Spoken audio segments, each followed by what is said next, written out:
hear you, but I think you say, okay. No, it's not your problem, it's mine. Okay, thanks. Bon appetit.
Gaming denince Gaming.tr, efsane fiyatlı tavsiye sistemlerden rekabetin kaderini değiştiren profesyonel monitörlere gaming setup'ın için ne lazımsa hepsi tek adreste. En yeni ekran kartları, ekipmanlar ve oyuncu koltukları tek tıkla kapında. Oyuncuların doğru adresi Gaming.tr.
are you okay?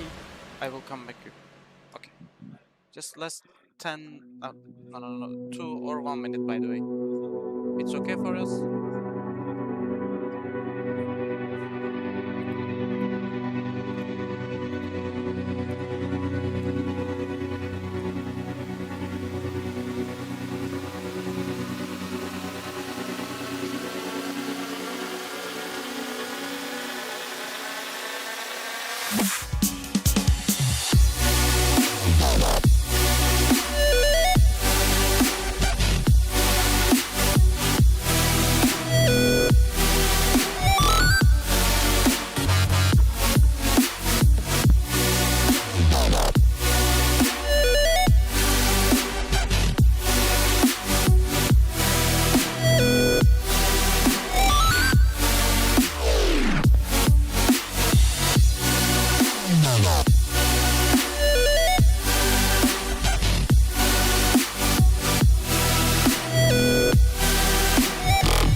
I will back for the map info, by the way. Last 5 seconds.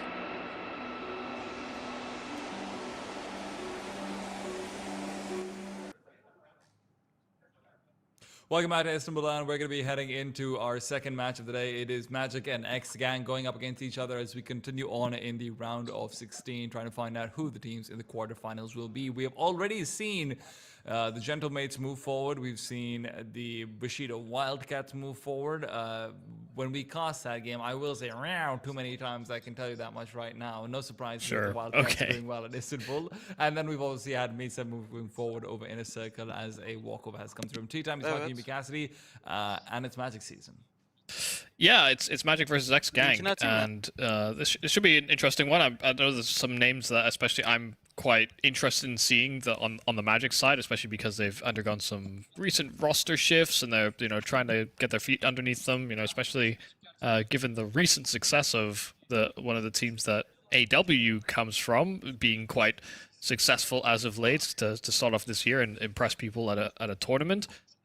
For him to have seen the departure from Paravision and land himself in a team that's sort of hovering around that 40-50 VRS position is it means that he can hopefully get back on track as well, because he was also a big reason that they even impressed people in the first place at the major in the second part of that year. So it'll be nice that he has these sort of up-and-comers alongside him, and he comes in with a bit more of like a level-head experience play, because he can show and display some incredible mechanics, but for a while on that Paravision side, it felt like he was underutilized. Went from being a very aggressive piece to suddenly taking like a lot of supportive late-round positions, and didn't necessarily always have the most success, which is, it's going to be hard to find that space on this roster, because there's quite a few aggressive pieces on Magic itself already.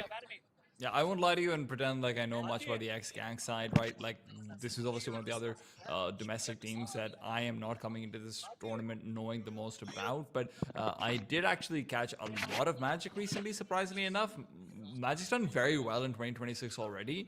They've come first place in a CCT event, which very few teams managed to do. They've come second place right now in another online event, the Northern Touch Series. Veto'yu alacak mısın? Only losing to Ornament. In their CCT event, they beat out Bedboom, and they did a very good job of that, by the way. AW stepped up big times. If you're looking forward to seeing him on the server, then I'm with you, Michael. But what was really surprising to me, actually, was Height just completely out of everyone in that tournament. And it was really it was just kind of surreal, because whenever I've seen this guy otherwise, in my head I'm just like, he's just kind of a supportive opper. He doesn't do that much. He's the kind of person who you plant down in CT, spawn in Mirage, or maybe will be used as like a setup for an early boost onto the apartments for his rifling players, and then go back to a more defensive angle. He was beasting it, and I don't know if that's replicable, especially on LAN, but between Masval, Tenzi, and AW, they already had so much rifling firepower. If Height is then going to be involved, that's a scary-looking team. Yeah, and I do think that's always something that we look at within this region, especially, is there's so many good aggressive riflers. There's so many like very capable and competent riflers that it does become, you know, the mishmash of players in terms of just raw skill always feels like it's going to be more exciting than it actually ends up being a lot of the time. So the fact that they've had some success coming into this year, and they were already kind of on an upward trajectory towards the end of last year as well.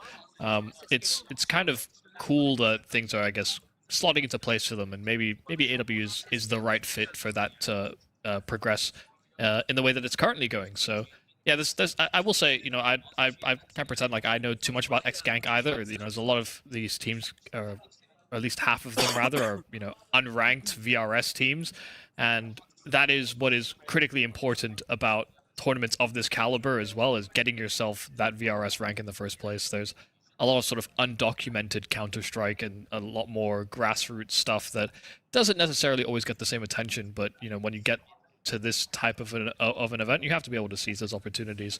I actually, you know, a friend of mine saw that I was going to be casting this game, and he was like, "Oh, I recognize Eternal. I've played with him before." And I asked him, like, "Do you have any impressions of him?" And he's like, "I can't remember, actually."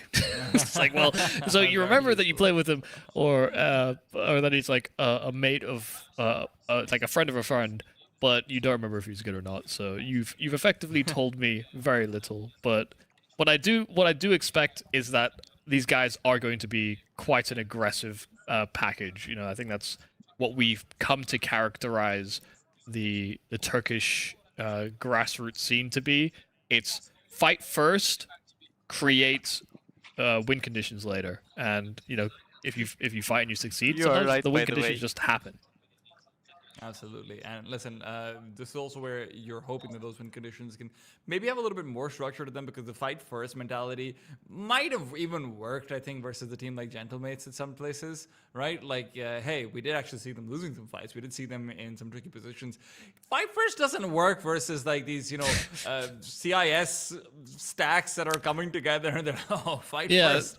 Buddy, I hate to break it to you. You might think Xantares made that. No. We made that. Yeah, they are cut from the same cloth, you know, especially when we think about top level teams. That's where the discrepancy starts to become more apparent, because, you know, a lot of the CIS teams, they did become characterized as a little bit slower, a little bit too thought out, maybe trying too hard in games. Like, how dare you? You don't want to take fights, you want to play slow and then break bomb sites at 20 seconds. That's how we used to think about things, but the modern era is so much more, listen, we saw you playing slow before Unk, but now we're speeding things up. And so now there's a lot of parallels, I guess, to draw between the two regions, especially in the era of CS2, where things have become naturally a little bit more aggressive as we've donned the new version of the game. Yeah, and I mean, like, look at the kind of stars that we have, right? The kind of people who we're highlighting. It's people who, I mean, you can't not say his name in any conversation around Counter-Strike these days. It is just, you know, Donk defining the rifling metagame in every single way. And it's these things that, you know, people always think back to, for example, the Xantares speak and whatnot, which was the sort of like iconic addition to, you know, just, hey, if you are a ridiculous aimer, just try and strafe out and try and take that fight and wide swing and whatnot, right? But then you've seen all these small mechanics being added to CS2, and I don't even know half of these. It's like, hey, if you're going in this direction, crouch twice and then go up, down, right, left. It's like a cheat code being put into a fighting game almost, and that's how these guys are then adding that to their spray and whatnot. And it does feel like the mechanical ceiling of riflers has gone up in a way that I never thought it would, right? Like, because you think back to people like Yakandar, and when they broke onto the scene in those slower teams, it's like, hey, you're talking about how he's going for these weird timings and pathways, and then he's got traditionally good aim. We've just created new ways of aiming now for riflers, seemingly, which just, like to me, where I'm just not on that level, where even visually sometimes you can't tell, it just looks absurd what some of these people are doing. I mean, the CS2 rifling meta is definitely a little bit more floaty, and a little bit more. There's far more movement involved in gunfights, in a not like discrete way. You know, people do not hold angles statically really much anymore. There's a lot of hard swing right and then hard swing left, and then, you know, you try and catch someone out in the middle. Yeah, exactly. But it's less your movement is less determined based on what you intend to do, and it's more like what you see when you swing. It's far less deterministic in my opinion. So I don't, I wouldn't say that the mechanics have necessarily elevated moving into CS2 in terms of just like raw rifling, but the skill definitely has. It's I don't necessarily think we reached the barriers of what CS:GO rifling could have looked like. And in CS2, we're approaching that threshold even faster with the acceleration of people like Donk or Kyosuke or a lot of these hyper aggressive riflers that are adding new skills to the repertoire and showing us new heights of what someone like that can be. So there's high standards, there's high bars, and those guys are obviously not the archetype. A lot of players are never going to reach that in their careers. But we do have something to aspire to get to, and everyone aspired at one point or another to be Xantares on the Xantares peak, because it wasn't just that he was wide swinging in one tapping people. It was that he was doing so against EU players on higher ping than most of them as well, because of geographically where Turkey is located, and still destroying them on that ping disadvantage. That was the icon that became the Xantares peak. So there's a lot of aspiration. There's a lot of reasons to hold those legacy and current tier 1 Turkish players in that high regard, and you can only hope that these players have that same flair and quality that we saw in the early days for some of those players. Isn't it kind of crazy that, for Donk and Xantares both, we do have like this kind of similar storyline where both of them, and for people who don't know, Donk obviously from Siberia played on really bad ping to EU servers for the longest time, but Donk also had to go through all of these like this weird high ping training in the same way for his super aggressive style of rifling to really transpire. What I'm trying to say is, about like send him 2-3 years to Dagestan. Maybe it should just be send him 2-3 years to like Istanbul/Siberia to fight against European pugs or something. Ex-gang, they've been raised here, Michael. They've gone through their 2-3 years of Dagestan. Well, I mean, there have been some teams that compete from the Siberian region that end up playing in Asia, of all places, just because they're so far east that it's actually infeasible. Well, most would argue it's infeasible to play, but then then Donk does it, and you're just thinking, do you really have an excuse, I guess? No, you don't. No, we cannot use him as the example, Michael. I know, exactly. No, I don't disagree. He's definitely not the example, but it's not always ping that holds you back. There's other factors, and there are these monsters that still succeed somehow. So yeah, it is cool to see that parallel is drawn, but Donk takes it to a different degree because Xantares was on like 70 ping. Donk was on like a 90, 100. So it's outrageous that he was doing it on that. And I think the question that a lot of us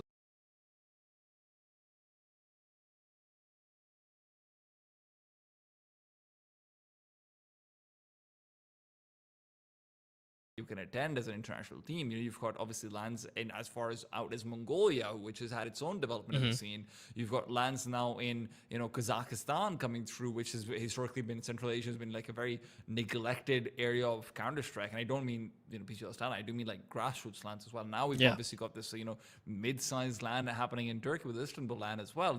These are the kinds of things where the question is, what monsters lie under these depths, right? What 120 ping beast are we going to uncover at one of these lands? What Leviathan are we getting ready to poke through for and just watch erupt out of the water and be like, Donk, I'm coming for you next? Yeah, and how many of them are going to display that?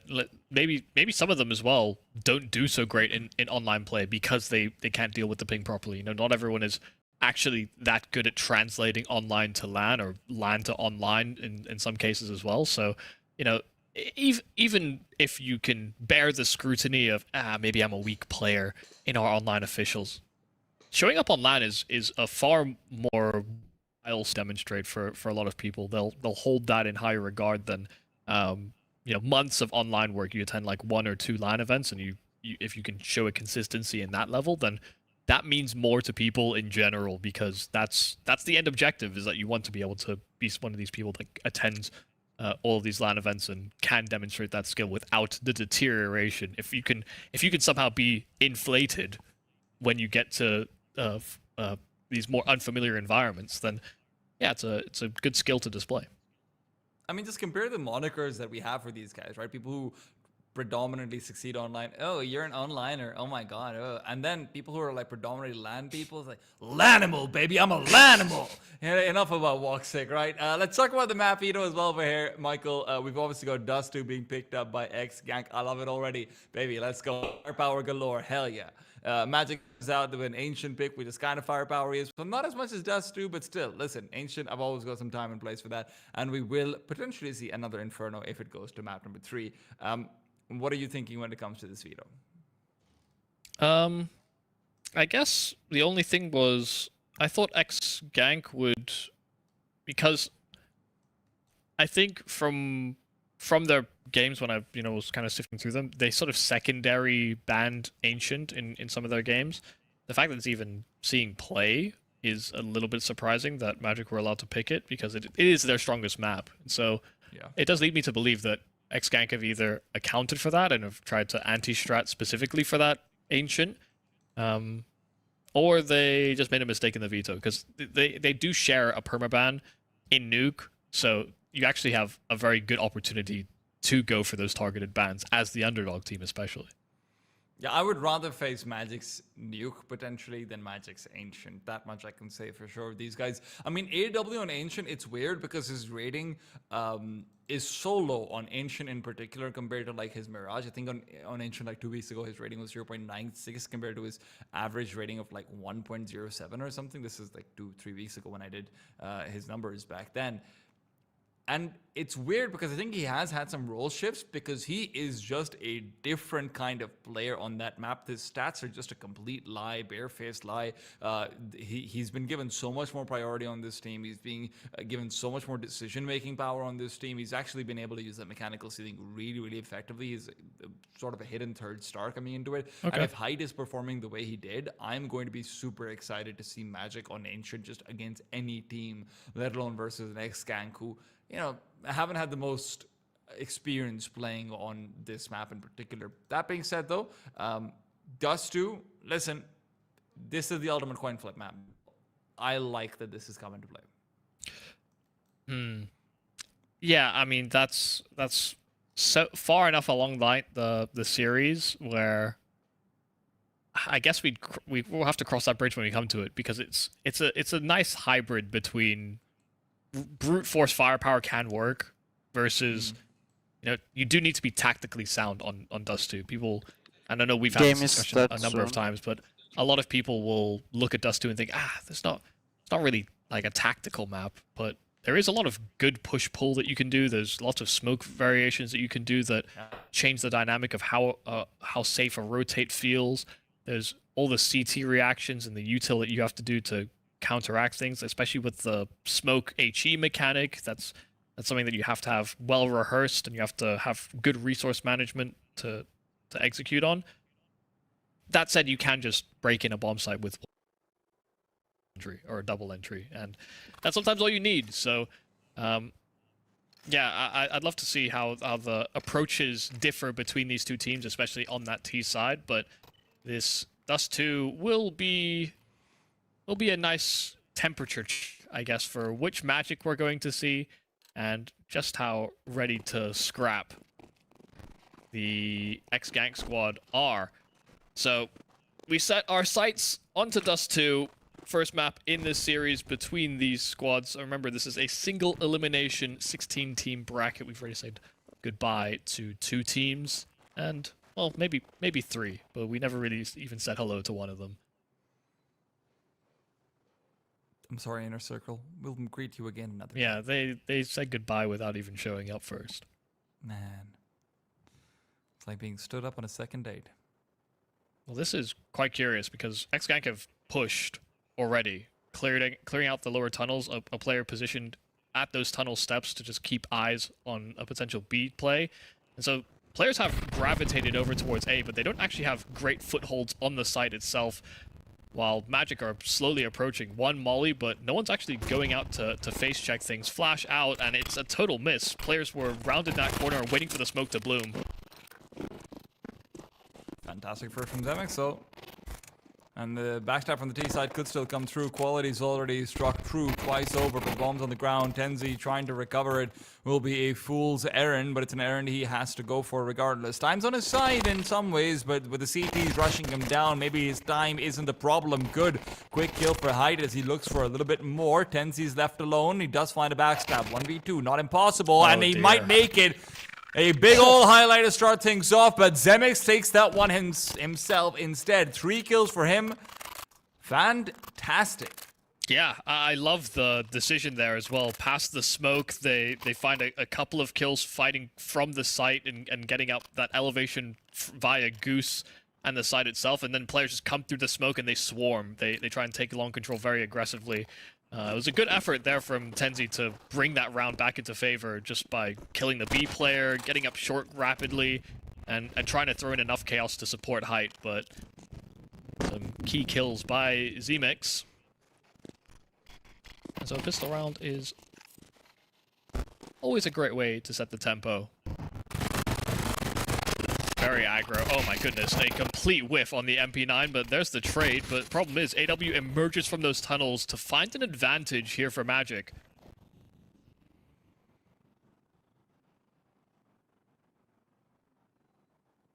XNK completely split up now. It's a Scooby-Doo situation. And even if they're searching for clues, they might not find them. AW, one more kill and he pretty much guarantees a round of air. Zeruki is trying to move back over and he's starting to realize this could be a big mistake, but now I've committed too far into it.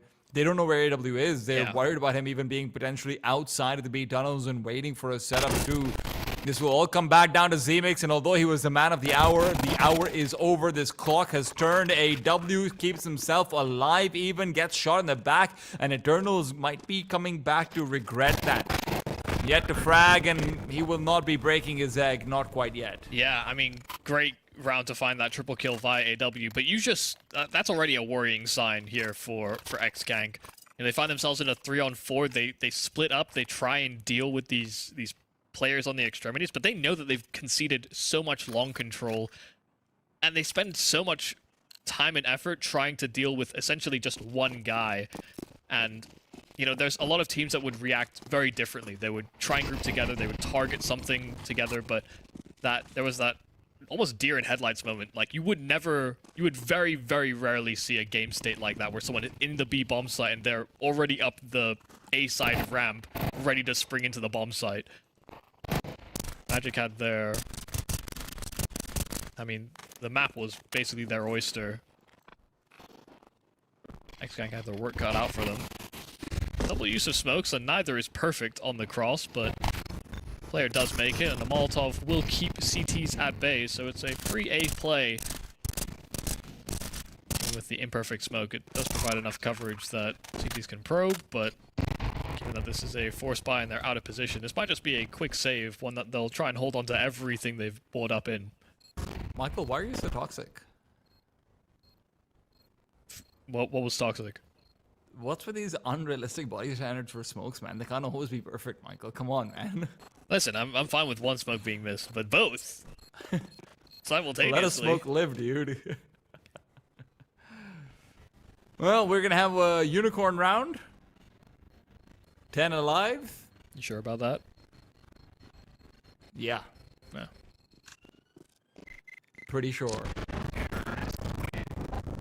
Well, he thought about it. He was almost... I did. He was halfway over the car, and then he decided he valued his life. Oh, it was a good decision.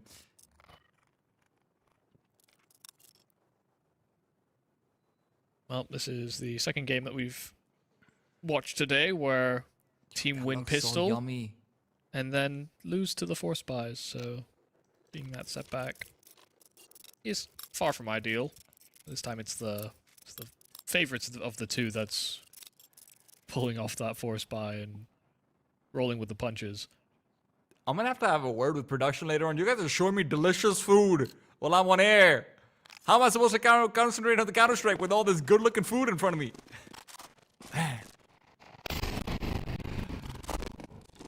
Thankfully, they put it away, and now we can feast on this CS as well. Zeroki comes through with a quick kill onto S-Fade, and that's a good start to things with the Deagle that was unable to strike out anyone in the previous. There's 3 more where that came from. The push through comes out. Maswal's in trouble. He needs assistance. Maswal, well, assistance is given over by AW, but he's also got the bomb, so he has to be particularly careful. They move back to the B bomb site likely now for the Magic squad. Yeah, I mean, at least they'll get their hands on a couple tasty morsels. Just the extra weaponry would be nice. Height did have a chance to pick a player on that cross and on the rotate to pick up that B bomb site, but now it leaves them in a pretty awkward position because a player looking to contain like that, the util sailing out from the tunnels, this 5-7 could be deadly, and the damage exchange is not bad. Has teammate as well breaching into the bomb site via that scout, but needs to hit the shot and just cannot collect on that kill. Smoke down at the doors, and so they should look to deal with this sniper up close and personal. And Zeroki, as much as he has this Galil in his possession, too many bodies surely to deal with, even with them all being on this low HP.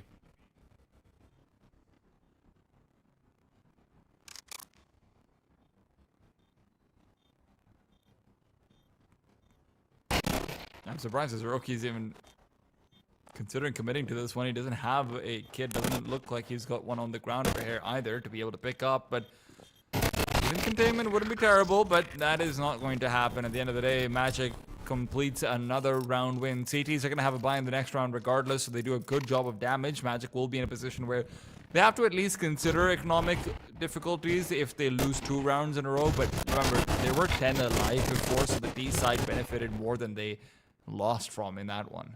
Yeah, and I have to say, at least the idea to create a chance and create an advantage for themselves was quite nice, actually, for X-Gang.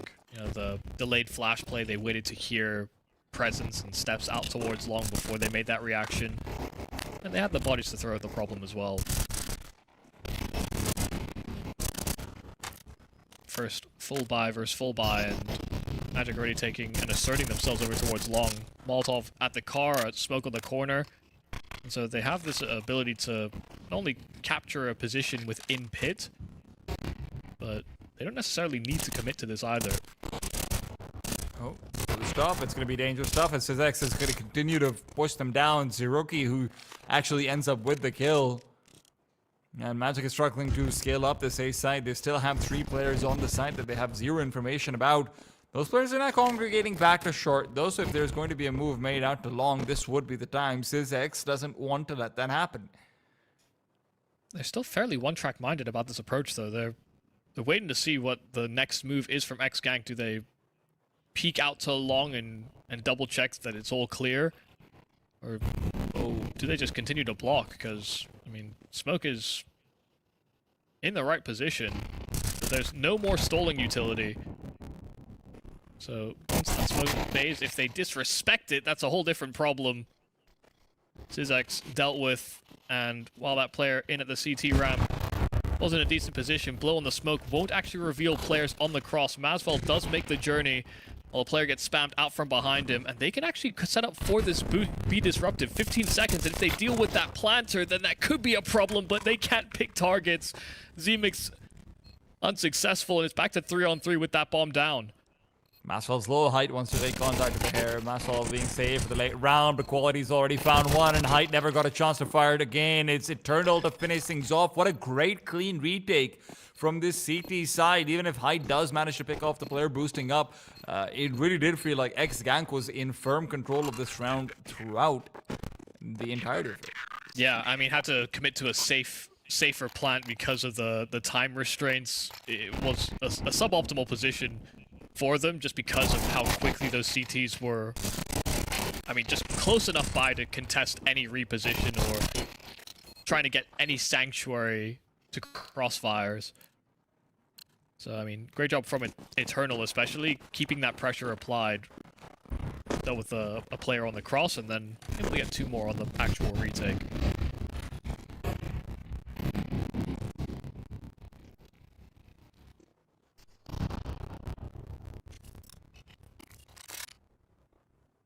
Information to gather here for his Fade 8. Height just holding the doors over at Long.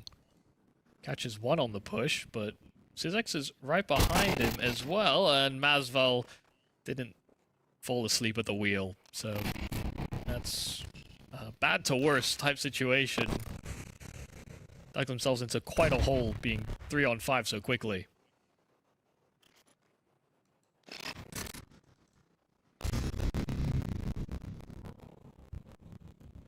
Jordan has to be careful over here. He's going to be the primary target.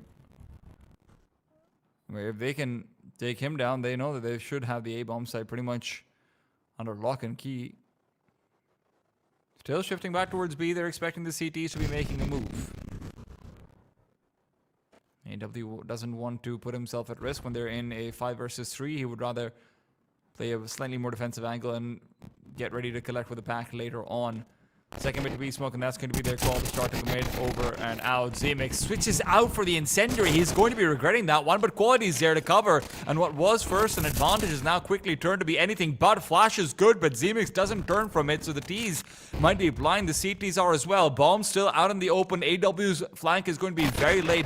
The Tunnels players have no choice but to move out on their own. Height does pick up one, and it's 10 seconds on the clock when AW will finally become relevant. It's a 1 versus 1, and the backstab is prepared.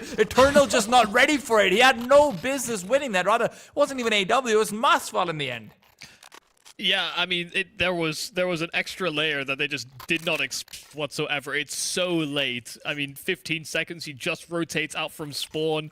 And to think that Masval is right behind him the entire way, even if he's finding trades into that tunnel, given that that bomb was dropped and in such a compromising position for Masval to play late and play for that type of a quick flank. They broke the glass in case of emergencies. Masval's just simply the hammer that's there. 2 kills out at Long. And Height got one on the cross as well. These are some pretty sad ways to lose rounds when you think you've got an inch. Suddenly they get a couple inches back. And now they're just abusing this lack of weaponry.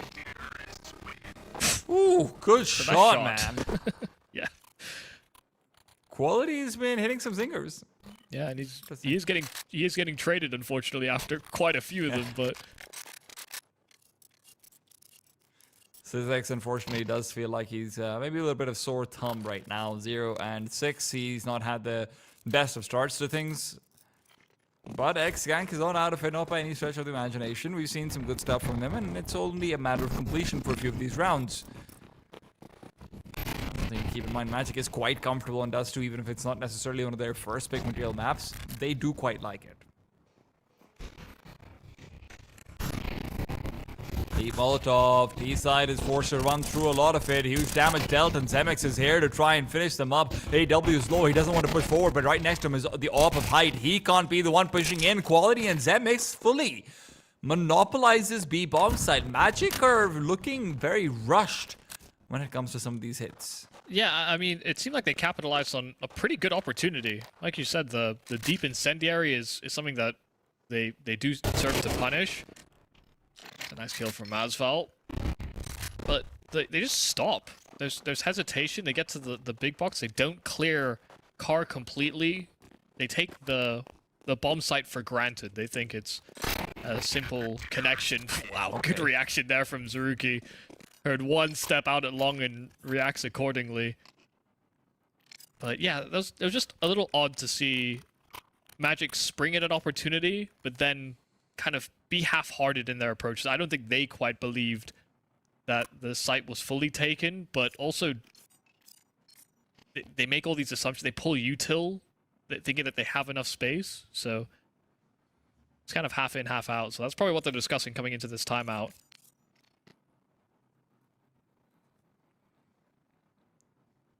If they're going to spring at a chance, if they're going to spring at an opportunity, you kind of have to commit to it. Look at how many different devices we've got, Michael. We're flexing on fools over here at IstanbuLAN, Michael. You don't have devices like we do. You don't got this. Yeah. Come to Istanbul. We've got all the real flexes. AW peeks out. My god, he is dead, actually. Maswell's there for the trade. Yeah, it looks good for the first kill, but yeah, trades galore out towards long, and they'll be happy with the exchange. 4v3. And while there are weapons that are dropped that have been recovered, Tenzi is sadly too far away to feasibly make the journey and recover one of them, so he'll still be at the front of the pack. He's the one that's left in security of the B bomb site. But Syzex is here with an AWP. 0 and 7, Masval is making his presence known. He's not just thrown the util and tucked himself away, he's hoping to try and convince them, and an extra kill onto Zemix will pull attention away, but it's also redirecting the Magic squad too. Syzex, oh dear, that's not supposed to be where... Oh god. Okay, that feels terrible. I know he's just having a terrible day right now. He's worried, his hands aren't working the way they're supposed to. He's just shaking in his seat right now. It's not a great feeling. Yeah, I mean, to get split like that, where you see one at the doors, someone is coming out the tunnel simultaneously. Jump scares on jump scares. Yeah, he understood that he was in a bit of a bind, needed to hit a shot to get himself out of it, and that's just not been his type of day so far, so... Oh. I couldn't quite find out of his teammate, but got there in the end. No one was peeking, fortunately. That felt like one of those wave machines at a mall where like, ooh, up and down, ooh, it's kind of nice. I should go to the ocean. Oh no, this is not what the ocean is like. Yeah, never really been good at those. I never actually used one in real life. I've just seen them on TV. I am someone who has stolen valor with, Western toy anecdotes. Right, yeah, sure. Saw it in an advert or a video once, and it's really left its impression on me.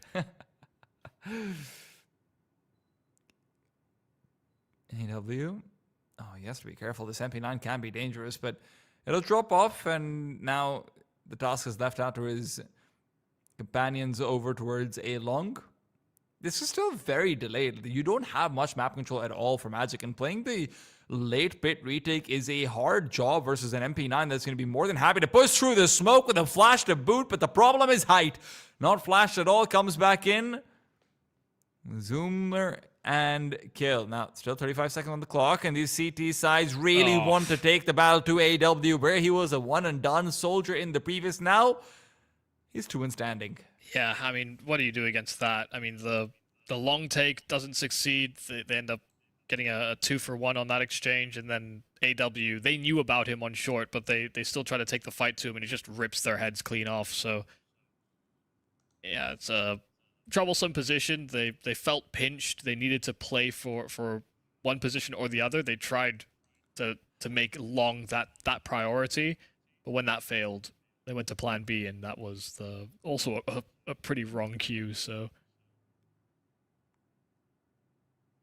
I'll say Magic are doing a good job of punishing some of these plays. That I again sort of noted the hesitation, noted the... a lot of teams wouldn't double dip. If they fought for long and they lost it, and they didn't have any position on short, a lot of them would retreat into spawn, and maybe they re-aggress through short as a 3 or just opt to save. That's how quite a lot of teams would react off of that. They tried to go to a quick plan B where they just didn't have the critical criteria needed to make that work.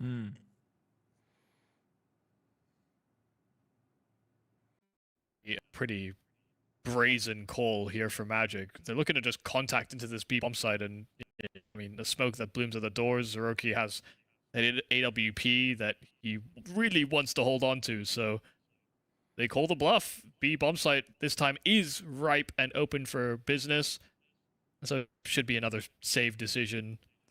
Try and hold on to that AWP. That has to be like the best feeling in the world as an IGL, just walking into a completely empty bomb site off of a spawn call. Like, yeah, I'm in their heads. Hell yeah. Yeah, Dust 2 always feels like an awkward one as well, because you're not in charge of the spawns you get, actually, a lot of the time. They are hunting, and I like that. Looking out for the AWP, and it is going to be on the ground. No chance for recovery. Quality and Turtle might as well throw their lives away at this point for the numbers, and the only numbers they're getting are in the deaths column. Yep, no AWP. At least none that's saved over. They have to reinvest, and that comes at the compromise of losing out on utility, as it is the last round of the half. And saving some face and getting to 4 would be a welcome sight.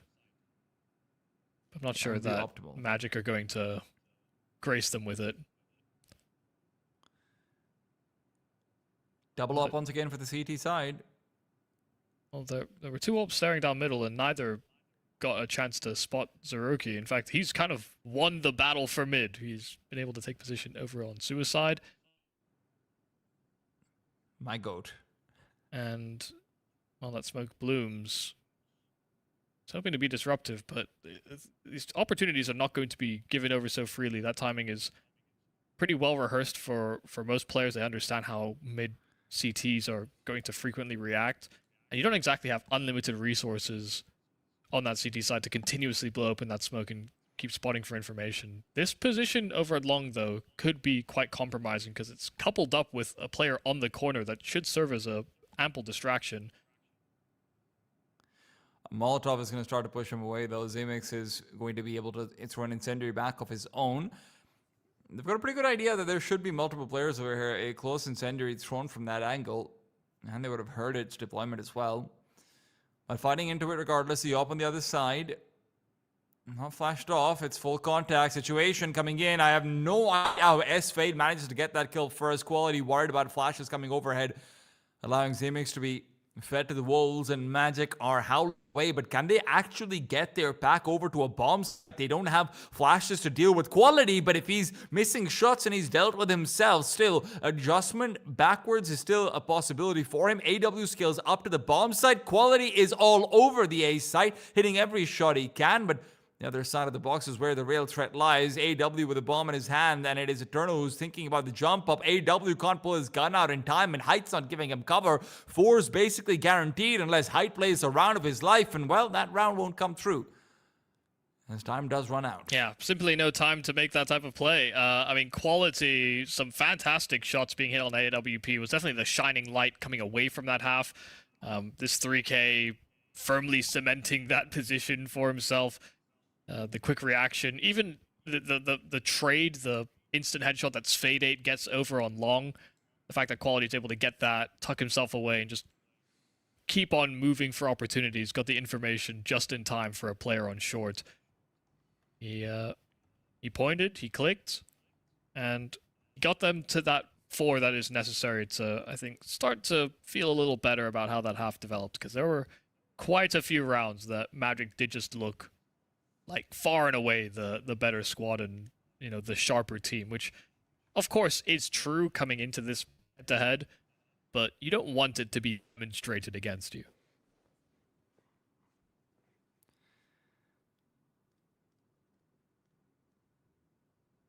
Syzex has been given the utility mule role in this pistol strat.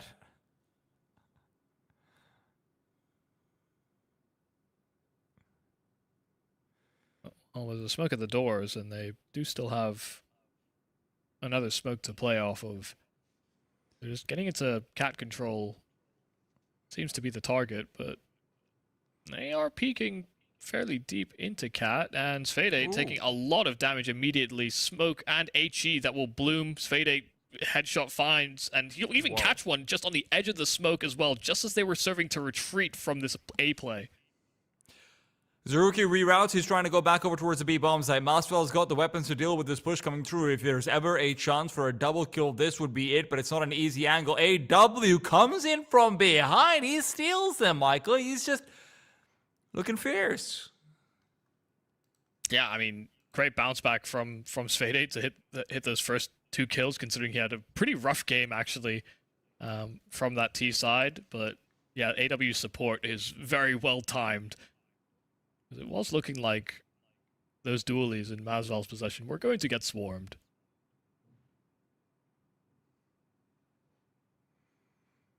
That might be a curtain call Here for Dust 2.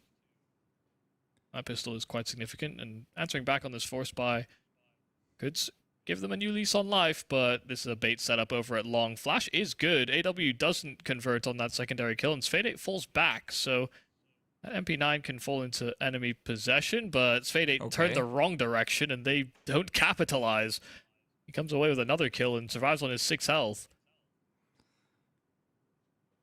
Sfade8 is having a good time with the CT side. Yeah, I mean, they're hitting him, they're hurting him, but they're not killing him, which is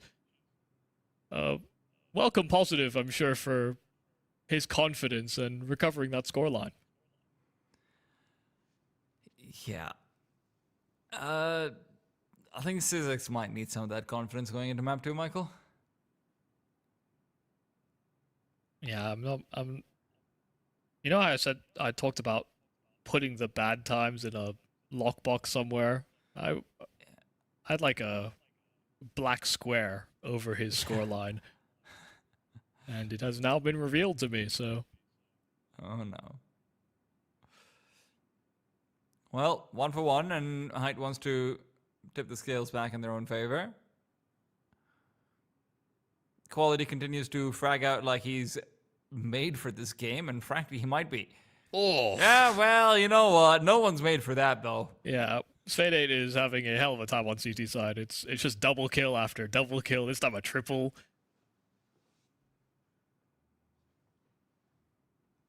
He's 7 kills in the CT side, and they've played 3 rounds so far, so... Let's see if we can have a multi every round in the second half. That's the tracker I'm keeping eyes on, as well as Syzyx, and whether or not he finds a kill. That was a good chance there from Zeroki. Very aggressive line to take towards those lower tunnels, and actually caught a pretty exposed CT on short, but that shot being missed.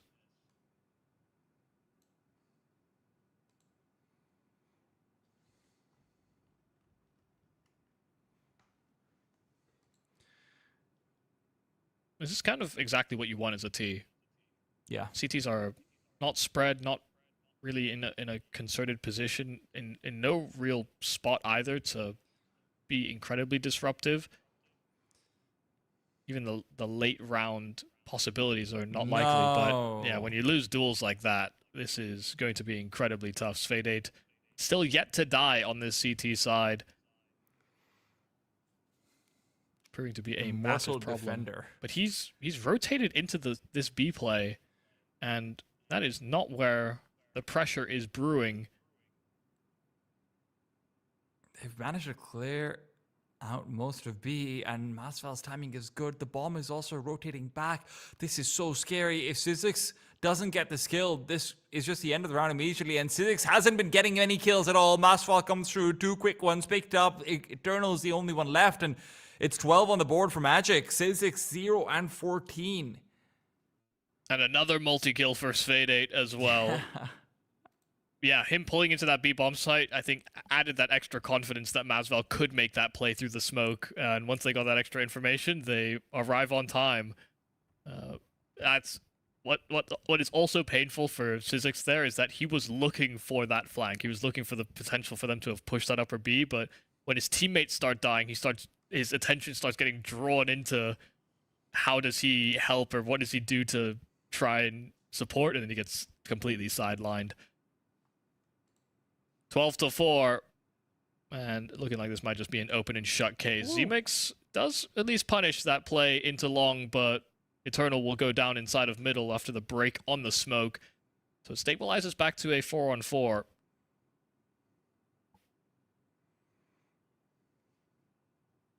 I'm not sure who the ideas man really is here for X-Gank, but they better be spitting right now, because they need 8 rounds straight just to keep this within dust. Look, they haven't looked terrible. Like, honestly, they've been quite a few rounds where they've been competitive. You know, Quality, whenever he's had the spotlight shown on him, he's done quite well for himself. But now in these past few, especially on this T side of things, flashbang overhead for Masval's being lined up and planned up. He wants to just push through the smoke, and why wouldn't he? He's feeling confident. Flash doesn't actually get committed to. They're more worried about anyone coming over from the side. He'll try and recollect his numbers, and a B-side retake's never fun, but it's something they'll at least go for regardless. Plenty of money for the next round, and as the smoke finishes up, it will be blown open as well. Do they want to let Height go forward? No, they're going for a boost. Do spot out the head. Can't quite get the shot in through, and now they want to push. They know time's running low. Sizzix and Quality come through. Sizzix finds his first. Quality finds his second, and it is going to be the first D-side round that X-Gank managed to get. Yeah, I mean, exactly what they could have asked for as well. They throw a fairly standard exec on that B-bomb site, but the sole B defender is separated and segmented by the smoke. They don't have a foothold on the site itself. They have to play for a potential retake. And yeah, I mean, B site retakes, like you said, are very difficult. They're annoying, but they can be managed when you have resources. It was late enough into the round that there actually was very dwindling resources to make that one feasible. But they've also just been having such a solid CT side and just game in general that I don't blame them for feeling confident enough to take on the...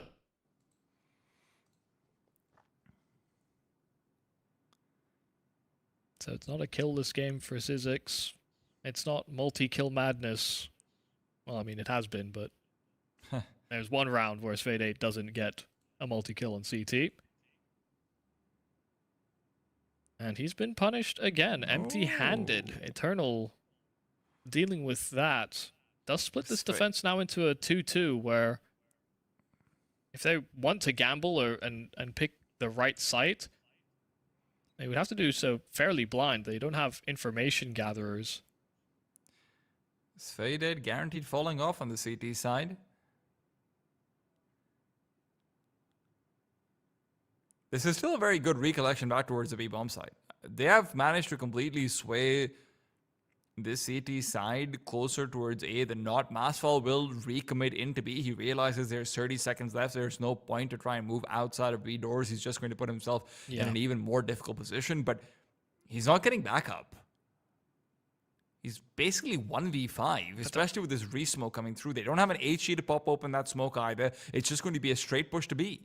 They're trying to boost up quickly, just to get an elevation over the smoke. Masval dealing with the doors as they have the window covered, but he gets swarmed, and while AW will get a trip back, it's into this 3-on-3 where they have lost that ground on the side itself, and once again, they are resource light. They don't have flashes, HEs, Molotovs, anything to make breaking back in any easier, and now they get chewed through a smoke. This will be a save call here for Magic. X-Gank have succeeded again in breaking into B.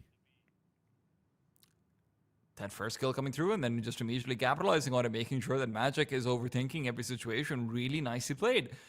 And this goes back to some of what we saw on the CT side as well, Michael. It's that they actually had very good movement on some of these bomb sites. You know, they actually did go for a few of these cute plays like that long retake that you mentioned, obviously, right? It just sometimes firepower didn't fall their way. Sizzix, unfortunately, has been a major liability this game. When he starts actually getting some numbers up as well, maybe this becomes a little bit more competitive. Yeah, no, I don't disagree. I think it's, still some distance away. We've seen mechanically Masval, AW, I would have said, Tensei Height and just excluded Sfade8, but his CT start was good enough that, he's included in the conversation. Yeah, mechanically there's a distinct gap, but when they've been playing this aggressive style, when they're punishing some of these more aggro moves that Magic even want to make, you don't necessarily always have to be the one aggressing, but capitalizing on those opportunities. And that's something that was kind of absent. Ooh, that's a delayed smoke. But AW still just finds a kill because of the flashbang. This fires through, Quality's gone. They need Molotovs to push him out of position. He doesn't have support coming over. Does he have a smoke? No, neither does Height. Height will have to just go for a dry peek out if he gets mollied on car. That's the only way you try and get a refrag, because it's going to be almost guaranteed death for AW, but that Molotov's not coming. Not yet. They haven't considered it. Oh, this could be a bad decision if they try and silently walk up, but good adjustment. AW swings out for 2 kills. Now the molly at his feet goes for more. He knows he's just better. That's a crazy move. They run through the CT smoke in tandem with AW's reveal at car, and he damn near aces them. He's definitely had his mark on the round. Zeroki, last man standing. A Molotov down in a smoke as well, but hoping that he's given enough room to play and they just simply will not allow it. A AW quad to close out Dust 2 is a 13-6 finish for Magic. Definitely our favorites coming into this matchup, but some real dominant rounds and that explosive rifling prowess that we expect to see out of the players on this roster on display in several instances here on this map. Yeah, I've got to say, Michael, AW, such a treat to watch on a couple of these positions as well. Yes, sometimes maybe getting one when he's teed up for a multi-kill or whatnot as well, but the fact that his aim is, once again, just looking incredibly sharp, mechanically looking like he can be much better overall than pretty much anyone on the server, it's good to see that side of Magic also coming forward. X-Gank, honestly, I'm pleasantly surprised. Like, this is... for a team which was clearly having nerve issues, that was clearly having problems with actually adjusting onto the caliber of the players they were going up against, and maybe we're doing some overthinking. We see some star power and quality. We see some good strats overall as well. We see some good moves, some good footwork. You know what? This is... there's still some gas in this stove for them. Yeah, no, I mean, the strategies seem very fight enabling. You know, if they were going to make plays, they were doing so in like 2s or 3s, and you know, coupling that with a flashbang and you know, trying to swarm. And I think it's an honorable approach to make, especially when you're facing off against a team that has solid firepower, but not necessarily always the most decisive themselves as well. So they had a few windows where they could have sprung those traps and really succeeded, but a couple of times that they went for those plays, they just ended up feeding those sort of sharp riflers that the Magic players had. So, you know, that's the double-edged sword that you encounter with going with aggressive plays in the first place, and it's not too dissimilar to the conversation that we had earlier on when we were looking at the Gentlemates game. You know, the idea that Gothboy Click also found themselves in deficit positions and tried to be more aggressive to compensate. It was a similar reaction and actually had similar results as well. Look, the other thing to also just quickly mention and bring up is, I know this wasn't really much of a factor, so I won't harp on this. Hyde didn't feel like the most dominant opper on the server just quite yet, and he is one of those players who I still have question marks about, because I think I've seen his pretty good ceiling in online CS, but as we start to see this sort of younger team going out to lands, you can go like bridge this one whenever you want. I'm very curious to see how Hyde continues to develop, and going into Ancient, I'm going to want to see him on the server, because I have a feeling X-Gang still hasn't shown us their best. The question is, can they show it to us before their tournament lives expire? We're going to have to find out in Ancient after a quick break.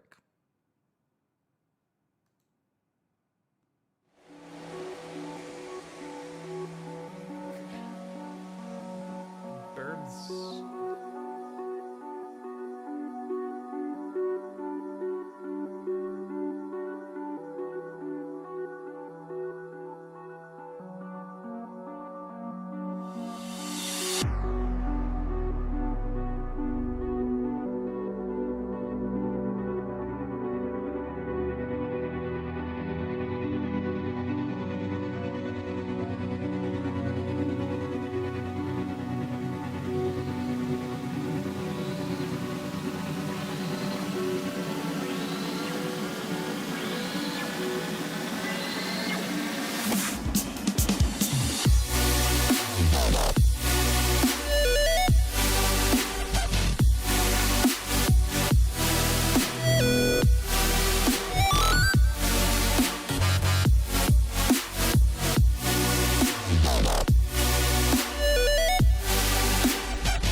Yeah, boys.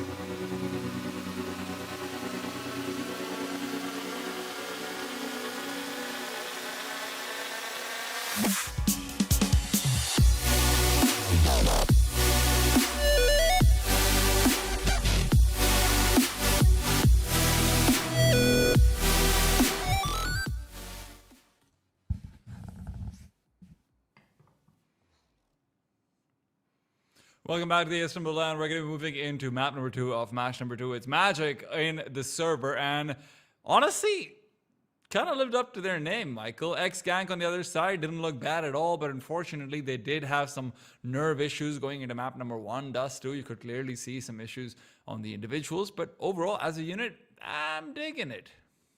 Yeah, no, and I love that it ended up being a very collective effort from the Magic's side as well, because no one seemed to be really lagging behind, and that can't be said for the same for X-Gank. It felt like there were quite a few players that maybe we were looking at maybe showing a little bit more of an impression, whether that was Zeroki on the AWP, whether that was Syzex and the positions that he was holding on lurking and holding extremities. He was having a pretty bad time, and I think that was kind of a collective experience outside of Quality, who was really the only signs of quality coming into this particular map. So kind of hoping that ship turns around, because this holistic group of fraggers on the Magic side seemed fairly unfazed by the positions that they found themselves in. See, I'm glad you called them a ship, because I did think of a really dumb analogy for this X-Gank team, which is that, Michael, if you're in a ship and one of you guys is actually secretly a fishman from the depths of the undersea who's trying to take over, kind of not you have to enjoying where this is going. You have to throw them all. Everyone has to be thrown into the water, right? So you can see who's doing well, and you could see that Quality was the person who took it to Dust 2 like a fish in water. So he's the secret agent who's a deadly man, who's going to take over the world and, help these guys out for that one, Michael. Why didn't you just say, like, you weren't sure if your crew could swim, and so they had to swim? That's he was the only one that's an awful thing to do. You don't think your crew can swim? You're going to throw them overboard? You're a bad person, Michael. But okay, sure. All right. What, so one of them has to be some mutant fishman instead? How is that any better? Hey, no one died in my analogy, all right? I'm just going to say that. Listen, a lot of these guys died in their duels, and that was one of the things we noticed, right? AW in particular, in a few of those entry duels and a few of those opening kills that he's getting. And when I say entry, I don't necessarily mean first kill of the round. I just mean getting into an area of the map and getting a kill at the initiating point. AW was impeccable, even in situations where realistically he should have lost some of those duels, Michael. Yeah, no, I think that's actually one of the strengths. If you just look statistically at the Magic squad, a lot of them are very, especially with the way that HLTVs try to structure their, entry, opener, clutcher type categories. A lot of them are actually fairly strong in the opener department, and that is really the areas that you're talking about. Equal numbers exchanges or grabbing hold of a position. That's really where this team does seem to excel, because they do seem a little bit independent in some of the map control takes, that they play shoulder to shoulder, or maybe one or I will let you know one priority area on the map, but there's often a late lurker or somebody that's playing their own timing that is still a wild card that could get them back into a round, especially against these lesser experienced teams, where I think we even saw like a 1v4 attempt by, if I'm not mistaken, Masval, where he almost caught Zeroki completely off guard at long, who had no idea that he could even reposition that way. So, those are the types of crazy rotates or big kind of kill moments that I'm expecting to see basically distributed well within the Magic roster, because they've proven individually on separate projects that they can have that capability. All right, now we look to Ancient, right? Magic's obviously very competent on Ancient. We know a little bit more about X-Gank than we did before. Thoughts coming into it, right? I mean, obviously, I'll just remove the obvious one. Syzex needs to perform better, especially given his roles on a map. Being more of a lurking presence, you need to perform, right? And I'm sure he will do better than being 0-13 down initially. It's hard not to. So I think we can put that to the side. Beyond that, what else are we getting from Gank coming into this? I think on CT especially, I mean, if we're moving into an ancient, CT ancient to Dust 2 isn't too dissimilar.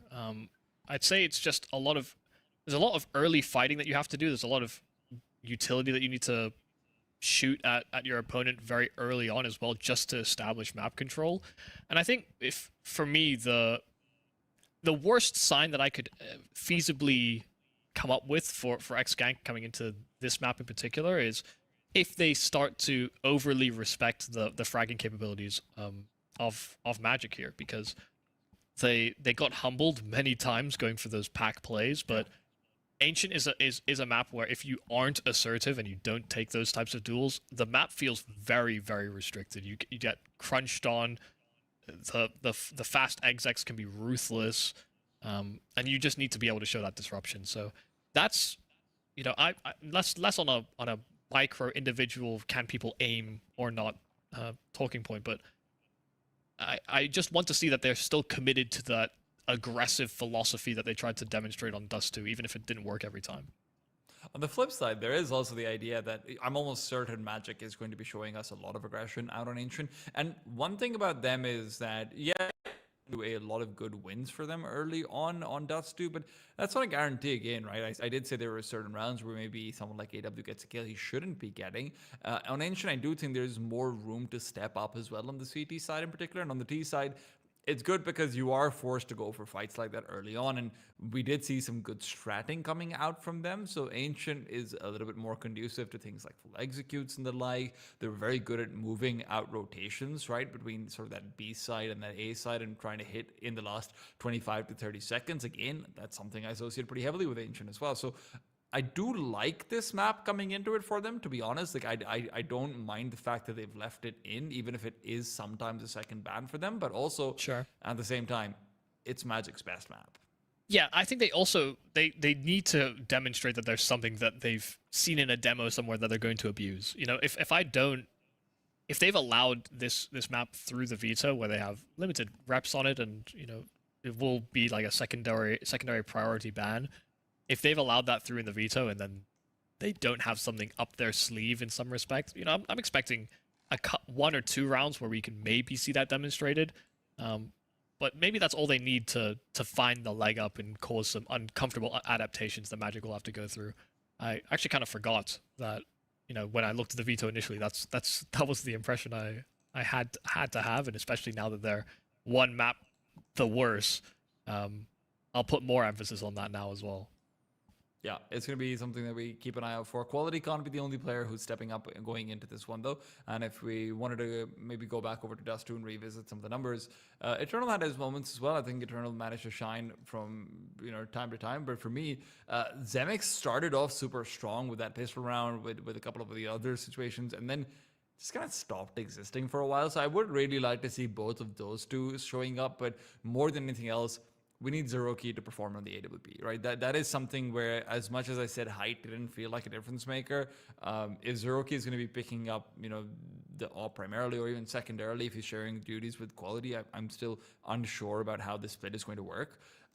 I want to see that actually put to use. I like double AWPing as an underdog team, Michael, but you got to hit shots. Also, I mean, AWPing against, as you scale up into higher and higher teams, AWPing on Ancient is actually not that easy. You know, there are some good fallback angles. There are definitely positions that you can play that allow you to take your pot shot and, you know, retain some position and fall back into more cover. Not too dissimilar to something like an Inferno, but the ways in which you're conceding map control are far more punishing, and some of the angles you have to fight are multiple elevations on the same line. So there are challenges with being an AWPer on this map. You know, even if you think about ideal starting positions, it's frequently mid, but that's perma insta-smoked on by T sides, not too dissimilar to Mirage. So yeah, there needs to be, you know, good reads and adaptations. The best AWPers on this map, you know, I always look at, you know, Wonderful actually is very solid on Ancient. I think Torji is also great on CT side Ancient. You know, these are the guys that are working with their team to create opportunities via the riflers by having the AWP in presence and locking down a position. That's really going to be quite difficult because of the experience gap, but also, Magic aren't going to give you the respect that teams like Mouse are experiencing. A lot of teams understand the type of playstyle that they're going for. Same with Na'Vi. Magic aren't going to give them the good graces of, oh yeah, you know what, you earned this position until you throw. They're gonna disrespect a couple of smokes. They'll disrespect an incendiary or two, and they may not get chances to really think about the macro in that way. So yeah, there will be great difficulties, but yeah, Zeroke, hopefully he's able to find more influence, because to be honest, Quality had about as much impact on the AWP as he did, and Quality is not the main AWP as far as I'm aware of this team. So yeah, there's a reason why I was getting confused, just put it that way. One of the cool things that I did see from Magic, though, when they were end up against Bedboom for their CCD finals, was that on Ancient, it's kind of surprising, but on Ancient, Hyde got really aggressive in some of the mid rounds and just started entry fragging with the AWP on like the A side. This isn't even like a B side slow crawl up, he just full strafes out. But the thing is, looking back on it, those were a lot of pretty precarious positions where it's like a 3 versus 3 or 4 versus 4 and no one's actually making a move. It felt more like a leadership vacuum that made Hyde go forward and say, you know what, screw it, I'm going to do this myself, because this is something where someone needs to actually step up into it. I don't think we're going to see them force into an angle where he feels the need to do that. But boy, I would love to see that kind of, super confident opping coming through. It does feel like that's the kind of opping that you need to even elevate yourself from tier 2 to tier 1. That's one of the things I always feel like, and maybe I'm wrong about this, but about tier 2 oppers and tier 3 oppers that are looking to make the jump forward. If everything you're trying to do is the quote unquote correct thing, then you're not going to bring your mechanical ceiling up in the same route as people like your Simples, your Dexters, your Zeus, your Molodoys have, because so many of the demos you look at them off them once upon a time, it's just them doing quote unquote objectively wrong things and then just figuring it out as they went.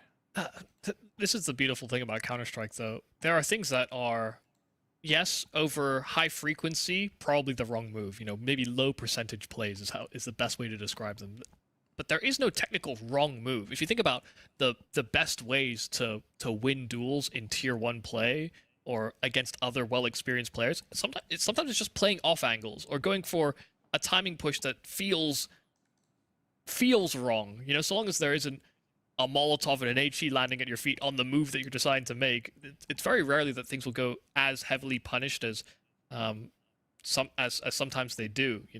Every push has a risk, but these low percentage plays, that's where you can circumvent expectation. That's what super elite players are actually so good at doing, is recognizing the right moment to go for a slightly deviated course just to subvert expectations and give yourself a way back into a round. So yeah, it's one of the beautiful things about Counter-Strike. It's one of the beautiful things about being an underdog as well, because some try to play so textbook because they think that's how they beat the better teams. But sometimes just being aggressive and being ruthless in the way that you're pursuing your vision of how to win can sometimes be enough to subvert those expectations and put the fear of failure into your opponent that on paper should be an arguable favor. Michael, just thought experiment. If you're in charge of an academy team and you've got an opera who you have to try and train into seeing if this guy can be like the next, maybe not top 3 opera, but top 5 to 8 opera, would you try and encourage him to do more of these sort of low percentage plays to see if you could sort of forcibly inculcate that into him, or is that just an inherent thing? Everyone says Shiro doesn't have it, for example, right? Is that an inherent thing? I think, if you're making an academy and they don't play aggressive or low percentage plays in pugs, and then you're trying to get them to do it in officials, then you've just got the wrong guy, I think. If they're going for those plays in pugs and then they're very Shiro-esque in officials, that can be worked with a little bit, I think, where they just need that extra encouragement to take those risks and know that they're not going to be blamed for putting the team in a slight deficit or going for a play that feels a little rambunctious, you know. But there has to be, there's a balance to find, I think. You know, you want players to demonstrate that they have the capabilities, but you also don't want them to continuously do it when it's not working. Yeah, because this is what I think whenever I'm like, hey, dude, how does Navi Junior and like how does Spirit Academy and how do all of these teams that are very good academy teams just keep on doing it again and again, and where other squads clearly can't? Hey, G2 Aries, sorry man, you guys got eliminated. I was really looking forward to covering you.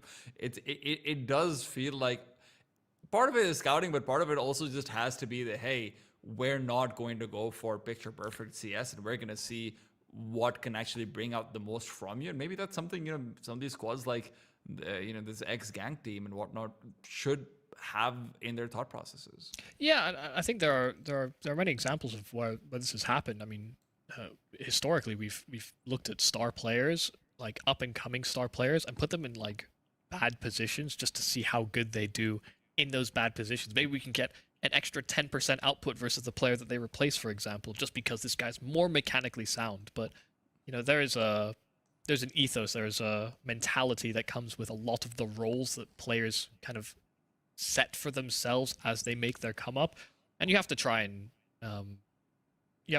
play to those strengths as much as possible. You know, you imagine a world where Donk exists and he's in lurking roles primarily. Ooh. It's, you know, he could still be good at them, I'm sure, but would it be the same? Would it be the same dominance that we see statistically? You know, does he win as many rounds for the team? Probably not. So yeah, there's definitely it is to do with scouting whether or not roles fit. And I'm not the biggest role sell, but if you want success faster, you probably do have to play into those particular mentality and experience strengths that some players will have. Yeah, being a role sell is one thing, but the other thing is, hey, you're also asking someone to be like a top 3 player, top 10 player in the world. You need a role at some point or the other. You need the role to be around you. Even if we're just like isolating to the Turkish scene or Turkish players, you know, I think it's the same thing that a lot of emerging scenes often have, is that a lot of attention is brought over to aggressive players. It's just naturally how we are as fans as well. I mean, there's a reason people like Yakindar, like Donk, like Zentaris, like Nico. You know, they like Monacy for similar reasons. You know, these people that are flashy and more explosive, that will always garner you more attention in your domestic scene. It'll get you more attention internationally. And so it does feel like the Turkish scene does have almost an oversupply of players that are willing to be aggressive, and sometimes you need a bit of temperance. Well, 19-year-old quality has impressed. Zemix had a great pistol round before, and why stop at 1? He comes through with another quick 2-man clock out. 3 versus 5 for the Magic side, as they will be in a position where the bomb plan should at least happen on paper. AW can move through into the smoke, gets the bomb plan down. Tenzi even getting a crossover. Syzyx, though, strikes early. This time around, he will not have to wait till the last moments of the game to actually get first blind. AW and Tenzi all alone, 2 versus 5. They may have gotten the bomb plan, but it does feel like they're going to get very little else. That was a knife attempt interrupted by Eternal. He doesn't want to have any funny business. Yeah, I mean, AW was on a full reload, so it actually felt like a free knife kill at the very least. But yeah, just wanted to get the rounds on the board. The Z-Mix double, giving them that early advantage, but Eternal finding 2 on the side itself. Plant in for Magix, but no round with it. So, another pistol. They'll happily take it. Hopefully that inspires Syzyx as well, given, like you said, the difficulties he encountered until the very, very final moments of the +2. And I am ready for the Syzyx redemption arc. Eternal almost finds the timing with a smoke in the hands of Tenzi. Timing won't be exploited. T's have used up most of their utility to threaten presence in middle, but they will be rerouting back to B. And where there is 5 T's, there's about to be 4 CTs as well. It's a party over in this B-bomb side. Just a jump spell damages onto Syzyx, but there's a kill and there's a trade right back. Z-Mix able to throw himself into the fray, but in the smoke, he won't succeed in getting away. Tenzi trading out as well. quality down after 1. So it's a 2 versus 1 in defense of this after plant, all on Eternal to try and come up big and make sure that this round break doesn't occur. It's a slow crawl out from spawn. Tensi, bad timing for him, and as he turns, Eternal takes a brunt of damage right back. 12 health, and Height will hit the headshot. So just as soon as they win the pistol, they are broken into that force buy. Magic just cannot help themselves but play spoiler. That's exactly what happens on Dust 2 as well. This time looks a little bit cleaner on the defense, but at the end of the day, you know, quality being caught out into this corner like that, no one being able to put up a multi-kill when there's players pushing in through the smoke. It's a mandatory requirement. Yeah, it's also one of the things with his nickname, you know, sometimes you'll see players give themselves acronyms that, you know, the greatest of all time, or they try to pitch themselves as the best, the specialist. But when you're just called quality is a descriptor. Yeah. You know, we've seen a good quality from him, but he's not called good or high quality. He's just called quality. And so does that mean everything levels out to the mean? Imagine someone being obnoxious enough to call themselves good quality, though. Just a bad person at that point. Hey, you know, that's people talk about manifesting. You know, you gotta believe in yourself before others believe in you. Well, Zeroki sells away the Deagle and quality buys it instead, so I guess we do know who the primary offer is going to be.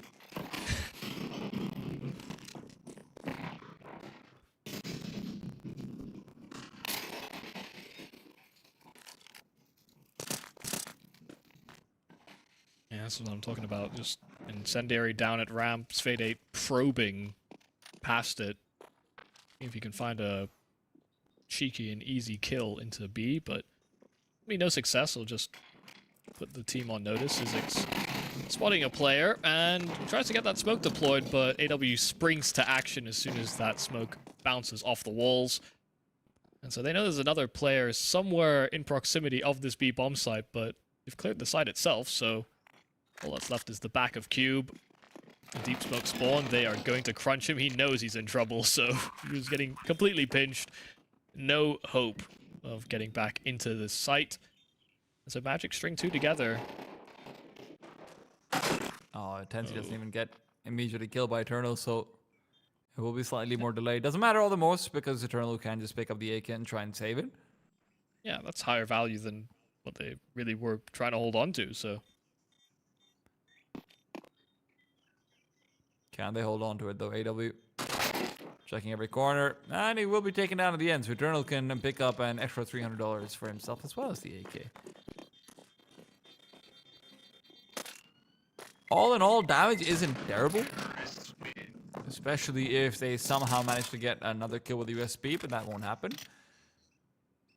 This is where I do look forward to that first gun round and seeing whether or not we can actually have maybe that AWP come into effect properly and Magic's streak be stopped.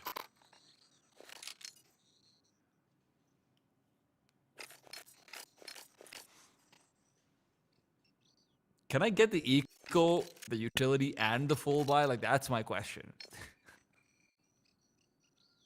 What, all the menu items? Yeah.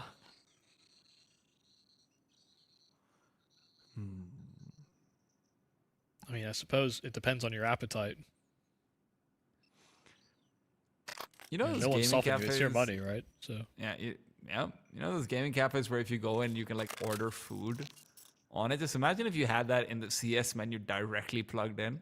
Oh, just like, hey, sorry man, you can't eat. You didn't perform well enough in that last round. what kind of delivery app partnership would the developers have to go to? That's how the real academy teams are born. It's just. Well, funded through client sponsored fast food. There you go. Seems like some of the players are encountering a minor technical hitch. Yeah. It happens.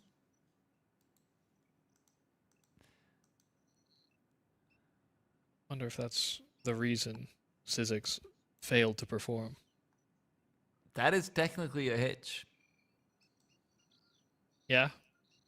I mean, listen, all I'm saying is, we don't necessarily always get very legitimate technical timeouts uniformly, and I don't blame people. If I started 0-11, I would probably be like, something's wrong with my mouse, or the monitor feels funny, or something, Guys, I think I'm on 30 hertz.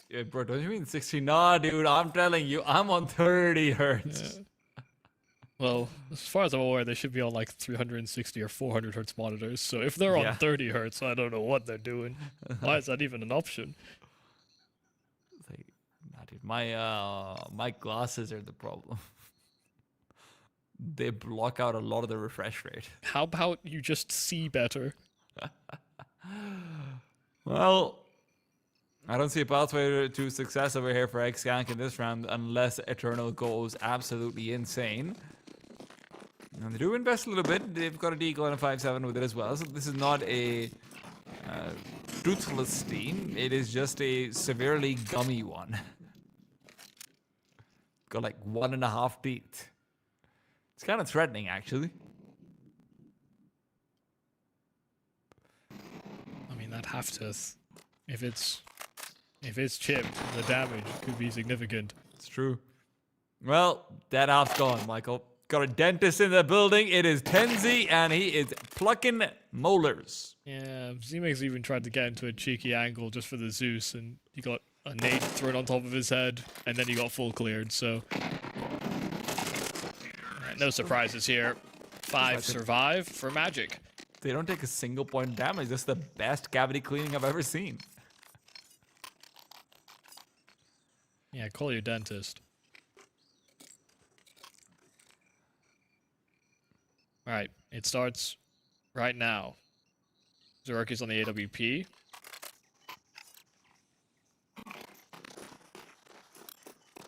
It is a full buy. While Z-Mix is a little shortchanged, he prioritizes that utility that is so important in asserting that control I was talking about before. Molotov already making things awkward, but good flash, timely from Zix, and Eternal swinging alongside Zeroki, all in tandem. They find a collection of kills, only hide an AW that are left remaining, and they're in proximity to B. AW quickly taking out Zemix as well. If this 2v4 is going to work, then they've at least started it well. The problem is that there could be 2 players getting ready for a push through the smoke. Height is going to have to plant it safe. Sizzix crossing over. And AW already dead means that bomb plant or not, this is going to be a quick round out for Sizzix and the boys. Yeah, I mean, just an assertive mid-control effort. They had a really well-rehearsed protocol about when this flash was going to be arriving, especially because the new quality was under pressure with the Molotov and the smoke.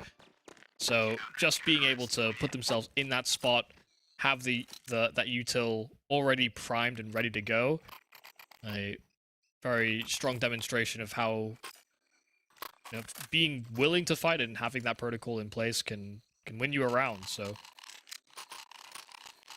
the challenges will only continue to go up from here, not only for Magic and how they react to that aggressive mid-floor control, but one of the problems with Ancient on that CT side is that if you demand too many resources and bodies in this map control, then you can leave problem areas elsewhere. Look at the adaptation immediately. They try and send someone up towards the ledge just to get that extra angle, and while they're busy fighting, Maswell didn't actually commit to helping clear out middle, was focused on cave and potentially getting flanked, but that never came, so it is a better early exchange, 2v3.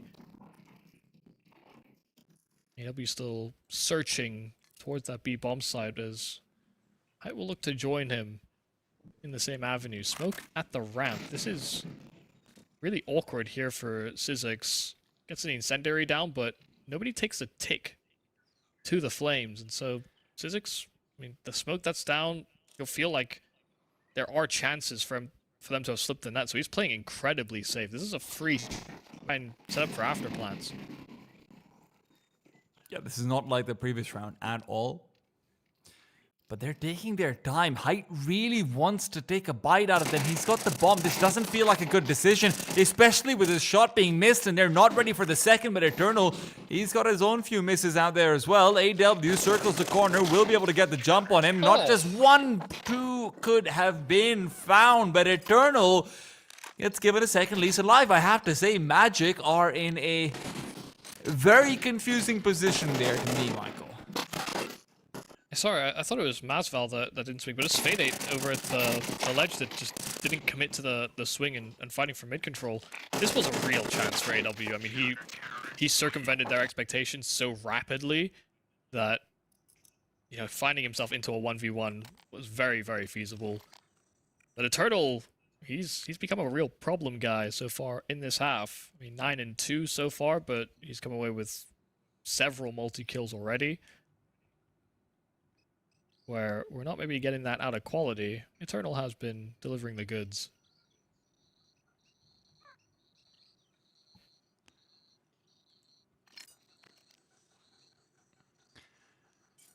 Good to see that we're having multiple step-ups across different maps, because that does still leave us some space for quality to start to perform once he gets back into the mojo of things as well. Although, in my head, the other thing is also, whenever I'm trying to build, like, the legend of a player who's going to be like, oh my god, in 2 years, I'm going to tell everyone I called it, seeing the same guy perform map to map does feel kind of different. Sorry, in what way? Like I remember when I first played against Senzu. Sure. And I was like, okay, sure, he did it in one map, but then 2 maps in a row. And then when you're doing against people better than you, and like, it's just, you know, map happens. Sure, you might have entire series where you drop off, but if in one series against one team, you have one good map and they're like, you know what? It's okay, we lost second map, I'm still gonna be just as good. That's where in my head I'm like, alright, okay. I'm gonna be really following this guy very closely. Sure. Yeah, this guy could be something type. Yeah, exactly. Yeah. Like the Wicadia effect is sort of how I Yeah, it's consistency. That's always been the biggest issue. Like, people will have life games where everything they do just works. The peaks they go for, their reaction times on cue, they're not missing easy shots. You know, that's something that's undervalued, and I think it's there are obviously for a select few that are exceptional at doing it, but hitting the easy ones is something that is undervalued just in general. You know, being able to punish somebody taking a bad peek, or if they don't hit the instant headshot on you, being able to react in time and catch them. You know, I would say, you know, Mezzy, Rops. You know, Rops doesn't always necessarily react so much faster than the person he's peeking or is peeking into him, but it's the speed at which they punish the small misses, the small adjustments, because everyone at that level is so good at recovering a bad situation oftentimes, or a missed first bullet. But yeah, the quote-unquote easy ones are the ones where you don't have to be the one that reacts first, but there's a select few that actually are habitually good enough to punish that. It is what differentiates the good from the great. Yeah. Isn't it?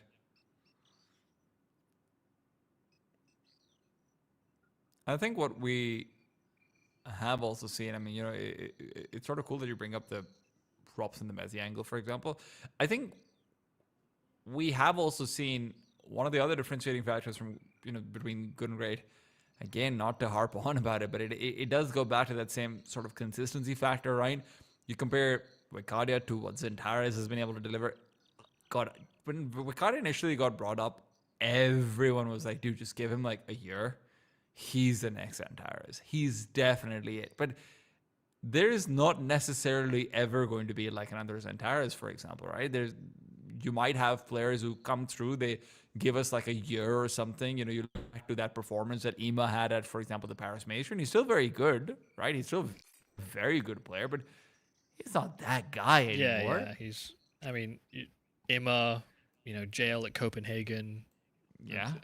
These are top level players that have the capability to have these massive moments, but never as big as that, for us. And Zentaris has even struggled when you scaled him up to bigger and bigger events, but the frequency and the consistency through which he's been like just a threat all the way leading up to, deep into playoffs.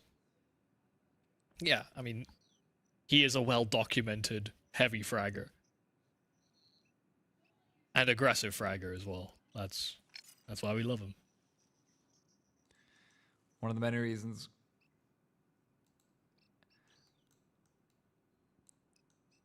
What a story when you think back to it as well. I mean, to go from, on Space Soldiers, because if people don't remember, or maybe you just weren't around back then, Space Soldiers had this reputation of being that team that's just going to be only good for taking 1BO3 off of your favorite team in an online qualifier, because this is before the partner system and everything, and the invite system was as fleshed out. So you actually got a lot of teams into the online qualifiers that maybe you wouldn't expect to see otherwise.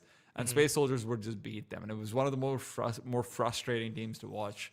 To then sort of see him go into this completely antithetical to that team in Big Clan, and then obviously come back to his country in a very widely criticized move and everything, reunite with Woxic. And it is one of those things where I wish we had more sort of translated insight into the Turkish scene. It would be so interesting to hear more about the entire process of how that team was even built in the first place. Sure. No, I don't. Yeah, no, I agree with that sentiment, at least. It's something we take for granted now because a lot of content and articles can be more easily translated with a much greater accuracy than we used to have. I think that, naturally that was... Let me just reframe how I'm approaching this. People look at VRS now, currently, and think, we went from partner systems and these leagues where you saw the same names, the big names, these big organizations bringing up the occasional new talent, and we're kind of perennially a part of the conversation when we talked about Tier 1 Counter-Strike. And with the introduction of VRS, we're starting to see more of that turbulence that we actually saw at the start of the growth of CSGO. Because people will remember there were quite a few of these legacy organizations. There were teams like Space Soldiers, but there were many teams that were very similar in the type of output you would expect to get. Think of your Flip Sides or your Hellraisers or your Vega Squadrons. As we iterated through the different eras, there were always these teams that were sat a little bit more on the fringes. People just didn't expect to do much. Vanguard is another example. Furia, as that sort of next team out of Brazil. There's always been a couple of challenger organizations, and it feels like now that's even more of a possibility, even if the difficulties now lie with traveling to all these lands and trying to funding that in the modern era where lands are so important and there's just such a high frequency of the amount of games you have to play. But we're seeing that chopping and changing happen to greater effect, and it's more about the names and the ethos and what types of talents you can harbor now. Where Space Soldiers, were like a spoiler team for quite some time, and now the iteration that exists with Madger and Zentares and these newer fray Turkish players are still just as annoying to put away. I think people also just don't realize formats in Counter-Strike used to kind of suck.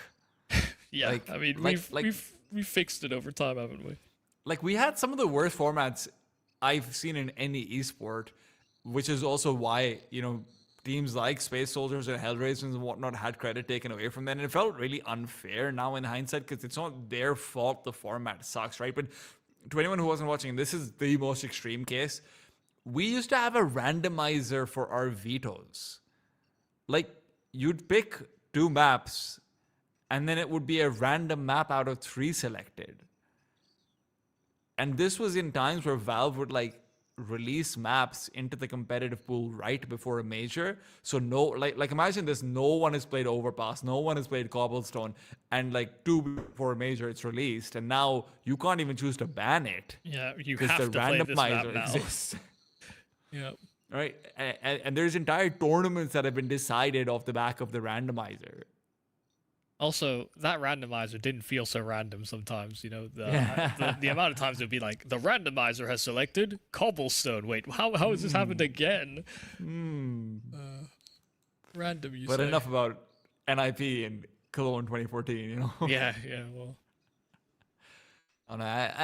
And we've also seen like organizations come up in a lot of ways, because now you're looking at MOUZ and you're like, hey, what are you guys doing? You're never gonna win a trophy. Dude, I remember when MOUZ wasn't that much better than Hellraisers in terms of their organizational standards of what you'd expect from their roster, right? Sure. What they had: Dennis, Speedy, Nico, plus 2, Chris J, and 1 more. I don't remember who that was, but it wasn't a good lineup. This was like a rank 12 lineup in the world or something. Hellraisers would be right there next to it. It's just MOUZ that survives. Team Spirit was never...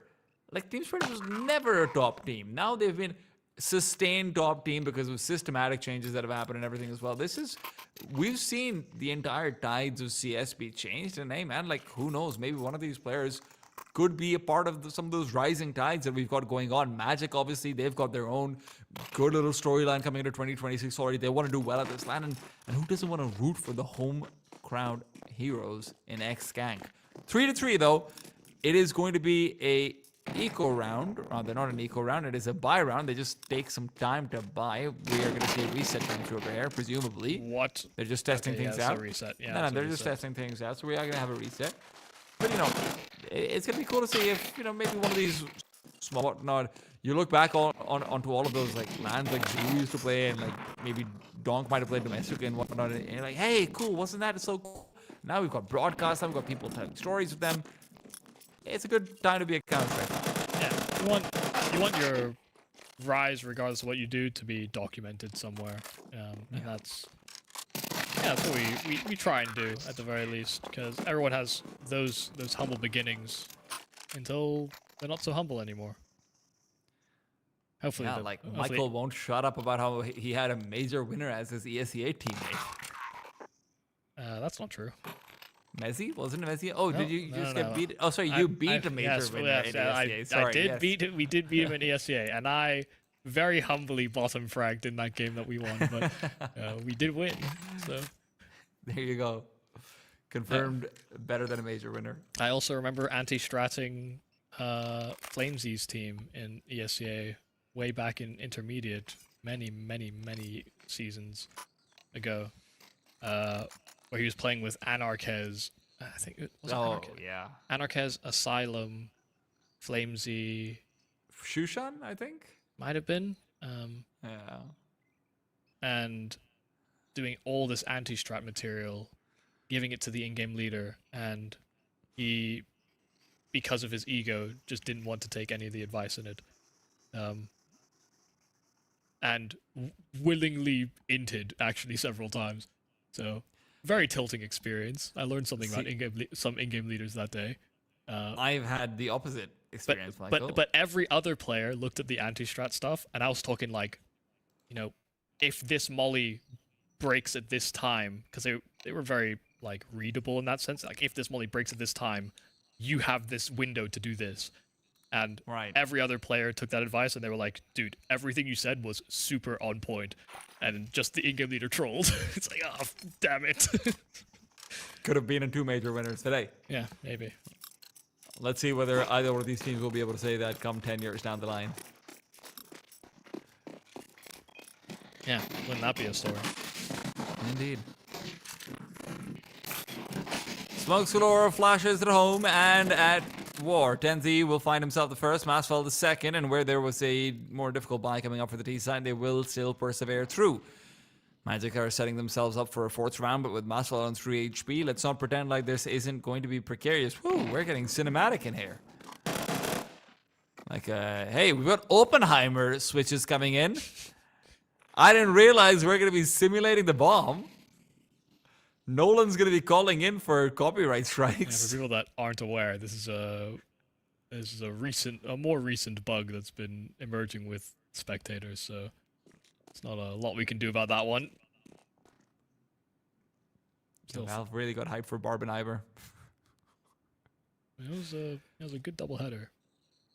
4v3, Red Room and CT control, but they're probing into that A bomb site. That's the one that's occupied by 2, but just as soon as they fire off shots, they turn tail the other way, and this puts Zemix in a world of hurt. Does deal with his first, and while he does get traded, there is still a chance to get this retake underway, because they're hesitant. They're not sure if it's just that one solitary man.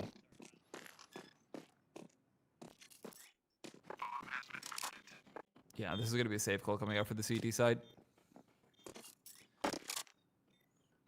Zemix was in a must frag position. He was really hoping it would end up being like a ramp hit or something like it, where he has more flexibility. But for multiple people to start peeking him in from the Red Room take, yeah, it's a tough time.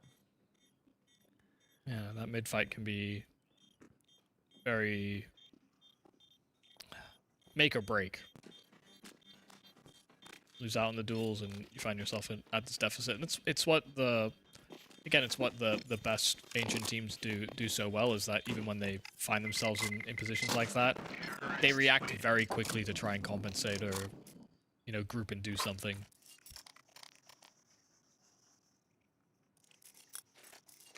That's a tactical. There we go. Oh, they organize Zeruke and the M4 that's saved over.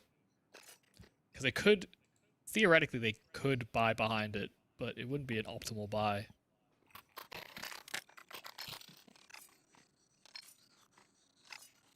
Yeah, they'll go for it. So miss out on some bells and whistles, but got the rifles that they want. Zemix is the only one that's going to be a little shortchanged in weaponry, but effectively a full buy, just about managing resources amongst their players, because they're going to be slightly resource light.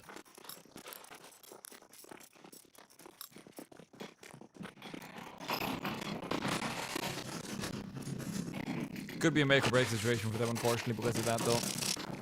And they put in a lot of pressure into the mid side of the map. AW good for a trade, and not just one, but 2. He's got no HP on him, and still managing to make Swiss cheese of them. Pump full of holes. Sizix should be expecting this, and he is. So we're back to a 3 versus 2. Masval is low, so Height feels like he has to be the primary playmaker, but he's been left behind with the bomb. Masval's position is impeccable.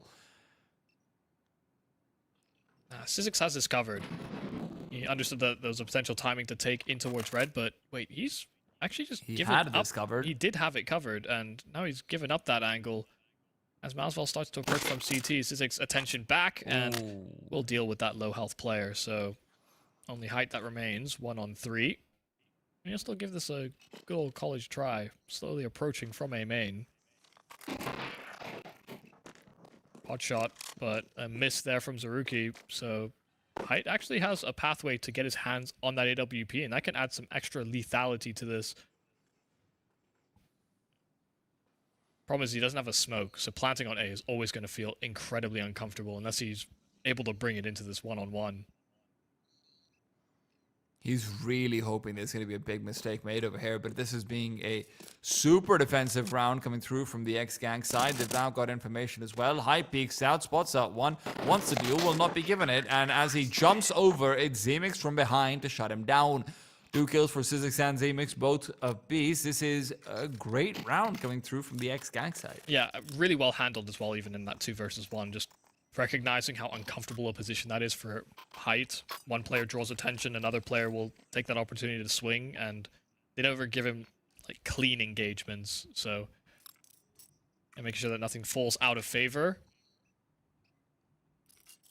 And even if there are some missed shots, some missed chances, and maybe a double kill that AW shouldn't have got his hands on, it's all swept under the rug.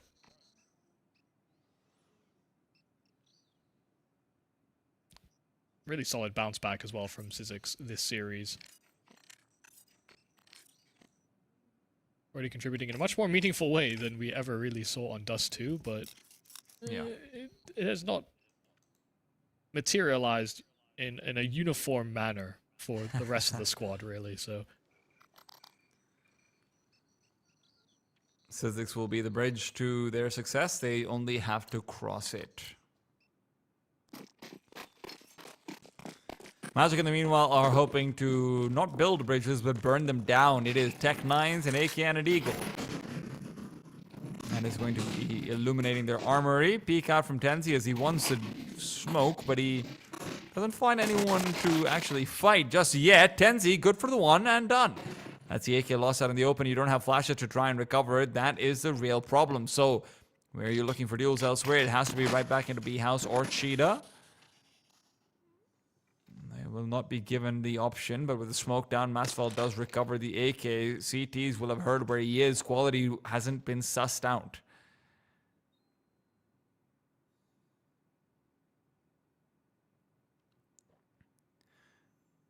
Readjustment back from Masfeld towards the B site. yeah, they aren't just going to sit, though.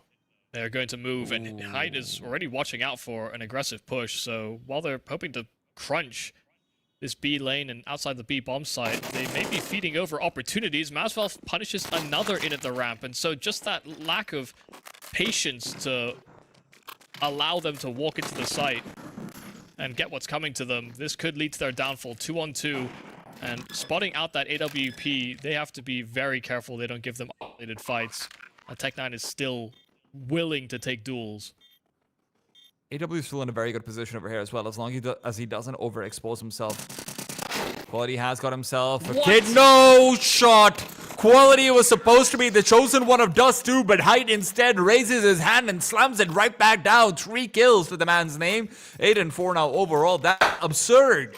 Yeah, that's a crazy shot for Height to have adjusted to a full 180 to a snap headshot.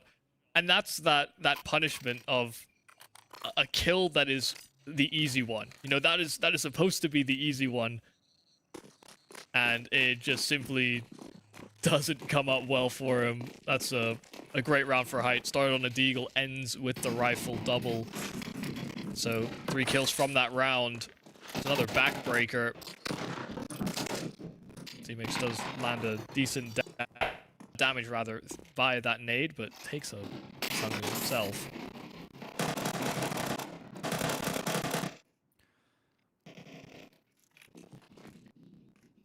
T-side are pretty committed out towards B. And the C don't feel the need to rotate away either. There's not been any presence thrown out towards A, not really been any footsteps towards middle either. At most there would be one player out of the lurk, but they want to deal with that lurk, that non-existent entity. And they leave the B-bomb site open because of it. Yeah, I mean, I think it's less to do with the resources and what they have. It's I think more that they're hoping that they've created a trap type scenario. Quite a few players fired bullets and were quite noisy in their defense of that B-bomb site. And, you know, there's quite a few teams that would maybe hear and see all of that and think, ah, well, that means the A-bomb site is fairly undefended. So, it's a gamble stack. That's why we call this what it is. Take a chance, then hope that your stack is in the right position, and that is just not the case. Magic re-aggress and find a clear B. And they're kind of fanning out to go on the hunt. Tenzi ripping the head clean off of a player at elbow, and there's a slow approach towards T-spawn all the same, so multiple angles. A chance as well for weapons to be recovered if the CTs do fight back, but they're ending up completely empty-handed. Not a single saved weapon. No weapons taken or stripped from Magic's hands either. This is looking oddly reminiscent of Dust 2, where it felt like X-Gank were kind of competitive until they stopped being competitive at all. This economic reset has been brutal. We are guaranteed a 7-4 half, and honestly, I mean, 8-4 would not surprise me at all.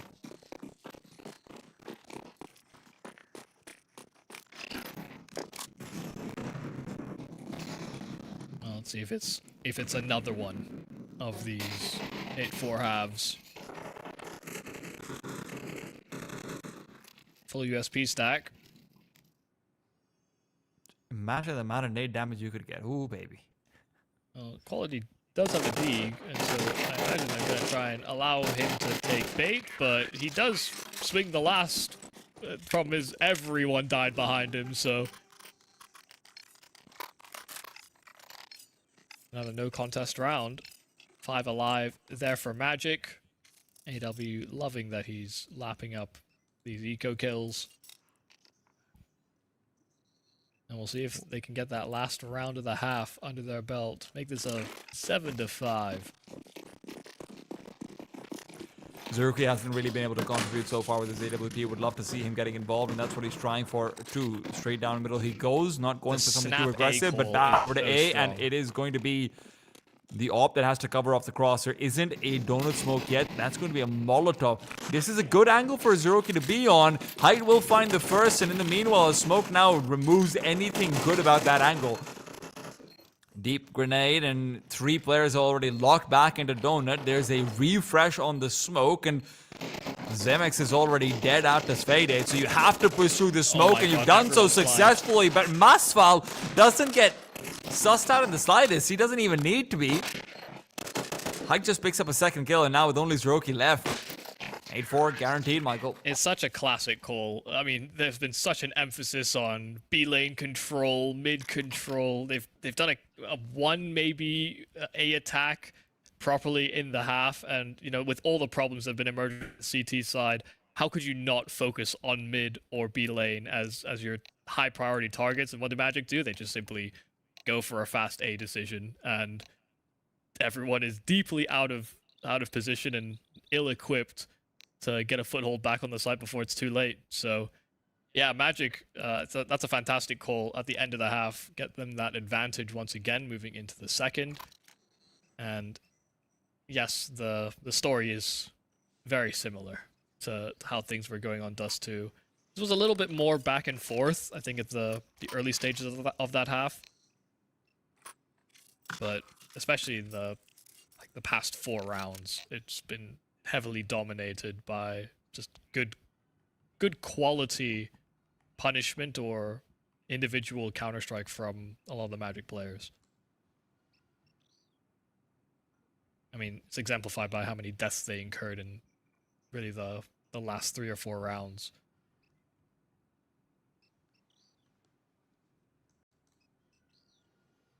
So there's trouble brewing. Sadly for X-Gang. Sounds kind of tasty. These unranked Turkish teams that are hoping to get more repetitions.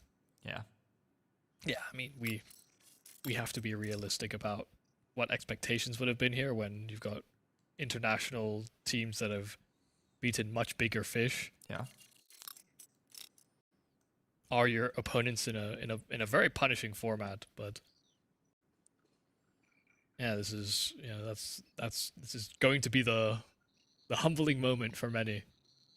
It's like, yeah, we could take them, and then you get into a position where you have that chance, and it turns out you indeed cannot take them. The most heartbreaking moment of a man's life. The realization that there are people better than me. Yeah, when you find out that talk shit, get hit is a real thing. Not to say that that's what the Turkish side did, but I'm just saying, man, as someone who tries to be a funny guy, dude, it doesn't work all the time.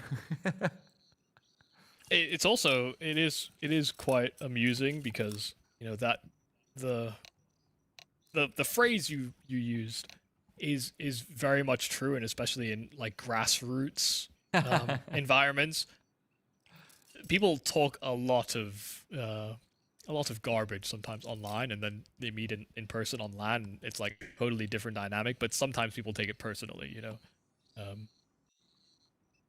Most modern competitors understand that talking smack to each other is also just like part of the competition. It's part of trying to get an edge over your opponent. Some people find it empowering. Some people find it jawbreaking. Some people do take offense to it, I'm sure, but yeah, It's the gamification of stuff outside of what you can actually action. You know, you're hoping to cause emotional damage somehow, and sometimes it works. It's true. The problem is sometimes when you cause emotional damage, you find out physical damage is much more effective, actually. Yeah, let's not get into actual fistfights, guys. Yeah, please don't. I've been playing a lot more sports over the past year and a half, and I have to say, it's oh, okay, I'm actually really glad I didn't go to LANs as a 17-year-old. What, you think you would be the one to end up in a scrap somehow? somehow? I would get smoked, dude, like so much. Because I don't know when to shut off. You know what? You're right. Well, time to see whether or not X-Gang can make magic shut up for Ancient. A best round win would be a great start to things, but Tenzi is going to be the only player on this A-bomb site. This is a good start for X-Gang. They've got the smokes down in the right places. They'll be able to get the bomb down and get good post plants, but Faded still somehow found a 5 versus 4. I'm shocked about that kill happening, but it does tighten things up a little bit for the Turkish side. Yeah, and the problem is that there's a kit and a smoke available here for the Magic side, so maintaining these positions on the bomb site will be critical, because once that smoke hits the deck, it will be a total scramble. Tenzi doing his best to run interference. In fact, he's finding all these kills before that smoke even blooms, and they are sticking it. 5 seconds on that defuse. Quality cannot do enough. 2 kills, and that's it. He gets hounded down in the donut, but that round belongs to Tenzi. 3 snapshot kills on that USP for the retake.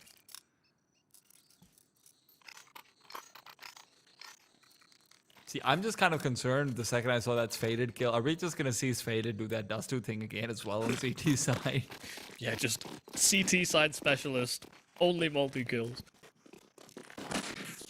Force by immediately out from the Turkish squad.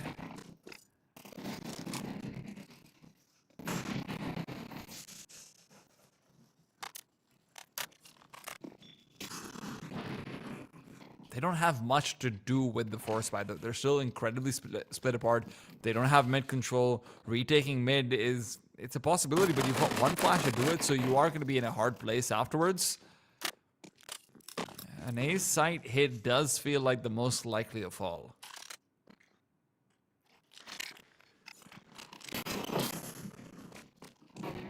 Well, here's that interference, and it is pulling rotations very rapidly here from Magic. They look to get 4 in position. Tenzi's all that stands between them and that A bomb site, and so 1 for 1 they'll take that. Lurking by Sizzix is sussed out, but they're keeping players pinned inside the site. The urgency is very palpable there for Magic. They did not want to let that clock wind down. They didn't necessarily wait for everyone, and Masvel even creeps forward. Z-Mix has no idea. So 4 alive, sure they get a bomb plant, but Magix will be happy that they've continued to build economy as well as close out these rounds quite comfortably. And listen, when we reflect on this game, when we think about the position that X-Gang found themselves in, sure, they won some pistols, but they lost to Force Buys. They've fallen to some of these weaker weaponry rounds. They've lost to some of these man advantage positions that they find themselves in. Some of that's the need for information in the mid round, and some of that's taking a fight that may not necessarily be required for you to get back into things. So it's been some of the reactions, and I think you're going to make some of those more ambitious calls, knowing that you're against a team that is well above you in the rankings and is much further along. Yeah.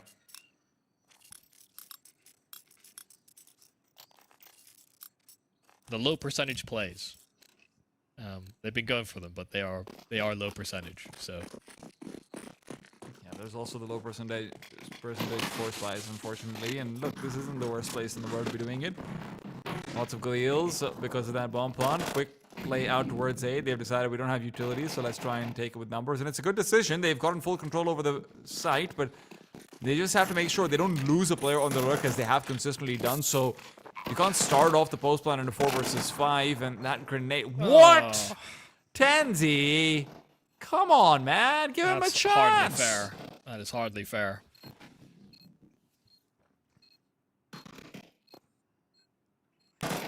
He's even going to go back and find Sizzix. No, Sizzix has actually gotten the kill. This is going to be big. Now there's suddenly a timer for the CTs, and it's taking them down one by one. Zeroki, the one forcing down the beads in this hourglass, but the push forward from Sfaded will give up his position. AW can only hope to save. They will be slightly strapped for cash. Taken forward is not terrible. AW, though, will he be able to do so? Bomb will take him away. Yeah, went for an extra kill and sacrificed himself to do it. Yeah, I mean, honestly, it looked like they were going to make that retake happen, especially with how aware Tenzi was of the late reposition, the re-flank onto Donut. For Sizzix to come away with that duel, it did really feel like it changed the balance of how the bomb site would play out, because if they lost control of Donut and felt like they had to play that as a safer late round position, and Tenzi was still a problem, then this could have unraveled, but really nicely handled in the end. Oh, Sfade, the timing is impeccable. Swings out to mid and catches a player with a nade in his hand. They've lined up perfectly for him. Can't complete a triple, but players are low enough here in middle, and both were spotted, so they are approaching on all sides, and the crunch will succeed. Only mincemeat remains. You're running out of silver linings here.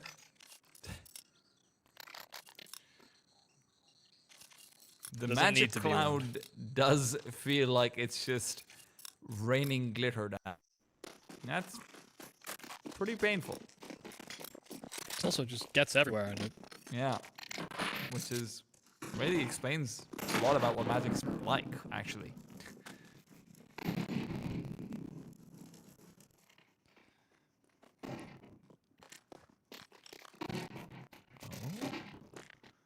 AW just picks up the first one for free, and where there's one, there's a second as well. AW playing double or nothing, and Tenzi maybe wants to go for a little bit of that action himself. Eternal exposes his shoulder. Tenzi on the jiggles, always going to be good for it, and Zeroki's wondering what the point even is of his little scout. And honestly, I don't have an answer for you, buddy. Yep. Getting bullied, abused, and totally decimated on some of these swings, from the AW double to the Tenzi. Didn't matter who they faced, they're receiving very quick headshots. AW has had a hell of a series.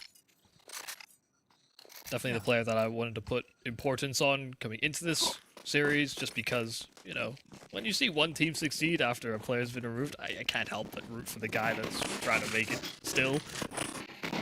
But yeah, he's been incredibly impressive just mechanically, and he's surrounded by players that are able to match and output much the same tempo play. Here from X-Gang to try and break into this A bomb side, but they're surrounded on all sides. Hyde just playing from A main, and they can't even jump up onto tree to try and deal with him. They're fumbling that movement.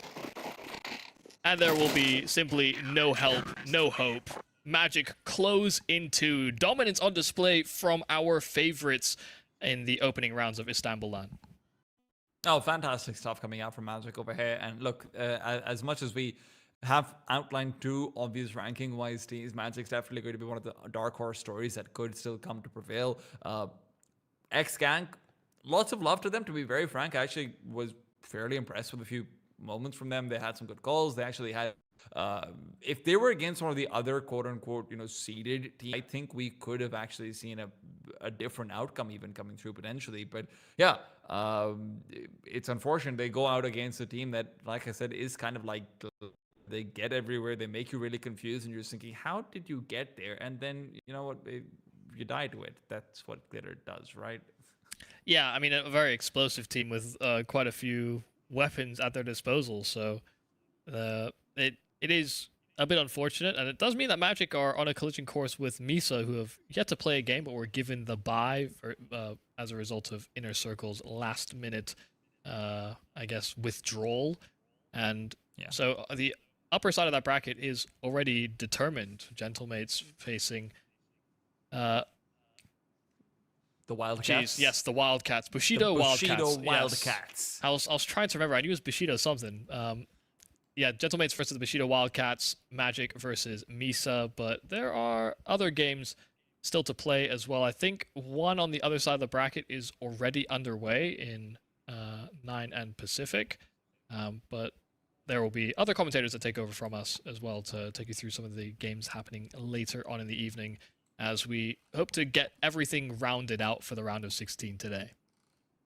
I'm going to give everyone a spoiler because Pacific actually did really well in that first game. They almost took that one away. 9 barely managed to win out the first map. So, there's that. Of course, this stream, I believe, should be having JJ How versus Eternal Fire, if I'm not mistaken. That's going to be Dragon J to take you guys through that. But before we sort of send it over, final words on Magic as well, Michael. I know that you've kept an eye out on a lot of these players in different teams and different iterations. With AW being added and whatnot as well, how's this changed the outlook of this team for you in first impressions into this tournament? Yeah, I think my impression has always been that it's a very win in the first 35 seconds type of team. And I wouldn't say, that's maybe the best representation of them, given that there are obviously maps in their map pool where that is impossible to do. But demonstrated pretty well in Dust 2 and Ancient, the way that they, created a lot of those opportunities in the start of rounds, and I think there's still something to be desired about how they move in for like mid to late round executes, if that's even really their preference, which I don't think it is. So yeah, I mean, I'm impressed with the output. I'm impressed with the individual skill already on display. But that was never really the question. It's about whether or not they can grow into one of these teams that's a little bit more complete and a bit more whole on that tactical level as well, because they can shoot. They'll win games because they can shoot. But I want more. I'm really glad that they're on this side of the bracket as well, because we might actually end up with the semifinals between them and Gentlemates. But that's something that we still have to wait to see whether it gets there or not. For now, we're going off to a break. We're going to be back on the same stream with Eternal Fire versus JJ How in just a few with Dragon J to take you guys through it in a few seconds. But you know what, Michael? I don't actually like Dragon J very much, so I'm gonna stay Hold on camera just a second, actually. Dragon J, get out of here, guys! Well, you don't deserve my spotlight. Yes, this is mine. No, okay. They do. Okay, my bad. They are going to be here, just not yet, actually. Yeah, of course. Not yet. But yeah, I'm pretty excited about the prospect of this being potentially like a Magic versus, the Gentlemates semifinals as well, because it does feel like that's the perfect proving grounds for them on a LAN stage and everything as well, in comparison to if they went against someone like a GTA How or an Eternal Fire, which are more firepower-based teams. I think this is a pretty interesting matchup, theoretically, if it comes out to it. Yeah, I mean, the biggest thing that I guess I'm looking at, mainly on the other side of the bracket, that I'll be keeping my eye out for is, to be honest, I just want to know who's rocking up for our Ocean, and also just how good Hotu actually are, because I love Norbin and I can't wait for some Norbin time. Well, we're going to have to wait for that one for at least one more series. For now, we're going to a quick break, and I will have to give it to Dragon J. Damn it.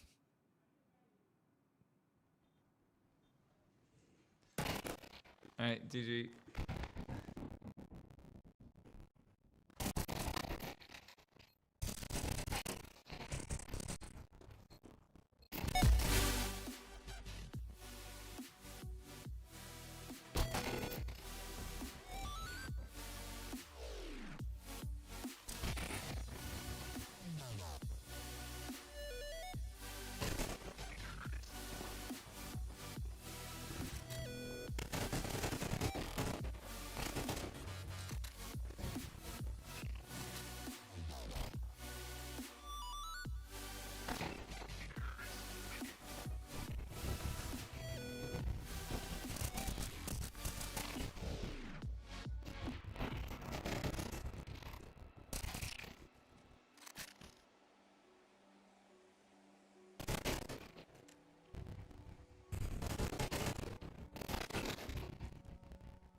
denince Gaming.TR, efsane fiyatlı tavsiye sistemlerden rekabetin kaderini değiştiren profesyonel monitörlere gaming setup'ın için ne lazımsa hepsi tek adreste. En yeni ekran kartları, ekipmanlar ve oyuncu koltukları tek tıkla kapında. Oyuncuların doğru adresi Gaming.TR.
And a warm welcome back to IstanbuLAN. We're rolling into the second half of the day with 2 more best of 3s to get through on our English coverage. And that means 2 more teams to eliminate from our single elimination bracket. Thanks to T-Time and Yumi for taking over the first shift. My name's Eternal J. I'm joined by Dwayne, as per usual, to take us through our second set of series. How you doing, man? Well, very keen to continue on with the bracket because I think this is where, in theory, at least this next best of 3 is where the games get really competitive. You don't want the blowout, 2-0s, top seeds, just getting easy runs. You want challenges, and I think GG How and Eternal Fire is meant to be exactly that. Well, look, so far in the bracket, we've completed 4 of our games. We've seen Gentlemates, Bushido, Warriors, Magic, and Misa make their way through to their respective matches. So they'll be taking each other on the quarterfinals. And now we're going to find out again, as you mentioned, who these next set of teams are going to end up being. And there should be some relatively competitive affairs, like you say. This is GG How versus...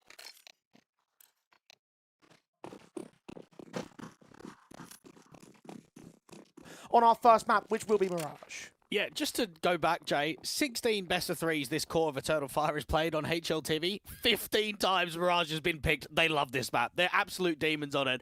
Now, they tend to get wins against the weaker teams, but now they're on LAN. I'd like to see if they're able to translate some of that success they've had recently. Yeah, LAN experience will count for all. GG How would have that, but on the Asian scene, can they translate that to Europe? Pistol round is live, and Warrior is going to draw out first blood for the Eternal Fire side. Jota is going to try and work on that mid-access. The control for GG How is carefully positioned, though. That one man out towards Catwalk could get caught off guard. And indeed, the T's are heavily packed out there. You've got some searching that's going on from Flatcher out from the ladder, but he's not catching much. Now, it's going to be an A split, and this pincer in from Con is going to be very difficult for Mini because he's been smoked off.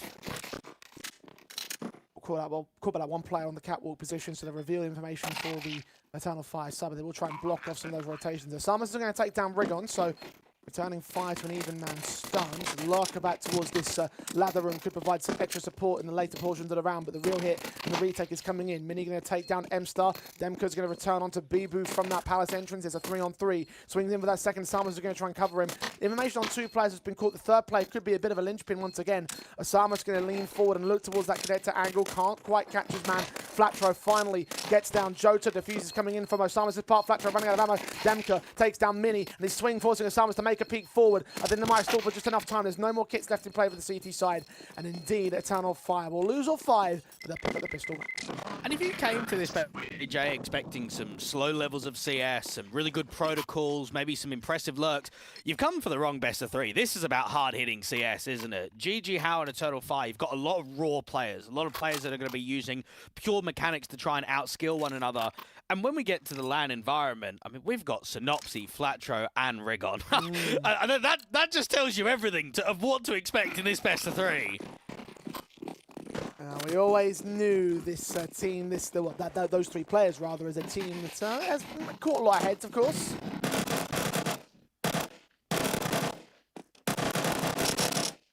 Well into very different projects here. A bit of a bounce back opportunity for Flatro and Synopsy in particular, and GG How, maybe a bit more of a longer term attempt from Rigon on the Eternal Fire side, the brand new international side of Eternal Fire. Flatro is going to hold defensive with a quick plays out the M4. Force brought in from him will only get so much damage being done there. Mini Scout gets a little bit more impact on M-Star, so 2-for-1 advantage, making it 3-2 and 1 all of a sudden for the CT side, dropping like flies to Jota, Warrior, and Demka. Osamas can reveal his position there against Jota, so that'll give enough information back to plant that bomb. His big advantage over Warrior could be a concern. Demka, no such concerns on first contact though. 2-0 for Eternal Fire. And I think it's great to see Warro, 2K, and Demka back together, because you and I, we got to cast a little bit of that Passion UA roster, and I actually thought they, on paper, looked really impressive. I thought they were going to go on and achieve quite a lot of things in Tier 2, and the lineup just didn't work. For whatever reason, they were the butting heads. They ended up deciding to drop basically everyone except Kavem and pick up the Complexity guys. And now that they're back together, you would almost just expect they want to try and get back towards the heights of Tier 2, because those 2 players in particular have been there for so many long stages of their career.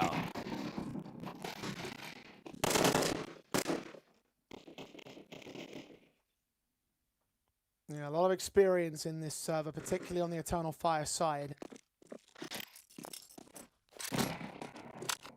Maybe Synopsy and Flatro will give that little ton of experience towards GG How, who don't quite have that same amount. Again, doing well in the Asian circuit. Let's see whether Europe can present something here in Istanbul. Very slow to the uptake, so finally seeing a little bit of peace and quiet, Blake. Yeah, this core 4 has been able to beat, what, Rare Atom on LAN recently, beat Lin Vision. They definitely prove against the Chinese and Asian squads that they are superior. The only team that they seem to have trouble with is FlyQuest, who's at the top of that region itself. GG How have come into this tournament with a stand-in. Try and use Flatro for the next couple of tournaments, and definitely will be aided by some, let's say, support from the in-game leader and the captain of Synopsy. Bring him over, try and see if they can get him in last minute. Now, this round is slowing into another one of these A splits. There are quite a lot of defenders here on A at least. They're going to work those well. Deagle, MP9 combination from Asamus and Bibu. Doubling Bibu, in fact, from that ladder room. Rigon goes down next, so all of that mid-presence is taken out. Bombs on the back of Warrior, at least. We can work his way forward, but as he loses Demka, it seems like we're on for a steal very quickly into this round. 1 on 5 is secured, and 2 kills return from Warrior, but that's as far as it will go for him. GG Howard on the board. Yeah, great work there from Bibu, and it wasn't even that long ago that he was playing at one of them ESL Pro League lands with Pera when he got to play with, what, DGL and Bubble and a few of the international mix players. So he's got quite a lot of experience. He's got nearly 70 maps played on LAN. Over 50 of them have been with GG How, and he's been in and out of the roster a little bit. I mean, he's been on Invictus International, been on NASA when we think about some of the Asian teams in the past. It's a very good steal, and it puts Eternal Fire's economy completely in whack. Yes, you've got Warrior on the big green out towards mid, but what, Jota with a Galil? Everybody else is just so limited. Instant swing opportunity for the GG House side. Eternal Fire. Very careful as a result of that. I want to set Warrior up for the opening, ideally. He's going to get flashed off from that mid-axis, and Mini is watching for it.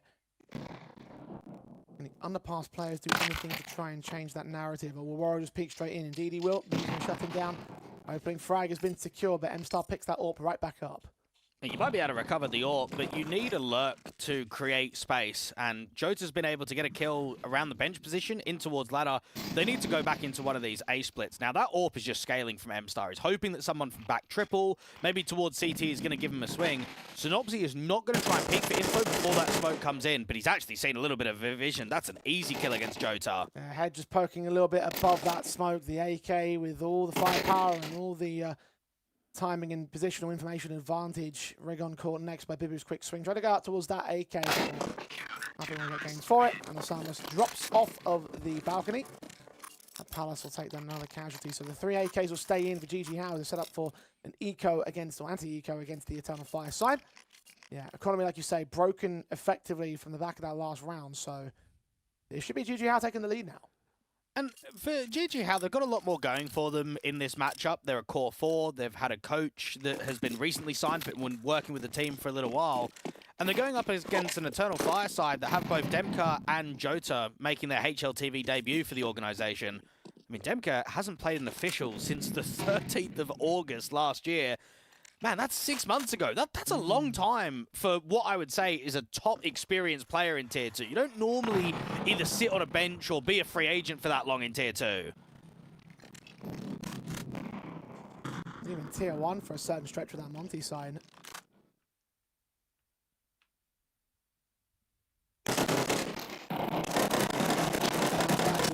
Possible. Flat throw going through the triples easily up towards that top mid position. I guess maybe that could be the one thing that you could hold against Eternal Fire in composition. The players as individuals, as a as a lineup, they should have quite a lot of potential about them, but how much of that will translate into some of those individuals, particularly on Demka's part? It's going to be a difficult battle, and I also think it's going to be a difficult side of the bracket for them. They know that they're going to have to play really well, and it's nice to see the Eternal Fire name back with some notable names. I think ever since they basically lost the team towards Aurora, it's been about rebuilding, try and get some younger players in from the scene, but as soon as that doesn't work, that's when you go with that international spice. Now Osama's off angle, trying to reposition out here towards Sandwich. He's been able to get there completely unknown. See if it can continue being a harassment element of the defensive line. Utility coming in, flashes over, unaffected. The jump face from CT, and I put attention away. Rigon will check this, but Summer still gets that kill. And able to get the second man, Demka, with that trade. And obviously play beyond that smoke, but his teammate is a former teammate as well of Flatro. Comes up, does find one good kill. Turning away from flashbangs, expecting one to come in, but M-Star takes him in return. Bibu also will fall towards that mid position. Synopsy's low, Mini's AWP is out position, so bomb plan will be secure without resistance. And it'll be a retake advantage of Eternal Fire. There's pretty much nothing in this retake unless they get Warrow. I'm looking at the CT press thinking it's going to be very unlikely because everyone's just going to be playing time on this, and that's great crosshair placement in from Warrow. That's going to put Mini in from the save. And right there, we see Osama's in a good position out from Sandwich, but as soon as he gets traded, they just start getting overwhelmed on the bomb site, and Mini might not even have this AWP staying in play. M-Star has got to try and get that timing, try and trap him out towards the market. They've even got Denver coming out towards the B apartment. So trying to put a lot of pressure on this last guy, try and disrupt as much of the economy as possible. And do you know what? It's quite funny, Jay, because I was doing a bit of research for this Eternal Fire side last night. I believe that M-Star is the oldest player. Like, I'm looking at some of the guys on the team. Warrow we've seen from years. Demka we've seen from years. Rigon, we were casting him back in 2019. And yet M-Star is 27 and the oldest a part of the squad, but yet also the least experienced.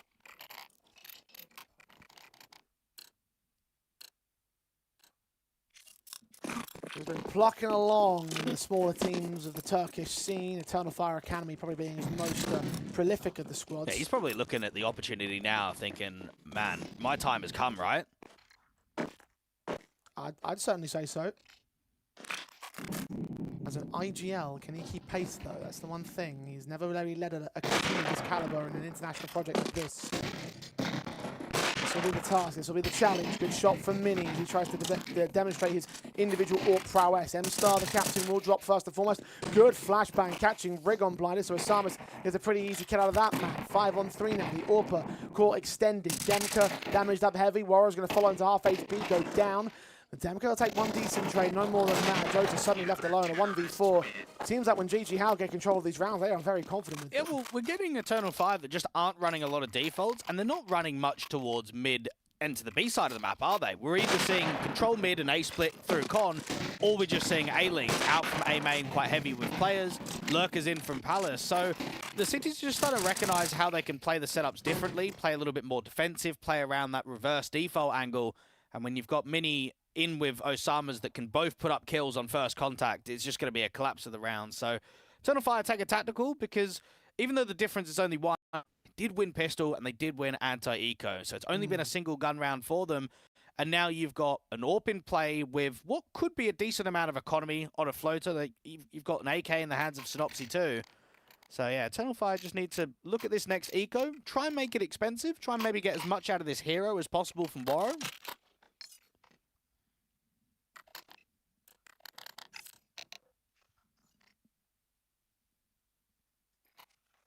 Loving the hero setups from the man, and certainly right reason to do so. He is one of the two top fraggers of the team.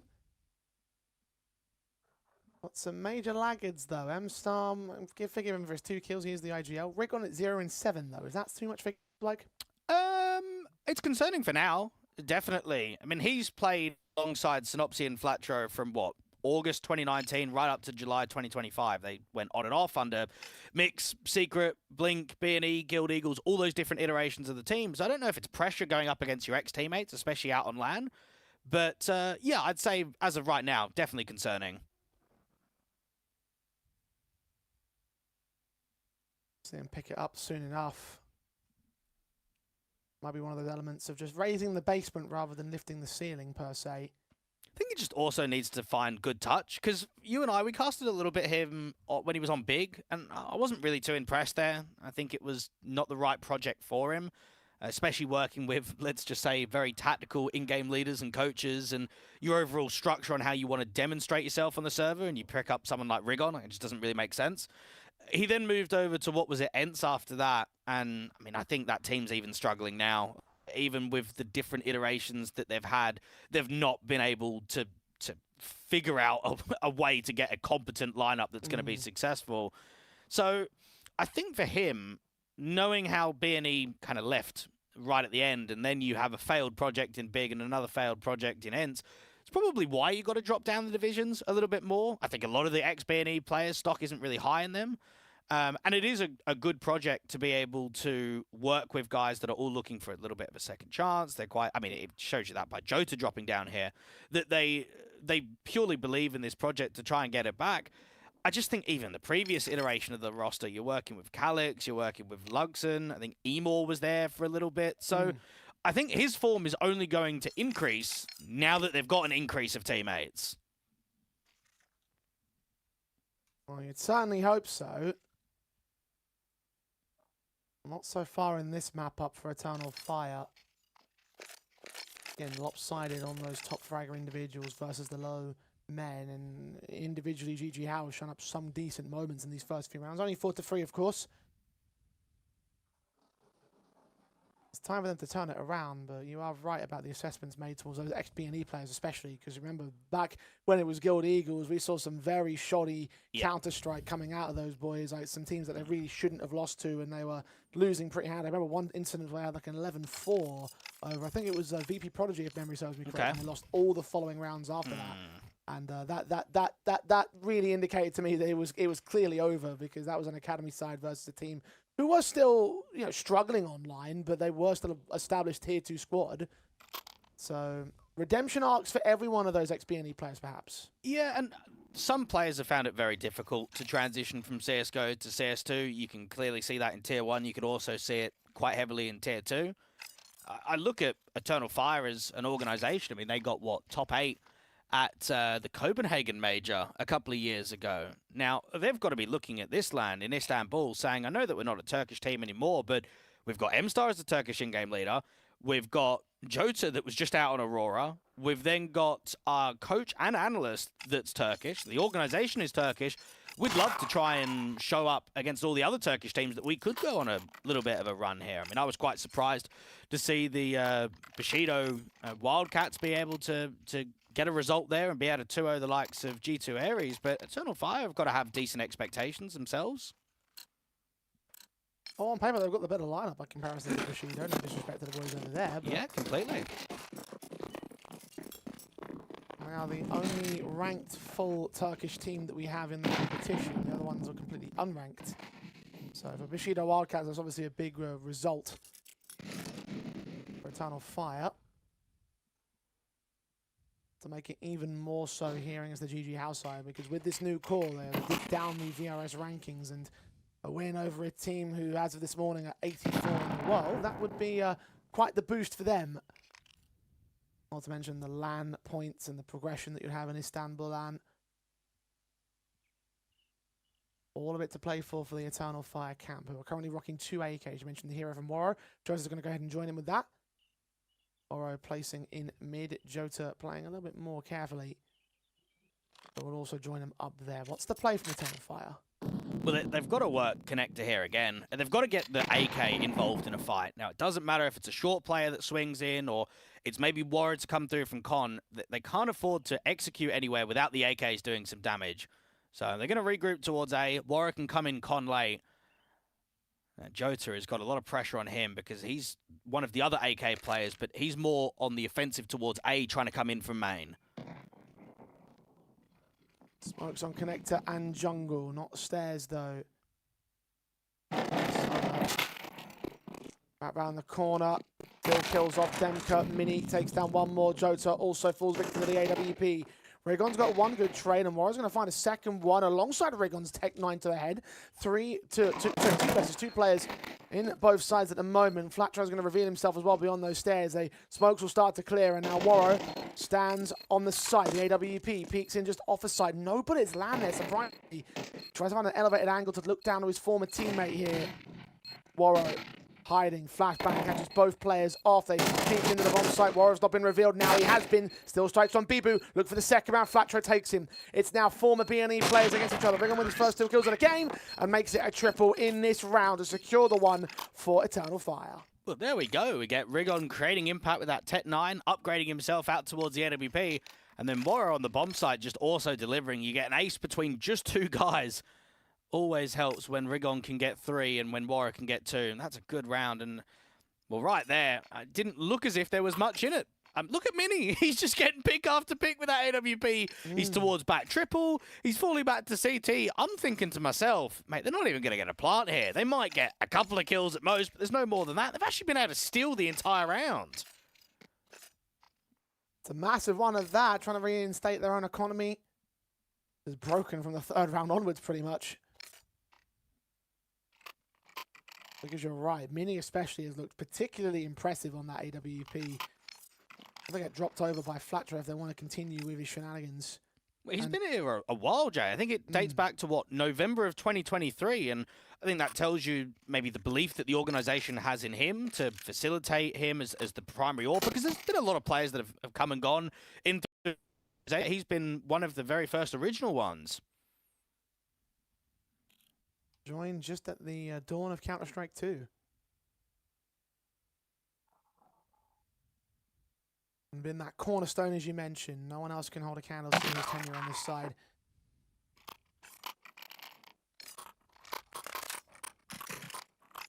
I did see an AWP pass between the players, so Mini will be back on it. One pistol for Bibu, though. That might be a small concern. Economy still not fully built from GG How. Eternal Fire's chance to punish and counter reset. Start to run away with this opening half. Definitely do so on their own map pick. Mirage, the first, was decided upon by Eternal Fire, so they need to find some success here. It seems like Warriors posted with that big green outside of the B apartments, waiting for the jump spot to come in from the van. So keep an eye on the timing of that one. Osama's actually going a little bit more aggressive than what we've seen previously. I haven't really seen much access towards A main for the CTs. And Flatro can't see anything out towards mid, so a slower default here from Eternal Fire. Flatro is hoping someone makes their way towards that corner. Turn, so kills can come in against two. M-Star and Warriors not ready for that. Had their backs, heads on the swivels, looking towards the mid-access, and that might have worked a little better to keep their heads towards the spawn. Synopsy finding Demka on that one trade back. Osama's has been dealt with, but it leaves it all on Rigon and Jota. 2 versus 4 to clutch this. And it's not looking good here. No, it's not, because Mini's already rotated out from jungle, and you've got 3 defenders on A. I know that Bibu's only got a pistol, but this is just so uncomfortable, and the in-game leader of Synopsy's even been able to aggress the line. He's called out Jota. Rigon's got no information of where these last few players are. Gets away with the first, and now knows about the players towards underbalk, but then Flatro swings in from short. And there we have it from GG How. I think they've got to be pretty happy with how they're putting up this CT defensive. This is Eternal Fire's best map in the pool. They pick it online all the time. And they've not given too much of a threat in these gun rounds. And I look at the bracket, Jay. So many 2-0s. We've not had a best-of-3 series go to 3 maps yet. I just get the feeling here for GG How, you get yourself up potentially 8-4, because, I mean, you're 5-4 at the moment. You're up against a shoddy buy. At least win this, get up to 7. Economy's kind of wrecked for the last one. Mate, you pressurize Mirage, go 1-0 up in the series. You've got a lot going out on Ancient, confident-wise on land to say, right, let's go and get another 2-0 like all these other teams have been able to do. Just speed run through the end of the day for yourselves. I mean, Eternal Fire are hoping to get a lot out of this event. This is the first time we're seeing this 5-man unit and this core, this new core that was formed just in January on a LAN environment. So the one caveat to test and to respond to what is otherwise, as you mentioned, the strongest map in the pool, 4 wins, 20 times played in the last 3 months for Eternal Fire. Could look better. And even so, it is home territory for them, and still not to receive. Warrior 2K trying to get as much out of that AK to start off the round, and it is quite funny when I think about some of these rounds where Eternal Fire, let's say on the force buy ones, okay, where they've not had the best of economies and they've been down to the odd weapon here or there. Warrior keeps getting the hero, doesn't he? He's not facilitating it in somebody else's hands. It's someone who used to be an in-game leader. I mean, that's even a new role change for him.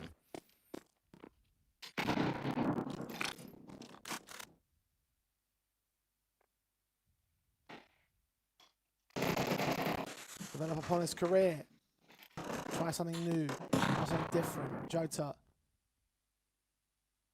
Different approach towards this default. Finding the returning frag on Synopsy. Already lost Rigon in the exchange. Eternal Fire. Gonna work out that mid control. HG's coming in close towards their line. Flatro goes down to M-Star. The Mini. Try and watch out for this team side. Basis catching Warrior as it extends down to the underpass angle. Kill found close. Tech 9 seeing the shoulder baits.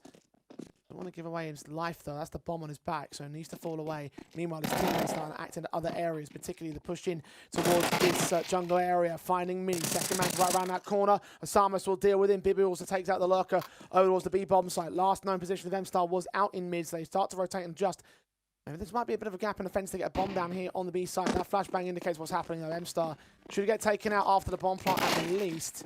Oh, that's a hell of a shot on Bibu, actually. So, cash basis, at least for the T side. A 1v1 to make happen against Asamas, though. Needs that headshot in real quick. He's got no rifles to play with, no util to work against. Similar story for Asamas. At least he has that AK, though. Tech 9 pulls it out, does a lot of damage, but doesn't get the kill for it. Down to the wire in that round, but it still tips the way of GG How. I tell you, I was starting to believe. You can see the vision. As soon as he's able to escape in that 1v1 out to the backside, you just think there's no way he's going to expect that repos. That's a bloody good effort there from M-Star. That's unlucky to not be rewarded with that clutch. And also a bit of a shame that Demka activated slightly early, didn't he? He was already out there towards the B apartments. He tried to create space, get the kill against the anchor, and it doesn't work. So it puts the in-game leader in a very unthinkable 1v2 to win. And the buyback on the eco doesn't even have much upgrades. One bit of Kevlar, a few upgraded pistols here or there, a little bit of util, not much. Keep that cash in for the final round of the half, where you can get silver linings. The advantage is what really Eternal Fire are looking for at this stage, and particularly towards the advantage of GG How. 6 apiece is the best thing they can do if they steal this eco round. It doesn't seem likely given the state of things. Wouldn't be a terrible T side, but you are hoping for a bit more on their own map pick. M-Star. Alongside Jota. Crossfires beyond the archway here at the apartments. The smoke's going to cover off both sides, and neither individual gets a tag or a kill. Synopsy draws out first blood instead towards the top mid. You dropped the bomb as well on Morrow. Yeah, well, this round's over. No, there's nothing left now. Oh, what a shame. How do you get that bomb control back? I guess you just try and get out towards B and at least deal with Bibu and then come up from short. Awkward spray there from Bibu, giving a kill to M-Star, and the M4 is domed in by Demka. Maybe this is how you recover this bomb. Rigon focusing down flat throw. He takes down his teammate as Demka, though, and Rigon turns into that casualty. Asamas trades it back. M-Star closing in the backstab of the AWP, going in for the knife, and that cost him his life. Caught switching to the pistol at the wrong moment. Jota's picked up an M4 in the meantime, known towards both CT members. Orb baited, AK swings to get the casualty together, and GG How will take number 7. That was a bit of an unnecessary move there from the back line. Yeah, that was a little bit unlucky again. I think right there, lack of info of the player out towards window. Just a bit comical. And it's surprising how close that eco actually gets to being won, considering that they're in a man disadvantage and they've got no bomb control. You expect a couple of kills at absolute most, and there's just a little bit with some whiff sprays coming from the CTs that there's nearly a punishment. Eternal Fire, though, they are desperate for 5T rounds. I don't think 4 is going to be good enough going into this second half.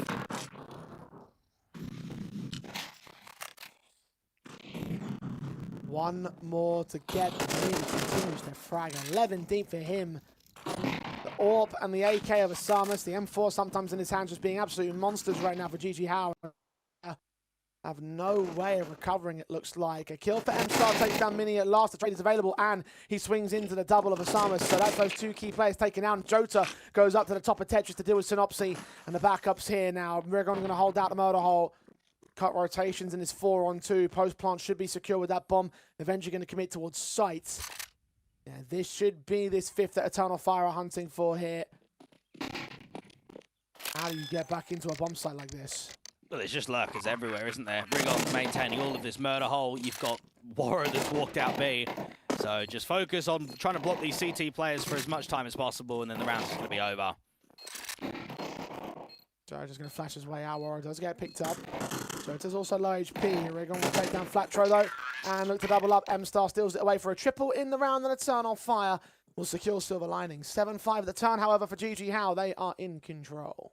And Jay was mentioning about M-Star playing out on Eternal Fire Academy. What about Jota as well? Those 2 guys were teammates for a couple of years, 2022, 2023. You'll look at that period and say, well, that was the start of Jota's career, to get that progression into playing with the big boys, and now they start regrouping after all that experience they've learnt together.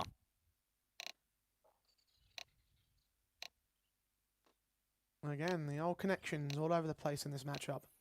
And I think you do get that with a lot of local players, don't you? Especially when they go back towards local teams, is that whenever you come up, whether it be in the Turkish scene or whether it be from the Kosovo scene, there's only so many players. So at one point or another, you will be teammates, and then you tend to go to the international offers, and that's maybe where you create the career path to be able to expand and go on a little bit further. I mean, even for Jota, I mean, he's been sitting out on the bench for Aurora for a little bit. He's out on loan at the moment. I think this just gives him a bit of time to actually play some officials rather than just sitting there doing absolutely nothing. Send him out, getting some officials, try and see if they can help out Eternal Fire, rise up the ranks in Tier 2. Yeah, about building a new pathway for yourself. And for this team as well. 2 rounds to the lead of the T's now. GG House switch halves and the Pistols go live for the CT side of the Eternal Fire camp. A lot of emphasis towards the apartments, and there's only so much that the CTs can do to defend against the Origon's held away. Beyond that boost up, might be able to look above that smoke. They've just come in towards the archways, seeing players and finding one from beyond that smoke. Synopsy goes down. Aurora comes in with the flank angle, and Flatro gets caught out in the open. Bomb plant can be secured, but a 5-on-3 retake required out of Asamas to trade back against. Rigon will fall for one, but Warrior and Demka instantly get back on their backs, and Asamas is all that's left. 1v4. Needs a full-blown ace to make the round work out. There's a couple of low HP players, but Demka shows him no mercy. Executes with particular prejudice, and that is the round. A pistol win for Eternal Fire. And now you got a question, do you want to even be force buying here? I mean, one player to get dropped on the pistol at a bomb plant, it's not ideal. Yes, you've got a lot of players that are going to be looking to try and fight, and you've got Flatro and Synopsy that do like have an AK and armor. You're not going to get it in a round like this. So this is going to be a difficult investment. Eternal Fire, they made that retake look really easy. I mean, they didn't have anyone on B directly, did they? Rigon was playing back from short. Warrior came in on rotation very quickly from Market, but GG Howe just couldn't get anywhere. As soon as that bomb goes down, they're just stuck. No space to play with, no room to breathe, and eventually Eternal Fire came in and suffocated them. And you're right about that buy stay. No forces in for the T side. Half 4 pistols at least will try to generate some threat, but a bomb plant bonus may be the best thing you're going to try and get out of this round. Even that's been dropped out towards Catwalk inside of that smoke. 4 of the players pushed up towards top mid. None of them get away with anything. All 5 alive for Eternal Fire as they lock in an even stance once again, 7 apiece. And now we get to see how good the T side of GG Howe really is. Gun buy available. Yeah, we saw a good Mirage win coming from GG Howe recently out in China against Rare Atom. Got themselves a 13-11. That was in a quarterfinal. I think that does help them quite a lot. Even though the Boris isn't a part of the lineup today, you've had back-to-back LAN events playing out in Asia. It just kind of gets you ready for the new year, gets you ready for this level of competition. It's all about translating that now against the European teams. Mini. Oh, good spam. Warrior 2K was just sitting back, holding that top mid smoke, and he's gone instantly. Was hoping he'd see something when the flashbang faded, but he was doing the dance, so. Kill comes in easy, like you say, a bit of spam. Maybe a bit of luck, a bit of good reading for Mini. CTs don't want to let that go unanswered. Pushes in towards ramp, may provide some moments for Demka. His back is turned towards the contact in the Palace. Checked on, M4 wins the fight, and now Demka needs to back away. He's got a 4-on-4 now to hold the defense is all he needs to do. And that's an incredible check coming out of Demka, and that may have just survived the round because now they're stacking up on B. Because of that A emphasis, it's pushing the T's away in towards Sport, isn't it? It's putting them out to the apartment. Now you've got Emster towards the backside, and you've also got Rigon that can be there. And then Demka, I mean, he can be a quick rotator out from jungle too, so you could potentially even have 3 CTs out here on B.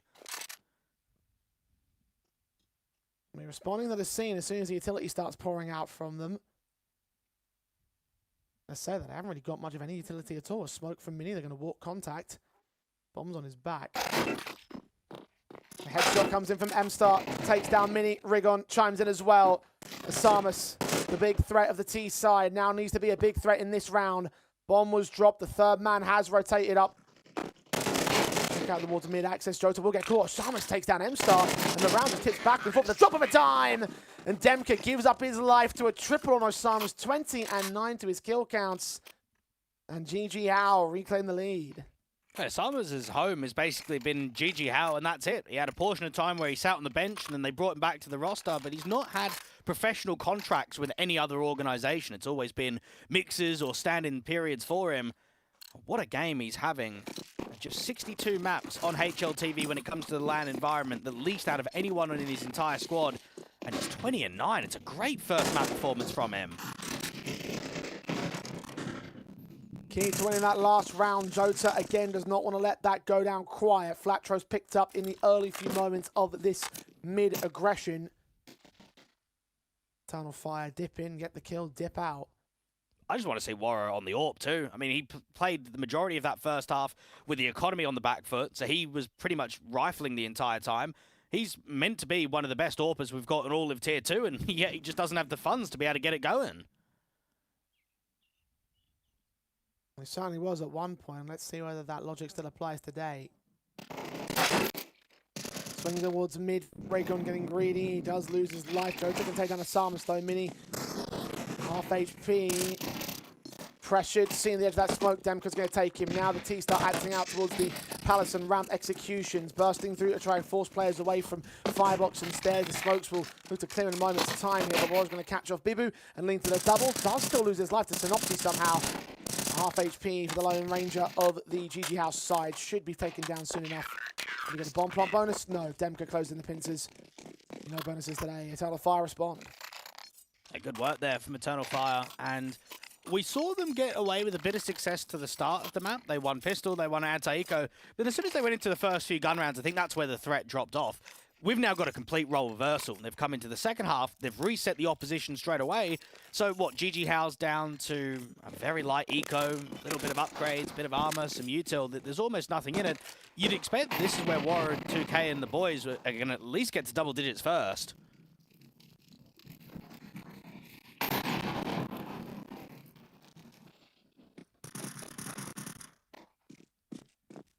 the very least, you hit 9. No buy-ups here for the T-side basis. The Deagle Tech 9 lock combination shouldn't reveal too much.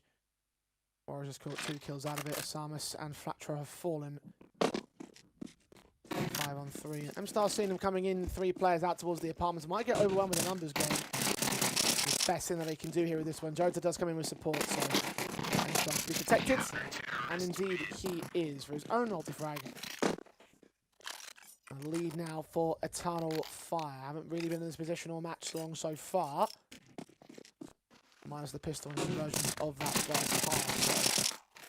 So times of true control. They've got the rifle bias coming in from GG How to try and stop it. And you clearly expect someone like M-Star is going to get a lot of secondary calling from Warrior. I mean, Warrior's been an in-game leader for the last, what, 5 years of his career. He did it on Passion UA. He was IGLing the Drillers team at the Asia RMR, Monty before that for years and years. I know him and SDY both were sort of quite vocal, both captain voices when it comes to that team in particular.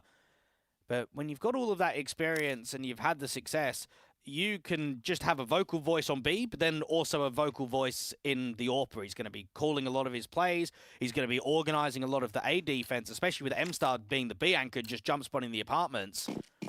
Now, GG How are going to start getting desperate here. Lose this one, and you go down 8 to 11, and then you give yourself a very tasty round streak for your Eternal Fire.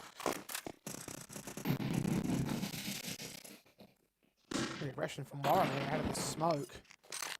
Of the catwalk, got Ring right behind him. The A came up to provide the main distraction, noise being made. M-Star meanwhile engages out to the apartments and doubles up towards it.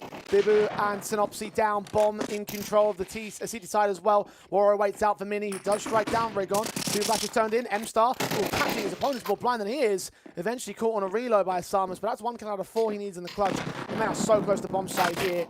They'll know what he's going for. Demka's going to find him. And Eternal Fire in 5th gear, running forward with double digits at 10 to 8, looking for 11 as well. Should get it, and all economy just doesn't line up for the GG House side. Losing their grip on this map up when they started off so well. Well, we could be realistic and say nothing really caught our eye from Eternal Fire in the first half. They're okay, they're a bit average. They come into the second half and they're starting to get multi-frags. We're starting to see playmakers. We're starting to see a completely different team. But all of these CT rounds that are being won, bro, they're not even getting close to a bomb site. The most competitive round was a near clutch from M-Star in, what, a 1v2 when he had a Tech 9. Man, since then, how different it has been.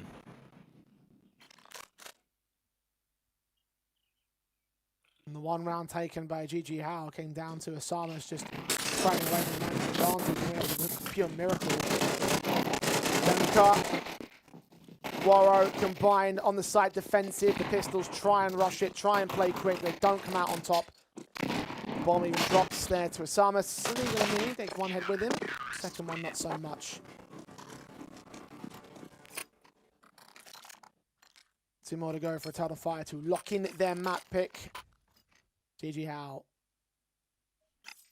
AKs on all 5 individuals. Need to find a good round out of this one because, as you said, with the exception of that one round and the pistol round, they haven't gotten close to the bomb site. Gonna try further than that now. And it's been a perfect debut for Demka and Jota. They've both had impressive rounds. They've also been very consistent in the second half, and that's what you want from your newer players. Now, Mini last time got that slam out towards top mid against the AWP of Warren. Certainly didn't happen this time, though. Natra can at least take down his former teammate, the Swiss Superman of Rigon. And taking clean off and the jump away towards Shaw. 4-on-4 now. Considering a press in towards into the connector, he's leaning down towards mid. Okay. Protected to hold down the more sustainably. GG Howe. Oh, look at M-Star. He might get bomb control again. He keeps getting the bomb, bro. Yeah, you're right about that. I wasn't expecting that at all. It's a slow creep up that no one noticed, and certainly the teams won't. The player up towards top mid is going to fight. The M4 doesn't quite look to engage just yet. Now he does. He almost whiffs it, and indeed he does. M-Star may have just trolled the round right there. Osamas eventually is caught by Warriors, so at least they maintain it to a 3-on-3 with a massive HP advantage above 2 players of the T side. It's difficult here from Waro. Oh, what a shot against Flatro. Now he's got to lean back in towards the apartments, and Synopsy is not running it down. He is contacting in. Might have to just play a retake now. Warriors going to be the solo holder. Oh, just seen out of apps indeed. Synopsy takes him. The kill to a plant. 2v2 for the retake of Eternal Fire. Well, at least Jota's high HP, but Lucky Util is going to be very difficult. They need to try and come in quickly from market. There's absolutely no info on where the repos has been on the bomb site from the T players. Kits on both. Time won't be an issue. Utility will. Information will. Kills will. And stays out only for Jota as Ego falls down. Demka pressured heavily. Can take the one casualty. Flashbang on towards that bomb. Is there a Molotov for it as well? Not quite. Bibu keeping his head ducked away. And Demka is out of time. He's pressured by that AK. He'll go up with the bomb. The round will go the way of GG Howe. Now, M-Star would have heard all of those footsteps from the player in top mid. As he was walking towards TV, there was so much noise being made. That's such a shame, because that's a sitter of a round. You get that kill, you get bomb control, you just can't really fight back from there. It's going to take you so much time to clear out that territory. It's going to shave time off of the clock. And GG Howe, I would say, catch themselves a very lucky break. Now, the problem there is, Jay, you've got one alive, you go into the very next gun round, and you're going to be up against the NWP again from Warren. You're going to be up against a really good buy from the CTs. You're open to an instant reset, just immediately, as soon as you've had success of a clutch.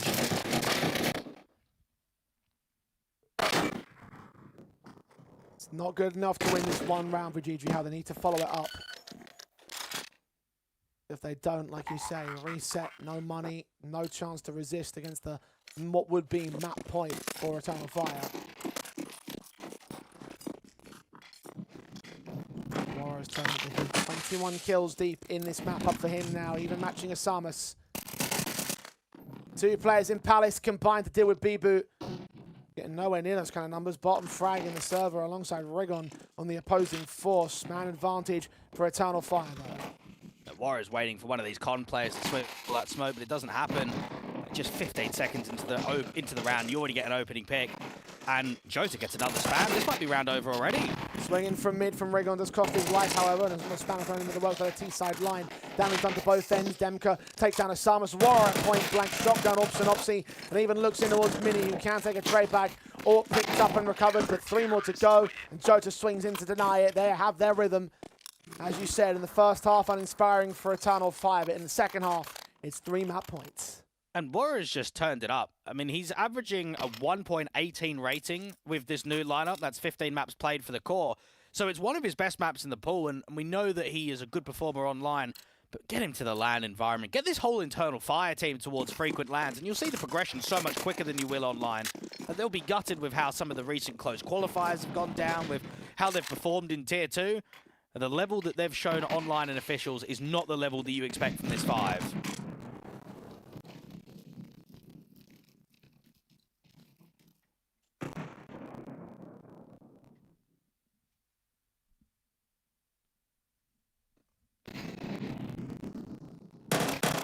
Walkouts on T, walking their way forward. Bibu's going to catch off Rigon. Advantage GG How. Again, that bottom frag up. Exploited imperfection for the opposing force. Now, where do they go with it? Connector access would lead into potentially 3 players worth of defensive. B site from short would be a difficult option, but they are going to go back down to underpass instead, find the 3rd angle to work. Well, Demka's clearing the majority of A main, so Warrior's going to already rotate over. And with how he's looked with the NWP, I'm probably expecting a multi-frag from him, especially with the smoke to try and block the T apartment players straight away. Going to reposition the hold first contact as well. Start. There's a knife draw now, but Warrior just takes that first contact and now they accelerate. M4 holds closer contact, catches Bibu with his knife pulled out, looks back up for a double and he connects it. USP brought out at close range and finally Mini is going to return one, but Warrior strikes Asamas down. It's all on Mini now. The clutch this to save his team in this map up. Will try and wear away Warrior, who will just play distraction for Demka to come in for the backstab, close in the pincers and close out game 1. 13-9, very effective stuff from Eternal Fire in the second half. First half maybe a little bit less so, but look, their own map pick, favoured half and CT side, they took control. Yeah, they did, and it's a good performance against what is a pretty good-looking GG House side. I know that Boris has had the problems of going in and out of the roster, but it's still core 4 that dates back at least 3 months. They've been going to international lands, they've been getting good victories against some of the Asian squads, and yet right there, they just got outclassed in that second half. They were getting pumped. We were seeing so many multi-frags coming through from M-Star and Warrior in that second half.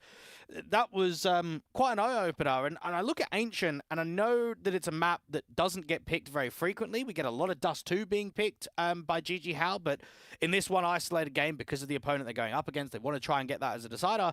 They're picking into a map of Ancient where, first off, they don't pick it in best of 3s, and the win rate is awful. So with how they've looked in that second half, they need to step up their performance. Otherwise, this is going to be a 2-0 win for Eternal Fire. Well, I think the one consolation prize would be the fact that this Eternal Fire roster, this core, this new core, hasn't really done too much of Ancient play rate. So you've got that in terms of your own favour, in terms of how you look over on the GG House side. So I will say that, yeah, you probably are right about like locking in and really sort of like getting your fists down and trying to ensure you don't lose to his 2-0. Because there was a point that maybe if you were GG How, you were hoping that maybe you could have landed the 2-0 instead. But I guess we'll find out how Ancient is going to go after this very short break. Don't go anywhere. It's back with map 2 when we return.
And welcome back to IstanbuLAN. It's time to get on map 2 between GG Hao and Eternal Fire. Eternal Fire pretty handily dispatched of GG Hao on the second half of Mirage. Now we move into this Ancient Dweger map you were just mentioning. Not commonly a fast map pick for the GG Hao side, but hoping to try and get a punishing against the Eternal Fire side, perhaps. Yeah, look, I've seen a couple of results online for Eternal Fire. They played it a couple of weeks ago as the Core 3. They've now got Demka, and they've got a debut coming through from Jota. Rigon didn't play well out there on map number 1, but look at everybody else. I think they showed individually that they were the much better squad. So going out on Ancient, knowing that there was at least a really big losing streak for GG Hao. Even their recent LAN results have been okay. I mean, they took FlyQuest to overtime on this map, which is probably quite a good sign in a grand final. But I don't know. I think the writing's on the wall for a 2-0 right now. I think this is the perfect debut opportunity for Eternal Fire. I mean, it certainly does feel that way. I take some solace in the fact that it did look a little bit uninspired from the boys of Eternal Fire in the first half. The second half certainly was a lot more superior. And you also had your great individuals over on that GG House side. Samus obviously carried on that excellent performance from the attacking side to the defensive as well. Less so for Mini, although he did have his great moments on the AWP. You are right, though, when it came to that second half, it was really all about Eternal Fire. Warrow, excellent stuff from him, a true sort of just rise to prominence, and alongside Demka, second highest rated player for that team in that last map up. What a return to form it has been for him, like you mentioned earlier. Haven't seen him in an official since September, and well, he's come to one right here and now on LAN, and he's performed like he's back in Monty. And I think it just tells you the difference of the caliber of the roster. We've seen online, they're not even making it to CCT main tournaments. They're going out in last places. They're finding it really difficult, even against some real low-level Tier 2 teams going into Tier 3. But Calix and Luxon out, and then Demka and Jota in, it might be the same core, but it's a different team entirely, isn't it? You've got ex-Tier 1 players. You've got guys that have competed at top-end level of Tier 2. You've got Jota that was just on a top 5 team in the world. So the increase in performance that you're going to get out of not just those two guys in particular, but the entire team. Because I would almost say, especially for someone like MStar, he probably found that transition really difficult. We had a full Turkish team. We've then had a couple of international players, but we've still got a Turkish core, so we're going to be communicating in English, to now, okay, we've got more Turkish guys coming out. We've got a better Turkish player coming in, and we've got someone that Demka is very familiar with, Waro. So I think the lineup just makes so much more sense now. And you want to come into this LAN creating a little bit of a run. You want to get inside of the top 100 on VRS. You probably want to get closer to maybe a top 40 to 50 position.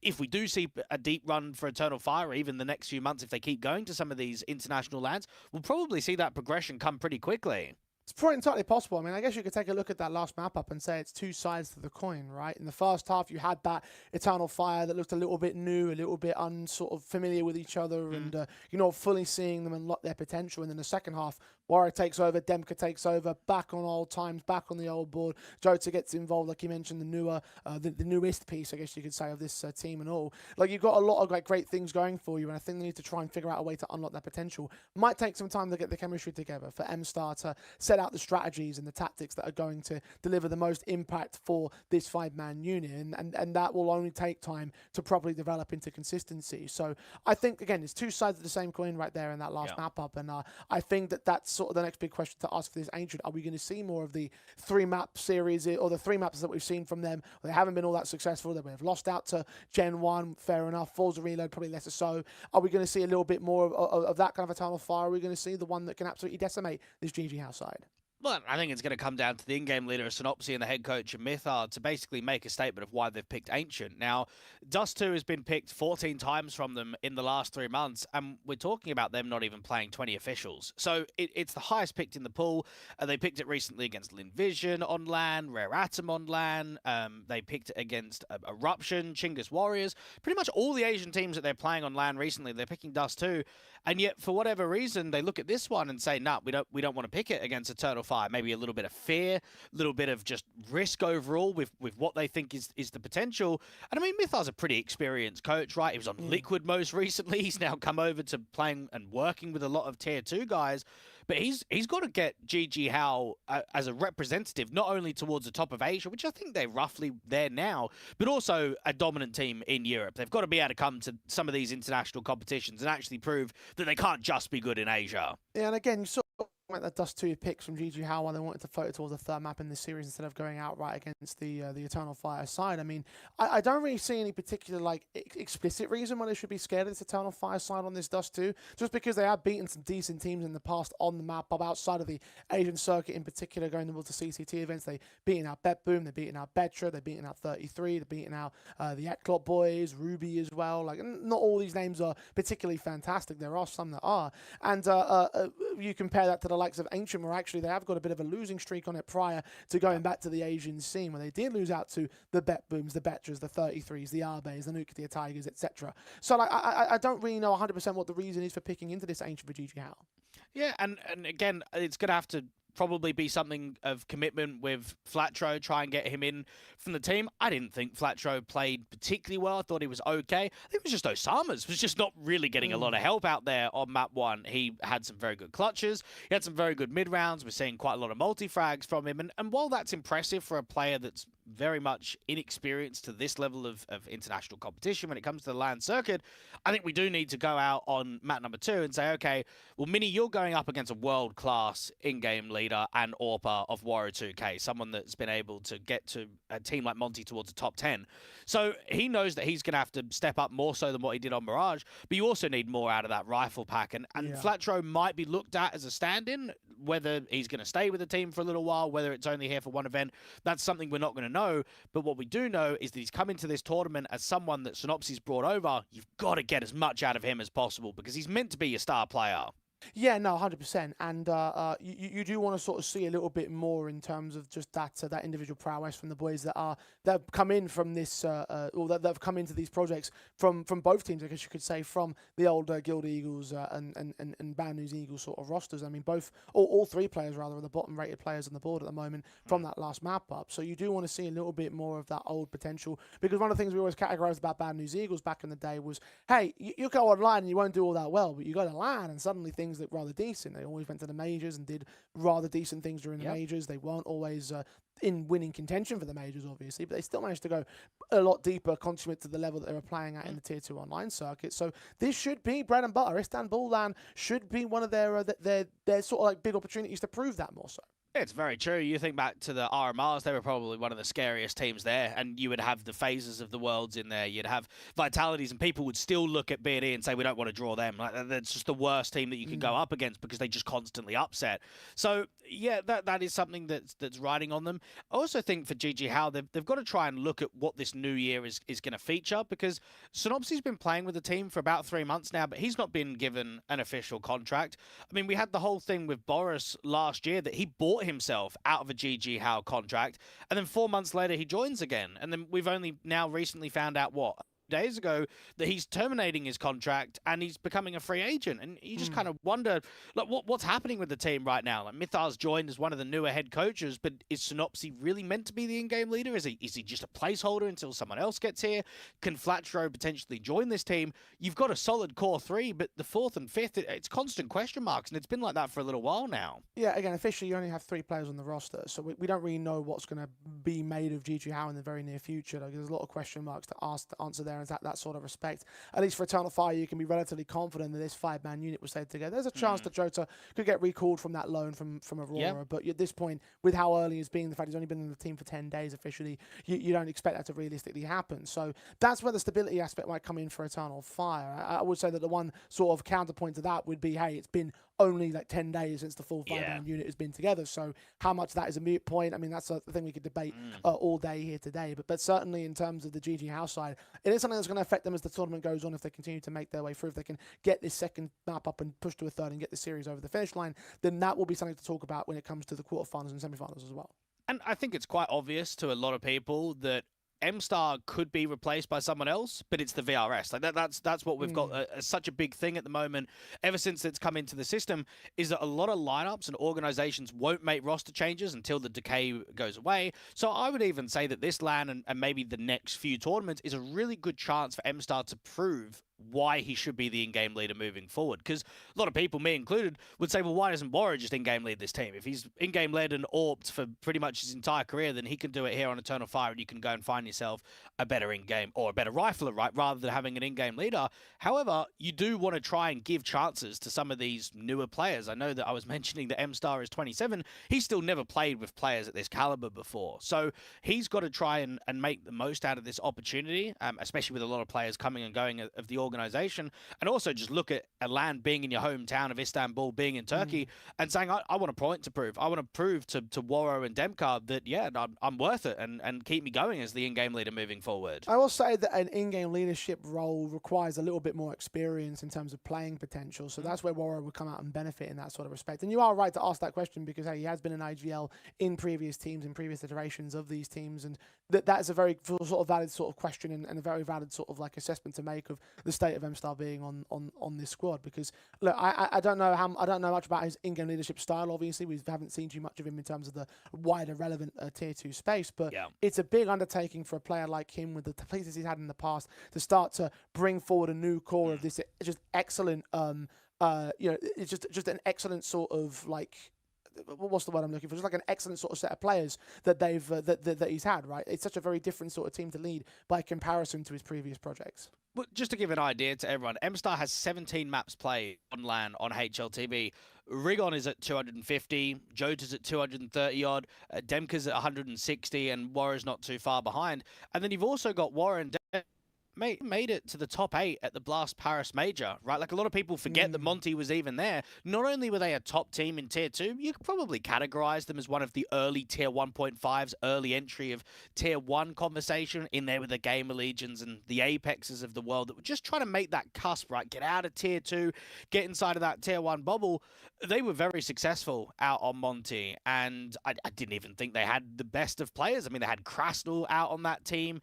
They had Boris as well. Yeah, he was in really good touch back then, but they were working with some of the lesser-known players in Tier 2, and they were able to get as much out of it. So now that you've come here, you've dropped down the divisions, you're quite low on the VRS, you're probably looking at the next few months and saying, right, let's try and at least get back to a competent level. Let's at least try and get up there, because I even look at the last project for both him and Demka on Passion UA, mate, they were still a fairly high-end Tier 2 team. That team was still getting to grand finals on international lands. They were still winning titles online. They were still quite strong, even though they got dropped by the organization.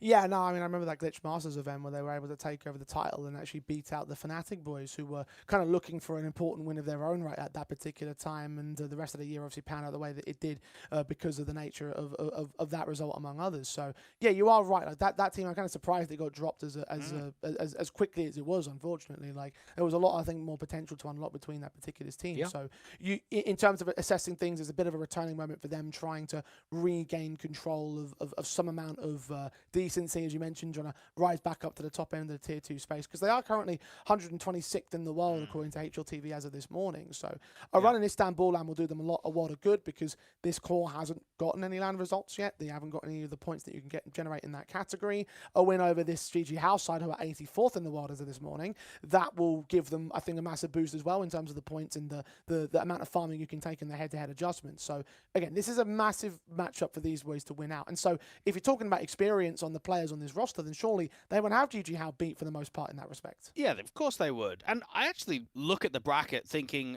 one more map here, get yourself a 2-0, get confidence going into tomorrow. You've got to face 9. Now, I know Rules and Code, they've looked pretty good online. I think they've definitely had an uptick in form towards the end of last year. Coming into the new year, they don't really play too many LANs. And when they do, I think their results can be quite average, quite flip.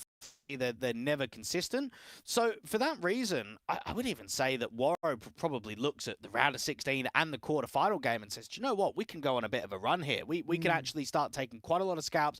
We take an 80-ish team in the world of GG How. We then take another top performer in Tier 2 of 9. And then what? Your Saturday semi-final, at best, you're probably going to be facing off against Hotu. Yeah, you would definitely have a difficult time in that best of 3. You would be looked at as heavy underdogs in that one, but that could be a semi-final winner to a 25k USD prize pool LAN. If they can just win this best of 3 and the next one against 9, mate, you would start skyrocketing up the VRS and really making the most out of it. And putting the tactical chemistry to the side for this Eternal Fire side, just looking at the pound-for-pound rosters, yeah, I would give them a decent chance to be able to beat out that 9 camp. I don't think it would be easy. I don't think it would be a clean 2-0, and especially when you factor in the tactical element for both sides, you definitely would pip 9 to the post on that one. But I think Eternal Fire would give them a hell of a fight.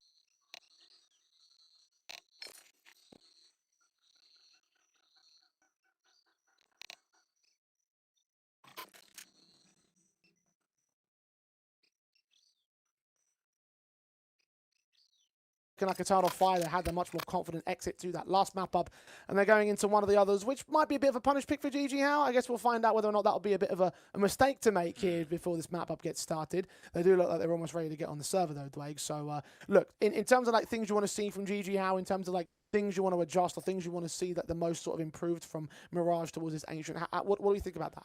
Well, I think straight away, I want to see quite a lot of good stuff from them on T side of Ancient, which is getting Flatro set up in a lot of key duels towards lane, get him involved in towards cheater fights. I think when you've got someone like Flatro to your disable, you want to get him out to elbow pops, you want to get him into aggro lane plays, you've got to use him like Boris. And I know a lot of people might have views on Boris, right, about what he was of a player in the past, how he was on Falcons, how he's been here on GG How.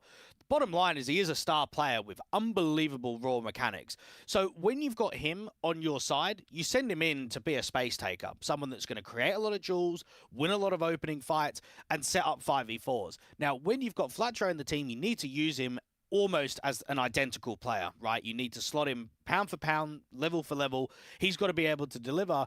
And I think with how Boris was playing out in those Asian events recently, he was one of their better riflers. He was one of their more stable individuals. So Flatro knows that it's very important that he's strong on T side, and if he's losing a lot of opening fights, if he's not getting in with some of those aggro duels and he's taking a lot of deaths, then it's going to be very difficult to work that T side. So I think Synopsy and Flatro need to get a partnership going here on at least for the beginning when it comes to Ancient. And again, you would expect them to be able to do some sort of work in that regard, being former teammates, having the chemistry there. I think it's more down to the individual performances that might begin to let them down again. All three of those ex-BNE players currently in the bottom end of the board when it comes to the series rating, just from map number 1 alone. So big improvements to make across the board for Rigon on the part of Eternal 5, with Synopsy and Flatro on the part of GG. How can they make those improvements? Well, we're about to find out. Pistol's about to go live for our second map. Ancient will see the CT start for Eternal Fire. And another positive going the way of Eternal Fire, Jay, is those few officials that got played out on Ancient recently online. M-Star was playing very well. He was actually putting up some very good numbers in all 3 of those games. So the in-game leaders proved out on map number 1 that he's stable. He's got to now try and prove it again out here on map 2. Double Julies coming through from Rigon and for Jota. It'd be nice to see Rigon just increase that performance ever so slightly. Never ideal to drop 8 kills on a map that looks very one-sided. They're going fast in towards a site here. Demka's USP pulled out, trying to take a decent strike back. Unable to land much out of that one. Mini draws that first blood, but Demka goes down. Bomb plant secured. 4 on 5. They've got donut space, and this is where you just try and play time. Now, Rigon out from CT has got to wait through. CTs are even anticipating a little bit of a lurk, and there actually is one in from lane still. Well, no for Warrow. Check for the head. Nope. Overextending, on the shots out before he goes down. Rigon close quarters. Dually set, stands 2 players. Goosh down at 1 point of health. He's got backup coming in from mid. Jota strikes down Mini. Synopsy turns it into a 1v2. 2 players wrap that corner. Needs the headshot perfect. Caught on that reload. M-Star, similar story. Sword switching to the Dualies. And Synopsy takes that chance to strike back. There's the impact you're looking for, Dwag. Still win for GG How. What a round from Synopsy, because even though they opened up the bomb site with a 5v4, things were not going well. They were really struggling there. Retaking players were getting a lot of success out from CT. The donut pincer looked as if it was round over. I can't believe Synopsy is able to get that reload off and still hit the finishing blow. Now, Eternal Fire are going to go in for the Force Buy. Jota's going to go in for one of those upgraded for Masters. You're going to get an MP9 in from Rigon, and then pistols for the rest. Let's see if this is going to be a Force Buy win. They're going to stack up quite heavily. They'll leave, what, Demka as the lone mid to A player, and then just keep 4 CTs towards B.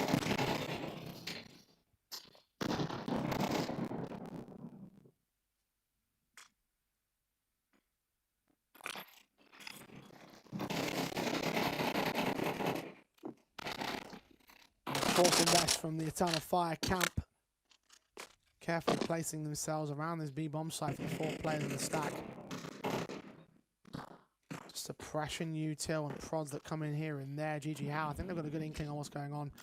Demka's about to feel a lot of pressure. He's got those smokes in with the 5-7 in hand, so we'll block off entries from mid into donut. Teammates are not willing to rotate though. Well, if it can filter them into red room, then that's where it gets dangerous, because Warrior is spotting the back line, so is Demka. They just need to try and funnel them through, and unfortunately, it looks as if GG How are just going to wait out the patience, go for the A split in from donut and from A main. This round looks like it's going to be a safe call. Eternal Fire might send a couple of players in, look to see if anything presents, but with how light the A defense is, there's just no hope. Yeah, no doubt. Hear those footsteps, and the teams actually will begin their rotations now. Bomb plant shouldn't be denied from here, though. And the Eagle shots ringing out, but nothing connecting as you would expect for the CT side. Demka, backed up by Jota, will lead them into some sort of prod. Doesn't seem like a retake here. Smokes on main, won't do much. Actually, will block off 1 player from the site. Flash is over. Check for nothing. Bibu takes that kill. And start charging against the man, but eventually wear down the likes of Flatro, Mini, and Synopsy continue trading. Those people trying to get back with Warrior. 1 versus 2 sets. Does take down a Samus, and now Synopsy around that corner. Warrior's going to go in for the kill. Doesn't quite land him. Synopsy, another clutch situation. They're reduced heavily on damage there on the GG House side, but they get away with that 2-0 start. Do Eternal Fire want to keep forcing? Well, I was just thinking the exact same thing. It's one of those cases where you are eager to try and get that reset, aren't you? Try and cripple the economy of the opposition, but it's such a risk. Another good clutch. Great time stalling from Synopsy. Round didn't present much, but quite impressive shooting coming through from M-Star out in CT. A tactical timeout going to come through here from Eternal Fire. And it seems as if they are going to go for it. Now, I would say that they were a little bit stagnant out there on B. Even though they had the stack, they didn't clear space. They didn't press down ramp. They didn't re-aggro into cave. They sat back. Now, if you're going to buy again, now that you've got slightly better weaponry, because they only had, what, 1 FAMAS and 1 SMG. Now that you've got yourself 3 FAMASs, you've got a couple of SMGs, I think a little bit more activity is probably the way to play out a round like this.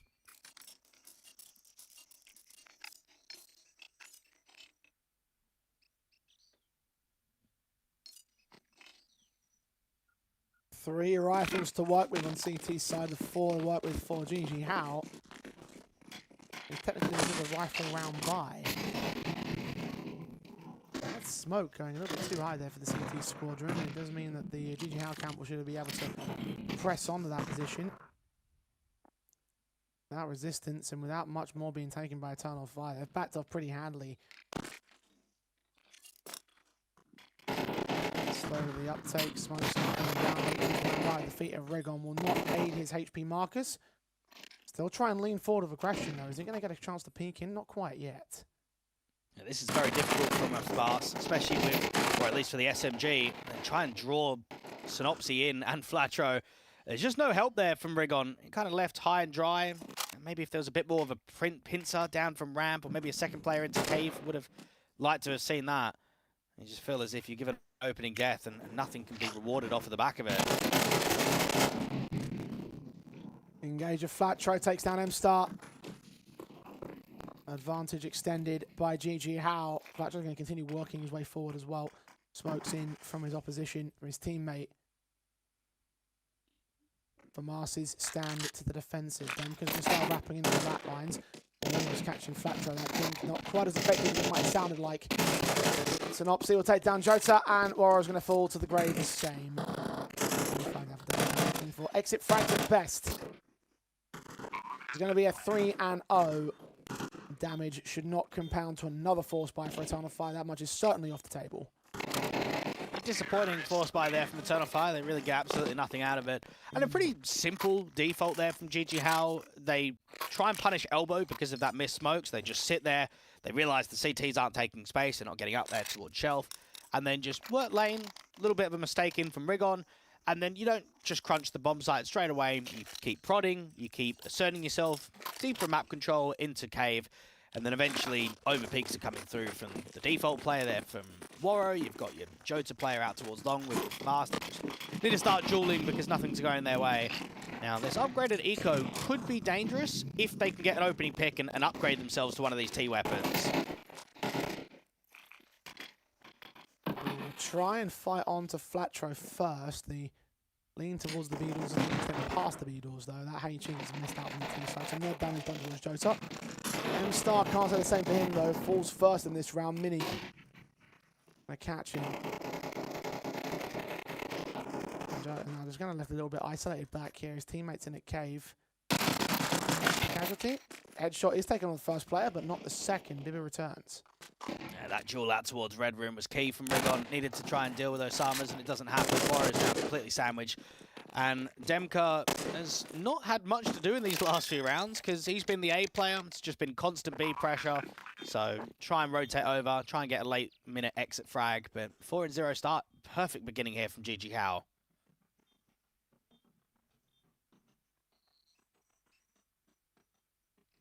Excellent start in their map pick.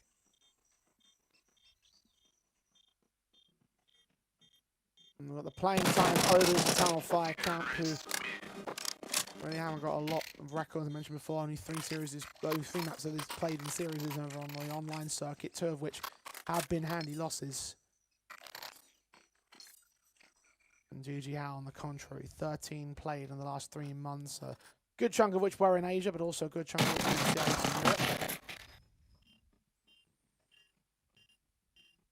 I'm showing what they're made of in this one, it seems. Let's see a little rifle buys, true rifle buys from Eternal Fire and start to test this T-side basis and give yourself something on the board. Throw back into Dragon, does not go so fast to run him down. This red smoke means that the CTs are trying to punish that, try and get on the front foot towards the red room, out from Donut. And instead, Osama just gets that kill, takes more space away. That sets up the B defense to basically over-rotate. And this is a really good start from GG How again. We even saw with the anti-rush util from the T side, that HE that landed against the two mid players. Jota and Demka are already down low, and Mini's even caught Jota.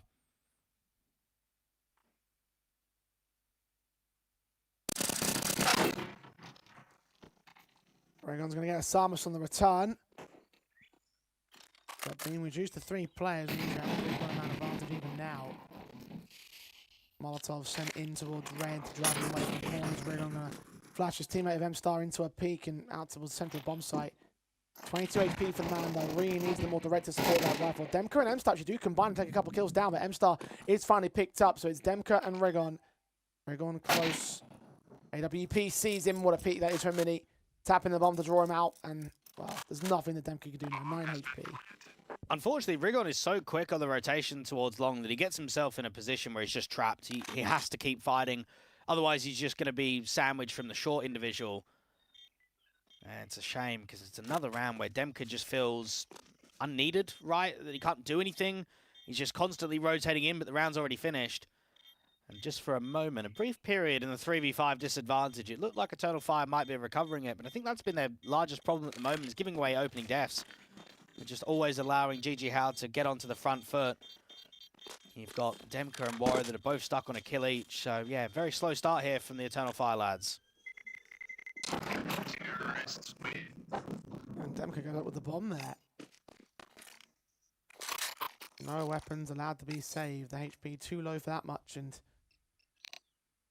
like you said, slow start, uncomfortable stuff from Eternal Fire, a tactical called in, their second one of this match. They called one after the pistol, decided they wanted to go for that force buy.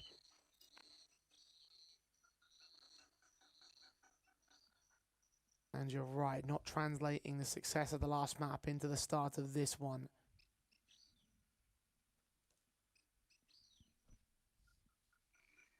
Meanwhile, Flatro's done what you asked of him. He started to step things up on the kill counts, and obviously similar story. Mini's AWP continues to lead the frag charges here. Osama's might have dipped off, but in general, GG How are in a far better position. Half buy now for Eternal Fire. May lead to minimum 6 being considered already. And while we've got 3 Kosovo players in the server right now, Jay, we've also got Mana that are taking on Arbe, the Danes. And I know that Mana next week are going to be playing in Dracula. It might be in a couple of weeks. And they've got 100 Thieves in their group, so that's going to be a good test for them. I'd like to try and get as much out of that against Maze & Co. Try and see if they can progress themselves as another team that's grinding hard in Tier 2.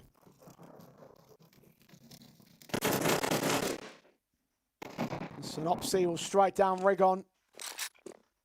M-Star close to contact, found out Samus, and well, Flatro's going to take down Demka, so 5-on-2, and it's looking like a pretty perfect round on the Steve from GG How.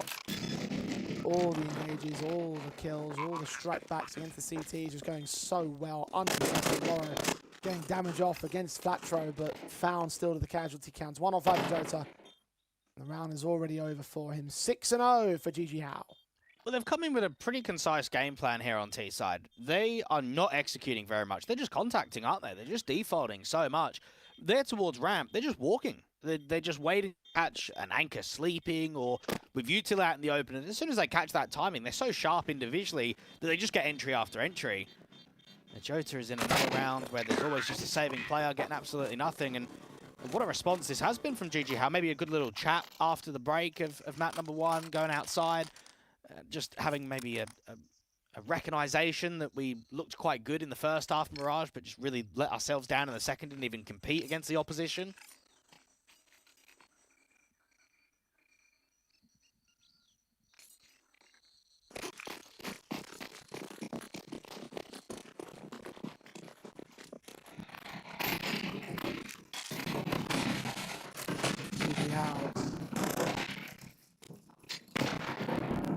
Find another opening pick. You're so early into the round, not even 15 seconds deep, and Demka's dead. He's gone from one of the top performers for his side to one of the bottom. Similar story for Warrior, in fact, the top performer for his side to the bottom. Not an encouraging stance here for Eternal Fire. Jota's trying to look for a returning frag, but peeking back into Flatro, the AK over the shelf. Gets his casualty. Another 5-on-3. Rigon finally strikes back one of the individuals. The Yorp immediately adjusting, and Rigon knows that that's a danger threat. Jumps back in past the B door. Rigon caught by Tenopsi, and Bibu and Mini return on the last couple of players of the round. 7-0 now for GG How. And well, I guess this was a good punishment for the T side, because there's nothing to speak of here for Eternal Fire now. No, they're just hitting every shot. You can just see for GG how they're just dueling at the moment. Now, in some of the previous gun rounds, I think they were being, let's say, quite cautious with map awareness and overall utility and time. Now they're just taking fights. They're just swinging donut. They're just swinging in towards the B doors because they're just so confident and they're going to be hitting these shots. And Eternal Fire, well, they just keep giving away opening casualties within the first 20 to 30 seconds of every single round. Now, we've got an A-main aggression here being held. Demka with the M4 needs to try and drop this bomb, and he does, but he will get traded quickly. Tries to hold on, but Mini's not missing shots at all. Grabs that bomb right back, and there's no quick rotations from Eternal Fire. Only Jota can get back to that bomb site. He's going to be suppressed here at Donut. Rigon will strike back one return, so Mini's going to get caught. That's the bomb dropped and all. Advantage CT.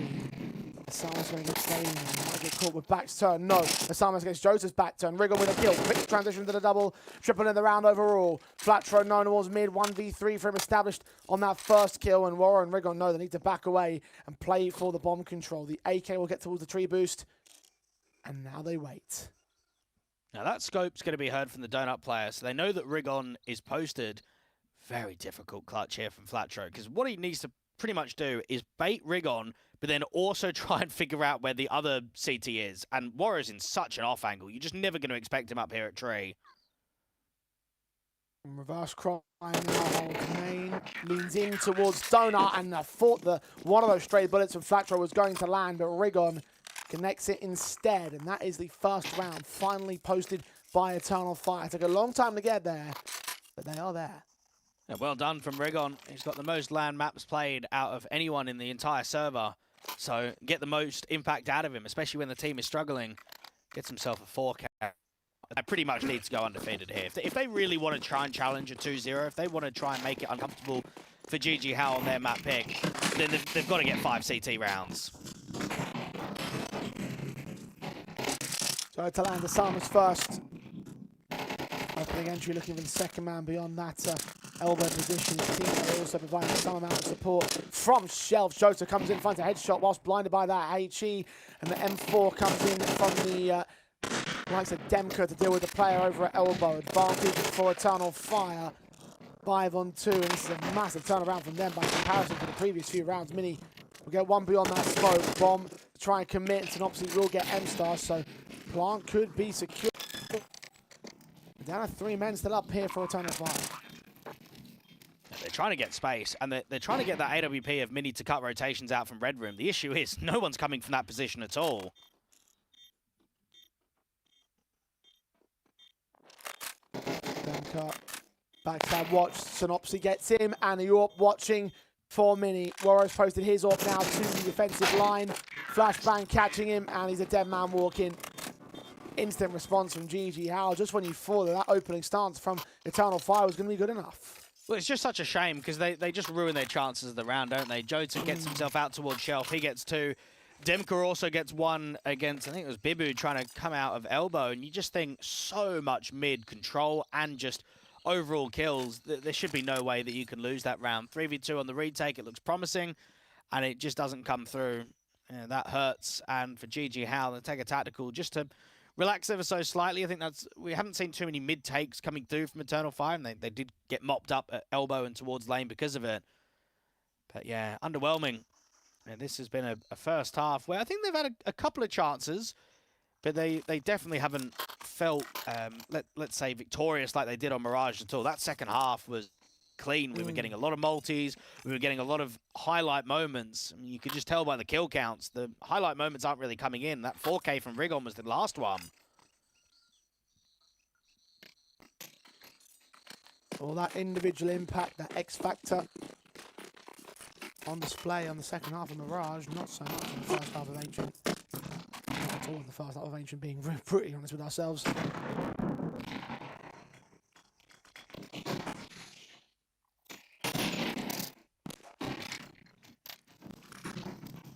Upsetting for both sides. Warrior on 1 kill, Mini on 12. Couldn't be more polar opposite if you tried. Bottom fragger in server versus top fragger in server. The tease is revealed first up. It's actually Flattroll against the opening kill on the other side of the map though. M-Star not quite ready for the peek in from Cave. B is now on the siege. He probably should forward the back of that. They've got a lot of utility down against Rigon. Got no access. Can't deny the plant from here if it comes in. Not like a match. Just caught the kill straight up. Has to be a save call now for Eternal Fire, and they might be able to get away with quick kills. Synopsy, player down. Warrior can at least swing to trade, but now he's going to fall away.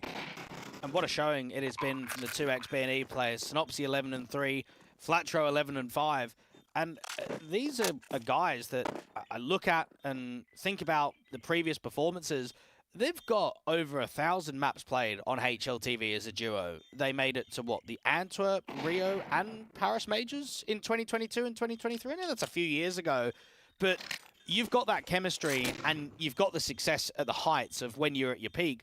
And right now, I mean, Flattroll's just winning so many duels out towards B. You've got Synopsy that's been a little bit lurkish. He's been quite late. He's been cutting a lot of rotations. Eternal Fire are just they're getting farmed here on Ancient. Yeah, they are. I mean, I want to try and come back with some sort of responsive, but there's just nothing there. 8 rounds that are good on GG How, Eternal Fire. It's just deflating to see after you've seen such excellence on the first map. And the end result could well be a simple enough move to a third. And a 9-3 best case scenario against Eternal Fire. 11-1 best case scenario for GG How.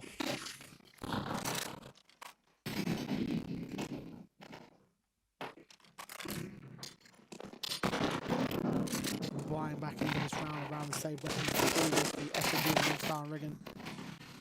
Try and push forward and get the opening kill, but the AWP response is so quick from Mini. The timing's not there for the player on the back of the A bomb side. Demka does get 2, a triple in fact secured. The AWP keeps kicking and screaming for Mini, but finally it's caught back by Jota in mid. And finally a big sequence of impact comes in from an Eternal Fire player. Demka on this occasion. Triple on the A defense, a second round posted for Eternal Fire. Yeah, that was lovely. That was really good work, and he didn't even have a crossfire. Didn't even have a teammate throwing util for him. It was just him and him alone out from the back of the big box. Mini getting some great picks against the lane players. And it's funny when you reflect on this first half. I mean, how different the scoreline could have looked if maybe Synopsy doesn't win that clutch on the pistol round number 2. He probably shouldn't have even won the first one. It's just been all momentum. And now aggressive play out towards mid. Mini is just constantly getting picks. He's gets put back down by Demka, who's continuing to fight out towards it with Rigon support from Shelf. He gets his 2 kills, turns 1 to do a lot of damage to the next 2 men down. HE's against will reveal position, and Synopsy can trade back his former teammate. Now it's him and his other former teammate in Flattroll to work back into a 2v2. The upper warrior is pushed in, so as Fall's elbow, he might get caught off guard. Does he turn in time? Does he hear the footsteps? He does. Flattroll's dead. And Synopsy doesn't go down. 33 HP to beat M-Star 1-on-1. Synopsy has got to try and outplay him here because the HP advantage is not going to help. M4 is in a better position though. Synopsy might not read it, and indeed he doesn't. M-Star returns with no damage done towards the contact, and the third round goes on the board of Eternal Fire. Still a far cry from where GG How are, but considering it was 9-1, it's a small consolation prize. I think Eternal Fire have got to hope and pray that, similar to Mirage, that as the game drags out, they look stronger. The problem is it doesn't quite work like that because you're now moving over to the T side of a map that not only is the core not playing much of, but you've got 2 players on debut today. I think it's just been a very clinical performance out of GG How. I think they could be very satisfied with the way that they conducted themselves on T side. You've got the riflers that put up quite a bit of consistency. You've got Mini, who was hitting everything. And as an AWPer, now moving on to the CT side of Ancient, well, it depends if you even get the AWP up. I mean, by 9-3, we might just be wrapping this game up by first pistol, first gun round. We might not even see AWPing from him. Quite possibly, yeah.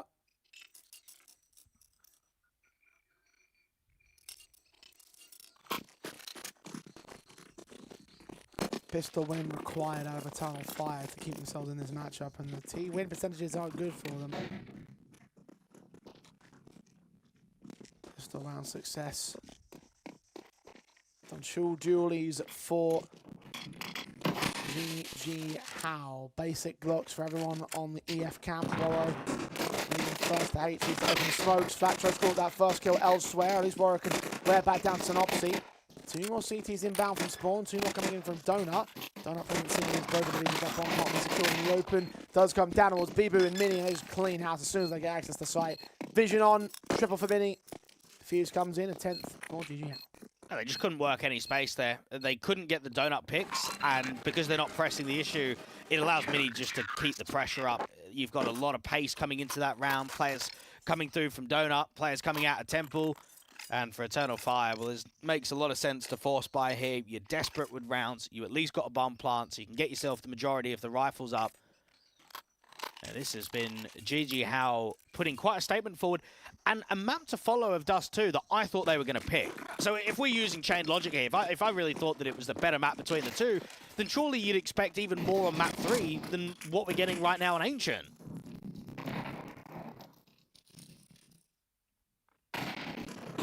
Well, you certainly might hope.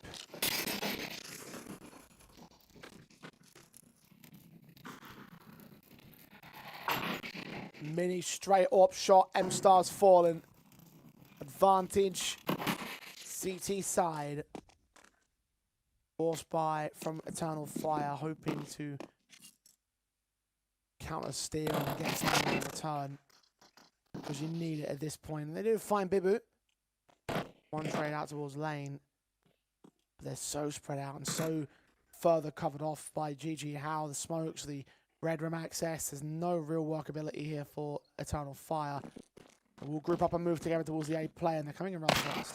And the AWP is posted, so it's an easy kill again from Mini. He might even follow up from Big Box. Tree, and the Warrow. Flatcher comes in from spawn. Joto can finally try back that AWP, but he's lost too much in return, so this round is over. GG How.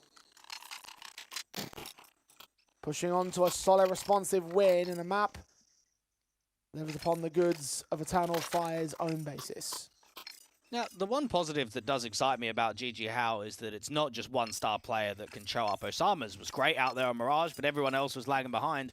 We then come out to Ancient, and Mini is 22-7. You've got Flatro and Synopsy that were both on 11 kills without many deaths at all in that first half. So it just tells you that they've got players that can stand up to the occasion. Warrow is going to try and run it out from mid, even at long range. Synopsy's seen him burst and gets himself a free kill. Flag from Regon, tries to get something back for his side. He doubled up on Synopsy, but Bibu's taken that advantage away against Jota at the ramp entrance. He tried a solo move, and it didn't work out for him. M4's been picked up for Regon. You've got one rifle to play with here on the T side, but he needs to make massive of it here. He's got his 2 kills, he's got his head Kevlar and all. But every time they've had a dry pick against Mini, he's getting the shot off and he's winning it. They need to try and flash him off the angle. They're going to smoke him for a moment, and they're not even going to jiggle. But, oh, man, that's just unlucky there from Demka. He's done nothing wrong. And he still gets away with it. 23 kills deep. Luck and skill. He's had a monstrous game. Molotovs against the CT forces. They try and push forward along, take some long space back. Molotov hard. Flash in. Mini was so ready for M-Star. He just knew. Regon starts to enter back to the bomb site, getting that first kill together. Second and third men are his concerns. Waiting for Peaks to come forward, sees them both. Pressure against, eventually overwhelmed by Asamus. It's 12-3, map point for GG How. So that's a very unique circumstance, Jay. So you've got Mini and Bibu that are out there towards long. Now, Mini's in that first cubby corner. He's playing quite defensive behind that smoke. Now, Bibu stands for about 1 or 2 ticks in the molly. So that tells the T side the player at long is deep. So when I try and pop through this smoke, I'm pre-aiming the deep angle. I'm not pre-aiming the cubby corner of exactly where the AWP is from Mini. So slight little detail helps them out. And for Eternal Fire, I mean, it's just been week buy after week buy. They keep force buying because they're running out of rounds and running out of chances. But unfortunately, we're just getting a lack of AKs. We've finally got some, but the ones that do have AKs have no util. And the helmets on a couple could fall down easily to those M4s. The damage output on Regon, 19 points of health. Not good enough, unfortunately. M-Star produces something a bit better. Veteran Synopsy go taking kills, but Osamas takes one right back on Jota. Advantage still here with Eternal Fire, but they need to keep it right now. Bibu not letting them get a chance. Finally, Woro gets back on site, returns the favor. 3 on 2. Bomb plant is going to be secured. That third man of Eternal Fire, though, is going to be the next big concern. Flash in from Woro, gets nothing for it. Osamas puts him down once again. Only 10 kills deep, but that's more than enough. Demka finds the lineup on the background from Red. Can take 2 players and keep them alive on Eternal Fire. But I think you can give a lot of credit there towards M-Star for his double entry out in Cheetah. There's been very few flashy highlights for Eternal Fire across the first half and the second. That was one of them. Clinical kills, they try and flash themselves in. And for GG Howe, the money's not fantastic. They're quite limited with the buy state. And they're not even going to force buy. They don't even have the disrespect against the opposition.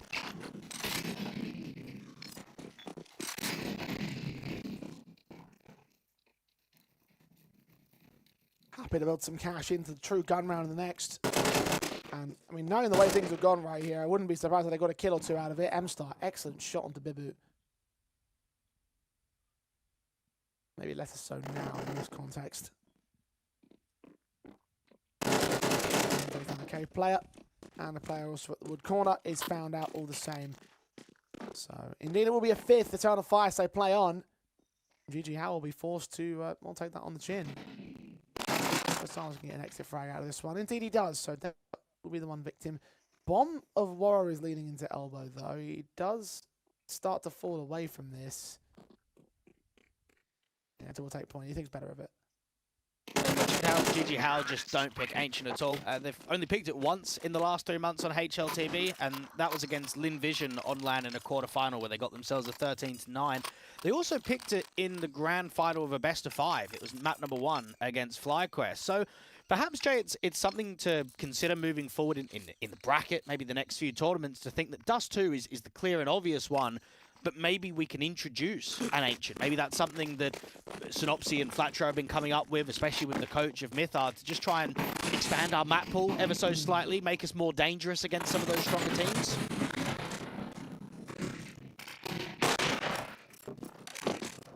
Oh, it does look pretty deadly here against Eternal Fire. Jota trying to hold on to the openings. Rigon there with a fantastic double outside of shelf. Osama Samini down. And now quickly rotating back into that A-bomb site. Flatro will be trying to resist him. And leaves Bush, gets his triple. Easy isolation from the Swissman. And well, it's another round of survival for Eternal Fire. They have the A site, so the bomb's going to commit. And they might go hunting for Bibu. Well, they definitely should. Cripple the economy, keep the confidence up. Excellent sequence coming out from Rigon. And he's been someone 16 and 14. He's had 2 high impact rounds, isn't he? 4K out on the first half when he was defending A with Warrior 2K with the clutch. And then he also has just had that one there where he's just getting entry, creating space, flying out from shelf. So it tells you that the ceiling is quite high. Maybe the consistency is a bit of an issue and something that you've got to focus on moving into the decider of Dust 2. Let's just see how long they can survive for, if they can maybe bring it towards double digits.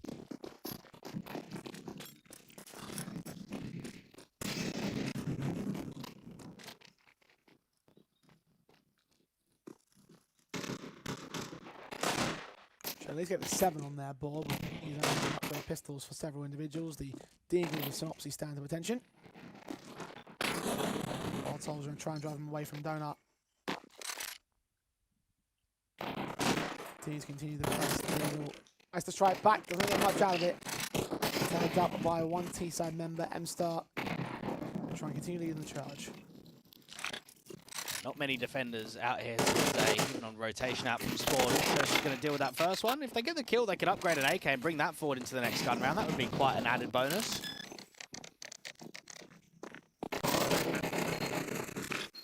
Upgrade pistols only. Take a rifle out of the hands of the T side. AK for the CT basis. And also get another kill on Flatro's part. Doesn't quite get away with it though. The AK can't stay in with the second man, which would have been even better for the CT basis. LT weapons are always so important to a defensive half, and well, many teams have proven that over the course of time, but won't be an option available for GG Howe. Mini will take a 3rd kill just to put the hurt up against the T side. Be buying in anyway regardless, so it won't make a massive difference to the decision to buy. Maybe the intricacies of what that buy looks like down the road. But for now, confidence in it. Yeah, when you're on that point and you're looking for exits, the only thing that you're hoping for is the next few rounds, if you're not converting, you're still kind of dropping 4 players, 3 players alive, that at some point you will get a FAMAS, you will get an SMG. It's just the matter of time with the economy. Eternal Fire have got themselves 4 in a row, and GG How can take the tactical. As mentioning, quite an experienced head coach, Amithar. Not only was he at Liquid, but he was on Apex, he was at Mouse Sports, he was at North for a little bit of time. So he's worked with some Tier 1 teams. He's also worked with some Tier 2 players. You think about Alternate Attacks, Tricked, and the Renegades. So even Apex Rebels, I mean, that was like Tateware and Sense, those kind of guys that have now left the Norwegian scene. So he's worked with some of the best in the world, but he's also worked with some young, hungry up-and-comers, and I guess that's probably where GG How want to be. Mini, Bibu, Osama's still quite relatively early to their, let's say, international pro career. Not like you mentioned Apex Rebels, you didn't even mention his stint on the main Apex side there, Dwight.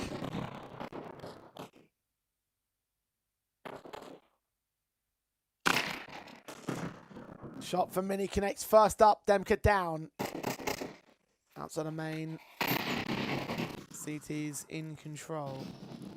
In a second, quite Jota turning towards Red Room. He's going to put smoke down and try and block off that CT contact. Then give him a bit more cover. It bounces back towards him, so I don't think it was what he was intending. Either way, he has access and a little bit of vision. Well, they need to draw a mistake, and it's got to be either this B cave player or one of the CTs coming up from Red. This is tough from Jota. I mean, at best, you're probably going to go 1-for-1. Find in. Moro gets trailing back to the AWP and a second kill on Synopsy. Now he's geared up. M-Star falls out. Bombs on his back, though. Could get caught in the side of the head by the player coming in from the B. Back lanes. Bibu strikes and Flatro just waits to pick his mark. Moro's now got the bomb on his back. Round the corner, he looks to go. And Flatro puts him down. Rigon to fight against him. Cannot hold on to the casualty. And the round win will go the way of GG. The map win will go the way of GG How at 13-7. A much more impressive response from them, considering that they were in control throughout the whole game. And that was a very good showing, and I think even a great tactical timeout towards the end there. You've lost a couple of rounds in a row. Take the moment just to and then instantly you close the game out. I think for Eternal Fire, they'll be disappointed individually. They just couldn't quite match out there. Really slow start. A couple of chances in clutches not being taken. So, yeah, flat performance in Eternal Fire, but Dust 2 is a decider. I thought it was going to be the map pick at GG How.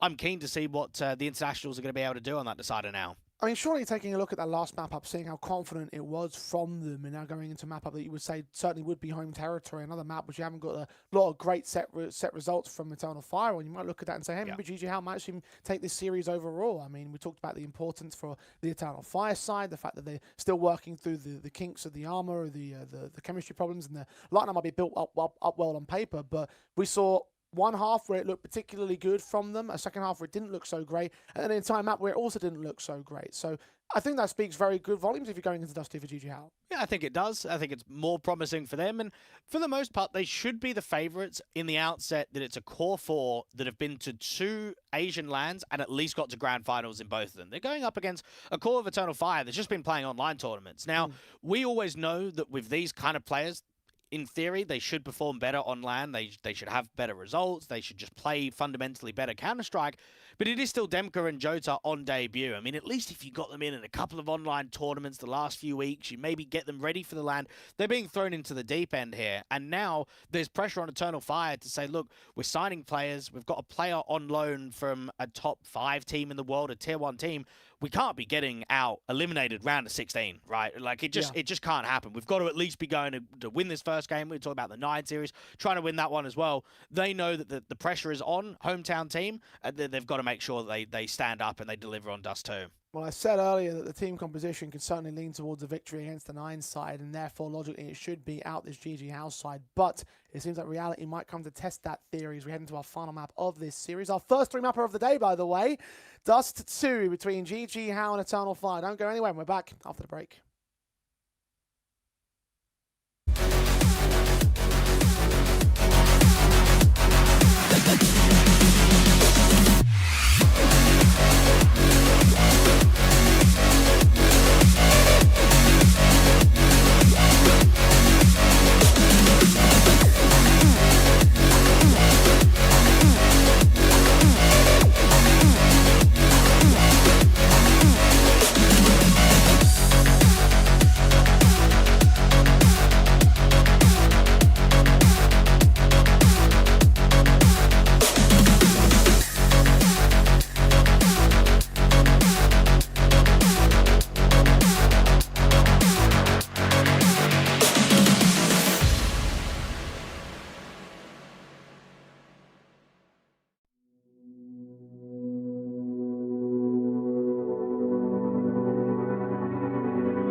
Welcome back to IstanbuLAN. It's time to get into our final map-up of this series. Eternal Fire may have started well enough on their own pick of Mirage, looking particularly decent in the second half, not so much on Ancient. So Dust 2 is where we decide who is moving forward to take on 9 and who will be eliminated.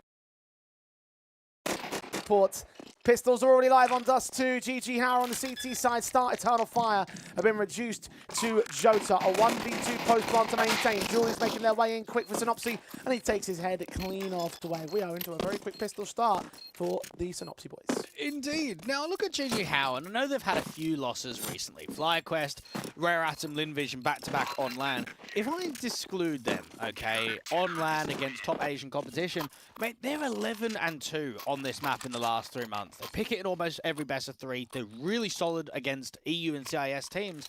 And for that reason, there's a lot to be happy about, especially when you win the pistol. Now, Eternal Fire do get a bomb plant. They do get a few casualties out of it. So straight away, they're going to go on the aggressive buy state. They're going to get War on the scout. And they're going to try and get as many rifles as they can. Some of those CIS-based results that we saw from them in their little, like, not win streak per se, but staggered win streaks, can match up or exceed the level that we're talking about here for Eternal Fire. At least in their current form. Waro first man to fall, part of the force buy into the second round. GG Howe must be feeling mighty confident about themselves at the moment.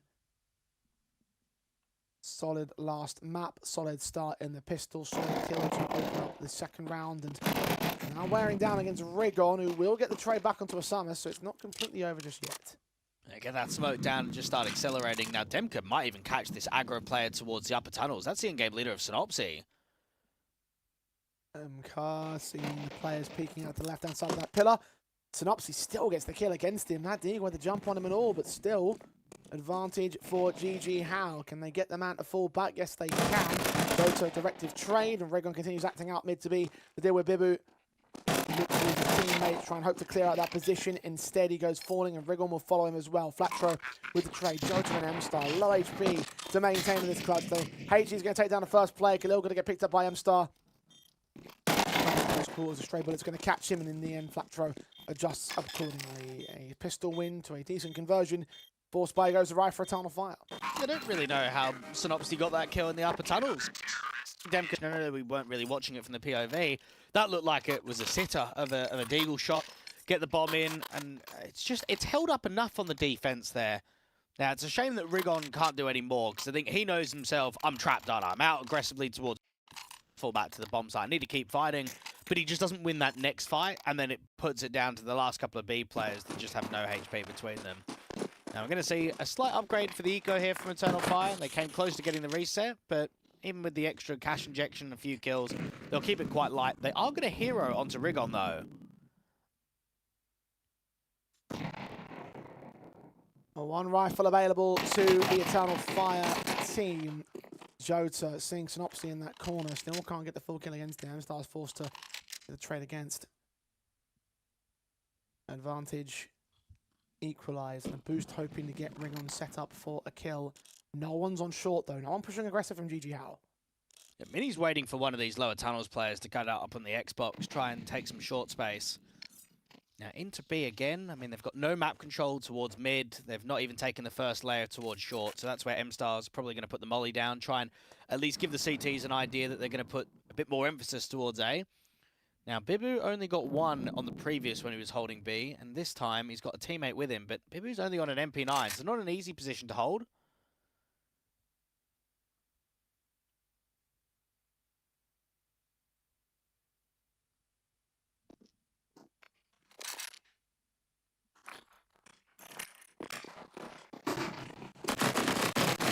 Send Bibu, spray Boo, catching not much for his money. His Mini's AWP instead that takes the players down. Rigon's AAK can finally strike back. Open hands at Waro. Flick missing out, and a bit of a risky peek as well. Didn't go down. That bomb's on his back and will get planted. Flatro, 15 points of health. Making his moves into the window. No utility support from his teammate. He's the first man in with all the U2 on his pouch. Rigon takes him. It's all in the clutch. Without a kill, without true information, the AK of the CT and keypad players fires back, and Rigon eventually gets out to open space to catch him off. The triple of his own, the hero weapon does do wonders for Eternal Fire as they get the first around the board. That's lovely from Rigon. It's good to see that he's finding some individual form, because I think he's had a pretty struggling series overall. Pretty quiet map 1, better on map 2, but then there wasn't anyone performing when it comes to that first half of that T side. We get Synopsy in with an M4, Mini with that AWP. Shame that Bibu didn't provide a lot more, because Mini does quite well. I think he's actually been AWPing very consistently across this series. Some flashing moments and a great mop up in the previous one. Again, top fragger by quite the margin. And that last round alone, stood alone on the east side defense and did everything he could preventively do. And not enough support around him, so round goes the way of Eternal Fire. Economy reset potential for GG How, and I guess you could say the same thing back for Eternal Fire with a slight disadvantage of the loss bonus, so something to fall back on, even if it's not that much. Would really have to take a second round though, fully reset GG How and look to a lead, try again early advantage here on Dust 2. Jones is coming towards mid, is coming the closest towards finding a player. I can't believe he's drafted towards that first ban. Flatro trades, and now they quickly wrap around because the jig is up and they're executing now. Mini's hoping to just get one on that cross, even if it's a spam kill with that orb. Gage to be found against Flatro, who takes that head clean off of Demka. M-Star with a returning pick.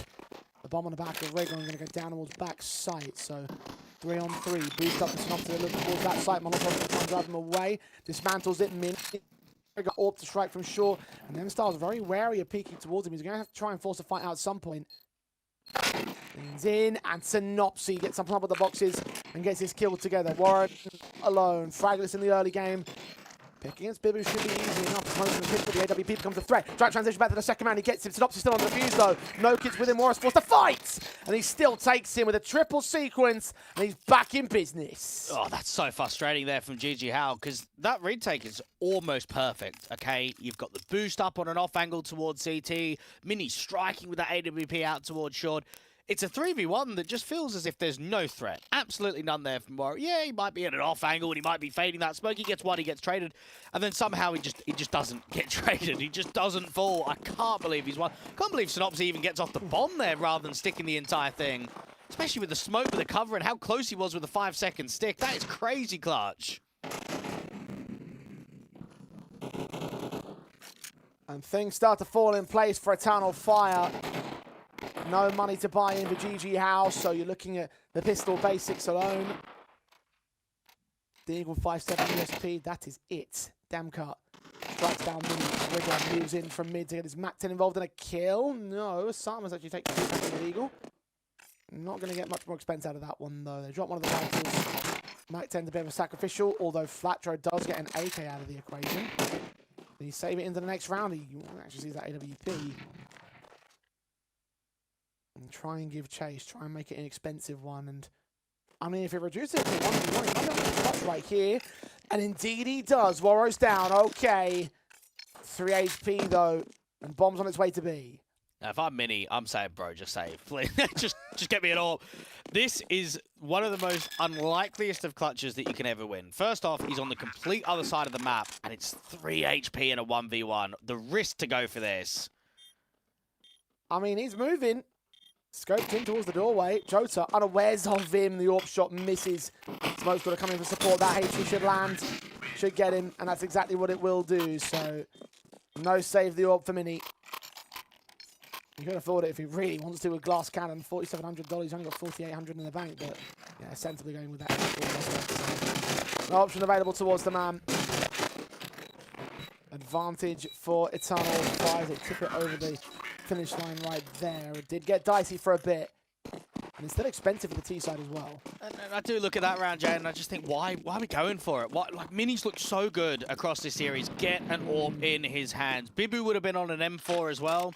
I think that's a tactical mistake. I think it's, yes, if you win that round, it's a massive highlight, and it does change the complexion of the start of Dust 2. But come on, what are the chances of winning a 1v1 with an AWP on 3 HP? Let's wait to see if that comes back to bite them. Because if Eternal Fire go on a bit of a streak here... Start the rifle buy for GG How to try and stop that. It's just without that AWP, the M4s, can they suffice? And it's Bibu's for Mars to try and go up against all the AKs.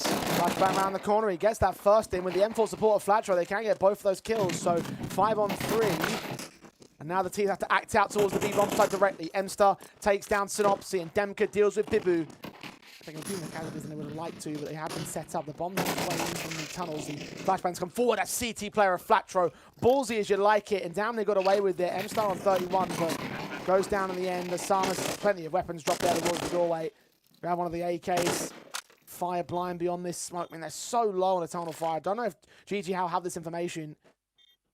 Boost up to look over the arch, but I just don't think you're going to see anything.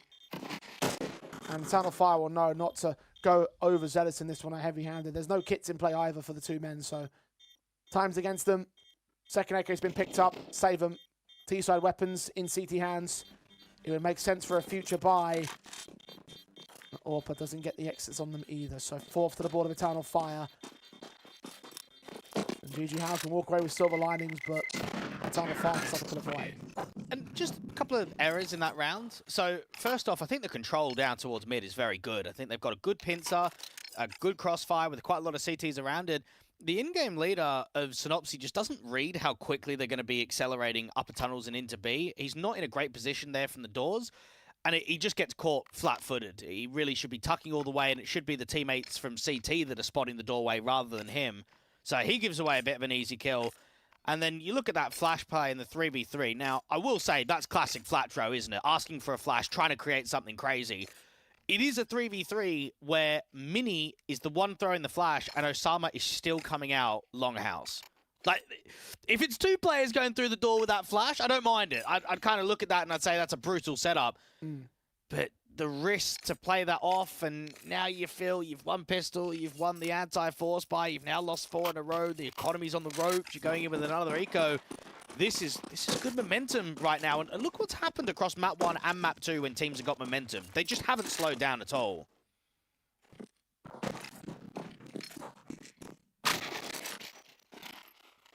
Good shot with Demka on the boost.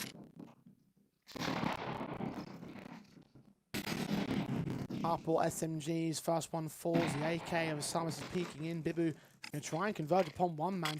In Demka can pick up.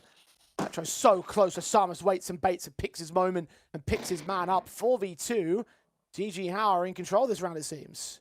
It looks very promising. You've got players absolutely everywhere. Now, Osama's is trapped, but M-Star needs to get the pre-aim right, and Osama's has definitely been seen, so it's a good pick. Now, where is everybody else? This A defense is looking quite light. Mini's going to have to be important because he's the one with the AK. M-Star trying to enter, and Mini is first port of call unless Flatro starts peeking in from that corner of the cross. We'll start doing so. The SMG at range, not ideal. Mini's going to rotate back in and watch out from mid. Now the utility starts coming in to indicate Warrior's going to try and bait them into a escape tactic. M-Star gets that kill on Flatro. Waits, looks at the second man. Mini deals with M-Star, and Warrior's all that's left. Disappears beyond that smoke. Bibu's just closed in the pincers of the backstab. This might be awkward timing from Warrior. Going to have to go towards that bomb on the site. Dropped out there. Grab an AK. Grab his device and plant down, but where towards? Fight on CT first and foremost. SMG does his damage. Warrior on 33 points of health. Tapping and picking up the AK, trying to get it out in time, but the switch was not there. Bibu can clutch the round and steal it away for GG How. And that timing is crazy, because the AWP is holding the wraparound in short, and I think if Bibu doesn't get his teammate of Mini in with the kill, I think the AWP has just pinned that short angle, and Bibu's just not got a chance. What an eco to win. And for Eternal Fire, they just lose a couple of players just too early. Now you have to try and get a reset forward. Mini's on the AWP, and I think this is the golden opportunity to see Mini striking, opening kills, multi-frags, because I think he has been the best player in the server when I look at map 1 and 2 combined. Definitely.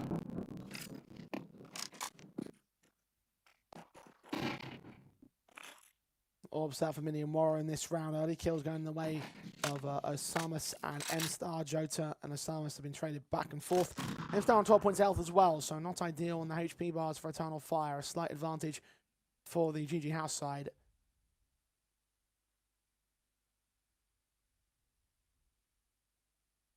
EF go quiet in this one. Start smoking out the mid-access doorway that should get blocked away. The Synopsy still holding from a short access instead.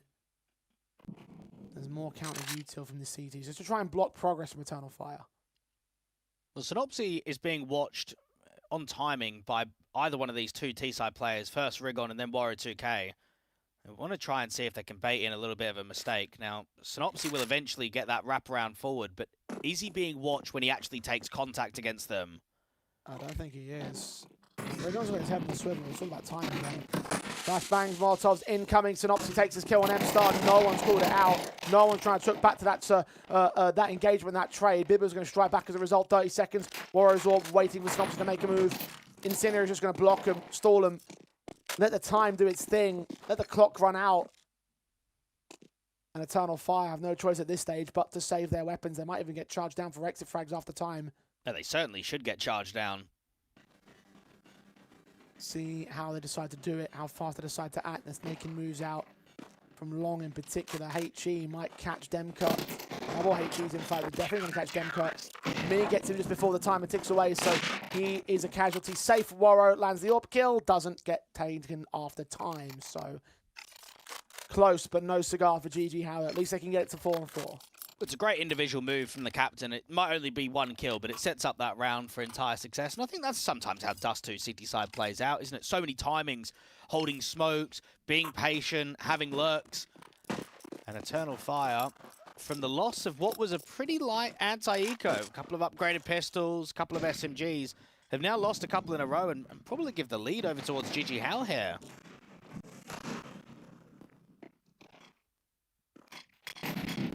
Only struck one, but Flatcher's been traded by a Deagle. They're not willing to let this go unanswered here. It's a half buy with upgrades. Kevlar for M-Star. Demka with those hand cannons. So I'm pretty sure Mini was recycling the rifle back because I saw that AWP get out of his hands. So he would have picked up that rifle from Flatro and thrown it away somewhere so the T's can't get it. Oh, are they double AWPing? Let's have a look at just what sort of impact Warrior gets here now.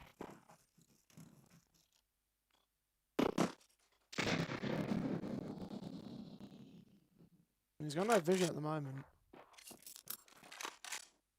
Start forming up with the man to fight backline support, try to play the default in mid. The pistol might do. Indeed it does. Synopsy with the kill as a result. Second pistol starts charging. He does go down. It's taking two players to get Warrior in a position to try and set up for the casualty. And he might get caught from range. Indeed, Synopsy and Silence combined. Demka, nothing left in this one. Trying his best, but failing overall. An advantage for GG Howe now. Advantage on the scoreboard. Money's so lopsided for the T's side. Tacticals called in by Eternal Fire just to figure out the buy state as well as also their future endeavours. Well, you'd almost have to consider, especially with this disciplined Synopsy last couple of rounds, that let's just say GG Howe go on a bit of a run in this tournament. They win this best of 3 against Eternal Fire. Maybe they beat 9 tomorrow.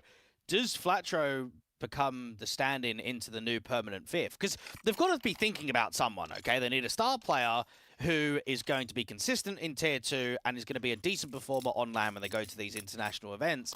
Now, I would say that his name would be fairly high in the pedigree of options just because he's played with his teammate of Synopsy for such a long time.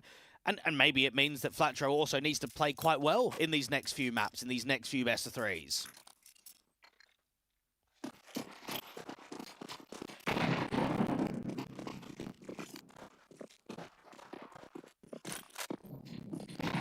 Best of 3 in particular as well.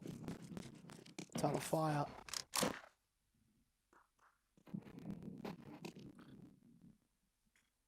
Not going to do well with their buy state being where it is. Scout in for Warrow. Lil for M-Star. At least the AKs can come to 3 players, but need to find those effective entries, and they are waiting for CTs to make moves. They're not going to push out Longhouse or in towards mid. Hold out the tunnels for aggression, and nothing comes their way. Eternal Fire have got so much space right now. You've got all of short access. You've got pretty much the majority of mid when you get the smoke down. It's a very defensive line here from GG Howe. Now, Mini is posted out here on B, and every single time there has been a contact towards B, he's always struck with at least 1 kill. Oregon Moving into mid, Orp watching his contact and his backup. Down towards CT, telegraphing what's coming. Mini lands in, peeks in from the doorway. It's knocked in second, shooting a leg shot on M-Star. Bibu can take that trade back, damage up his teammate, and now Warrior and his teammate needs to move in from the tunnels. Demka gets credited with that kill, and a rifle upgrade goes the way of that scout player. Jota with another one on Flatro will ease off the pressure of the retake. The HEs are coming in, but Warrior still sticks that plant. Now for GG How, they're going to try and come in from the window. It's an Opsy strike straight away. Oh, okay. Where has that come from? Oh, Jota was hoping that Demka could have just been a little bit of a distraction so the car player can get in for the trade. That has come out from absolutely nowhere. Yeah, I mean, no one saw it coming. I didn't even see it coming. I've got access to the mini-map. The transfer. It's such a tight angle towards car. Normally you tap and burst towards that area rather than spray. The HP disadvantage definitely didn't help the situation for Eternal Fire. You can see the HP bars on the bottom right. Aura went down, he was the high man. Demka on 33, wow. Jota on 12. The transfer, a single straight bullet would have connected him. Got a lot more than that. Straight up and in for Demka again, going to try and beat him to the punch, but GG Howard found the pace to move up towards that corner much faster. Asamas will still get tagged out low. He's forced away by the T presence down at 8 points of health. Now quite getting man advantage. He's got the full patch utility just to block against him. Jota wants to try and trade that AWP up, but at least get the player down from CT instead. Rig on, player on site, utility seen, and Jota takes no prisoners, head taken clean off. Advantage for Eternal Fire. Bomb will go down. A much more clinical execution and been searching for this entire map, but it's coming quite a little bit late in the first half. Could still make it a 6.5 overall though. Really good shooting out on those entries coming through from Jota, and he might even be on more for the round. CT is going to have a crack at it out here towards short, but nothing's presenting, so they're going to go back and save. And I think the decision was actually quite questionable to bench him out on Aurora recently, because he got benched, what was it, towards the end of the year, and they brought Soulfly in. And I think out of anything, the reason that it was just so questionable was the role switches. Soulfly is just a completely different player to Jota. Jota's so much more aggressive. You can see it, but stats will back it up with how he played on T-side, but also how Soulfly was playing out on Fireflux. So I think that was the largest surprise. But also, I think Aurora just had such a successful year, right? Probably the highest peak that they've ever had for an entire year, and then he finds that he's no longer a part of the lineup. So I'm sure he's devastated and just looking to try and find some success now on Eternal Fire.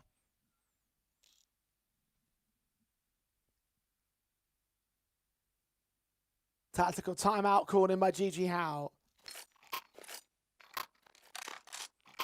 Last chance in the half to secure a half advantage to a definitive one-up over the Eternal Fire camp. And playing catch-up. And still are.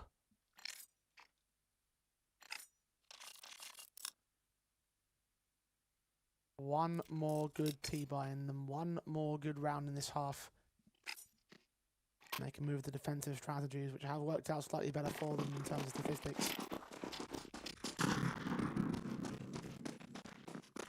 And for a map that you don't play all too frequently, when you don't get a major set of results upon, are we happy with this recovery in the T side? Hope to make it work more definitively in terms of the round, map half and series win.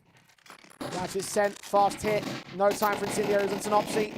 Completely blinded by the util. The T's have recognized him past Big Box, but Bibu's the bigger threat. Kill found, M-Star trades it, and Demka marks off the window entrance. Jota in mid, gonna lurk out in the cubby corner, hearing two sets of footsteps crossing right past him. He'll seek to strike, he'll move in, he'll catch his man, he'll get down Mini, and the last player is exposed beyond this smoke. The Salmons can trade back one flat trash, actually the extension of Warriors. He gets a bit too greedy there. 2-on-2, the round's still on for GG out. Indeed it is, they just got to try and slow this up, but both players should swing out from the doorway. Nades on at car, no one's there, no damage received. Smokes up towards the tunnel's entrance, the flashbang in through the doorway, second one comes out, M-Star's been seen, but well, Demka's going to catch his man. Osamas out in the open, 1v1 against Demka, who gets him on the headshot and secures it all for Eternal Fire. 6 apiece at the turn of the half. Well, fundamentally, that was so poor from Synop. And you've got the AWP towards back big box, and you've got a teammate on B, it doesn't matter how flashed you are, you need to be dropping util. You need to be blocking with absolutely everything. So that's Incendiary and HE, and then maybe even a flashbang. Bro just doesn't throw anything. So with an AWP, you're just trapped. Like, at least if you got a rifle, you can counter strafe and you can give yourself an angle. You can't with a big grain. So yeah, huge rookie error out there on B, and they pay the price for it. I think both teams can be fairly happy with that overall outcome. I think we're going to see a better half from Eternal Fire in the second. Also think it was a little bit of a good recovery from GG How. They were down, what, 2-4? And at one point, it was only the eco steal that gave them a little bit of life there in the first.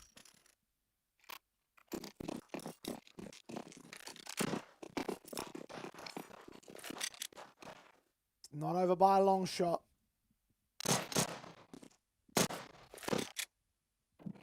Last pistol round, last half of the series.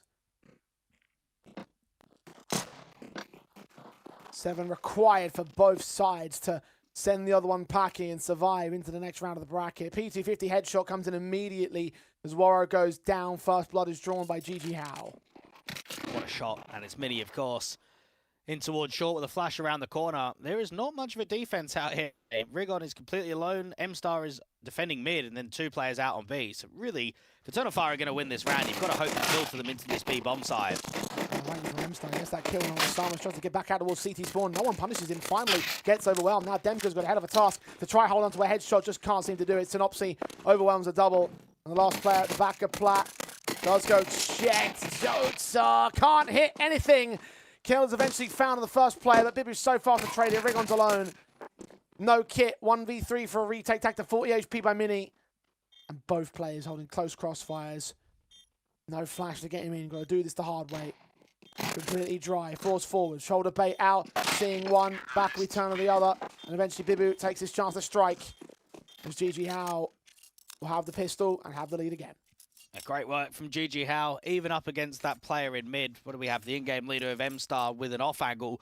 They didn't give him respect. Instead, they just try and run him down. Doesn't matter how many players it takes, doesn't matter how many players that we drop. Let's sure we keep wide swinging him. Do not give him the advantage to fall back and get towards harder cover. Now, Eternal Fire have been loving force buys across all 3 maps. I don't think they've particularly looked that great on them. They've not won too many of these force buy rounds.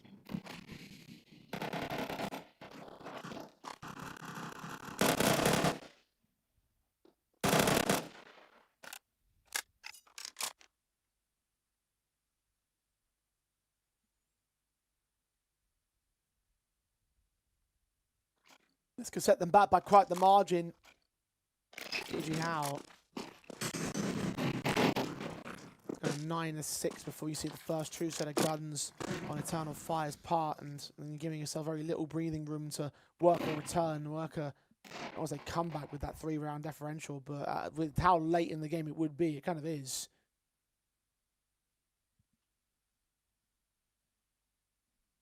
One player close range of the barrels, the towards Longhouse. 3 round that corner, dead. Deagle, stand from Rigon, takes 1. Second player, takes him back. There's a 4-on-3. Demka unable to trade. Morrow is just getting split from all sides. This is going to be impossible out from the car. Maybe 1 kill at absolute most. It's a lazy check, but he doesn't even get anything. Now, this should be a safe call from Jota and Demka. The HP bars might be low for Osama and for Mini, but there's just no hope in this retake in a 2v3.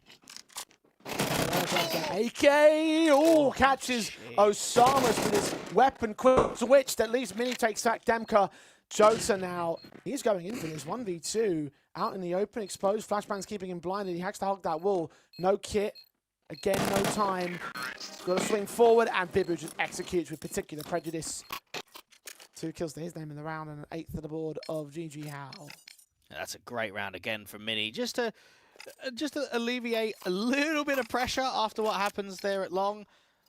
And the young man from Lebanon is, I suppose, part of a region of the world that we don't really get a lot of CS players from. The only other one would be Zaz, right? A really famous female player. But yeah, Mini has definitely caught our eye in this best of 3. And I think also, not just with the AWP, I think that's been the impressive element. I mean, you see that P250 armor that he has on the pistol, what we're seeing with some of his M4 display.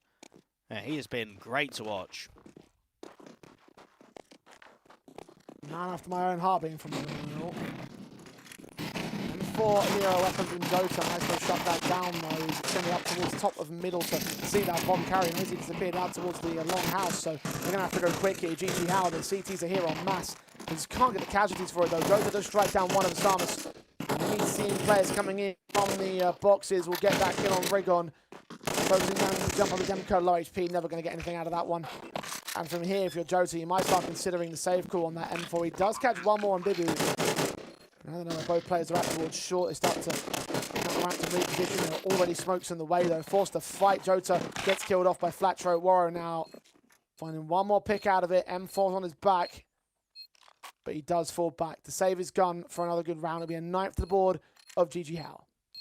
And while it looks as if GG How are going to be getting the victory in this best of 3, Mana have just absolutely pumped the likes of Arbe. 13-4, 13-6. Jeez. I'm surprised about that one. And there's the Kosovo squad. I thought that was going to be a really competitive game. I thought that was easily going to go towards 3 maps. And you've got Senna over there. So he's, funny enough, he's never really played with any of those guys in the past. So knowing that... he's got a lot of his ex-teammates at this LAN. I'm sure it's a nice, friendly reunion, but everyone wants to do well, right? Everyone wants to make sure that they pass on in the round of 16 games. And, yeah, I mean, to think that this is the only game that's gone to a 3rd map is quite surprising when I look at the bracket overall. Genuinely stunned to see that out of Mana. Like, for real, that was an unexpected result.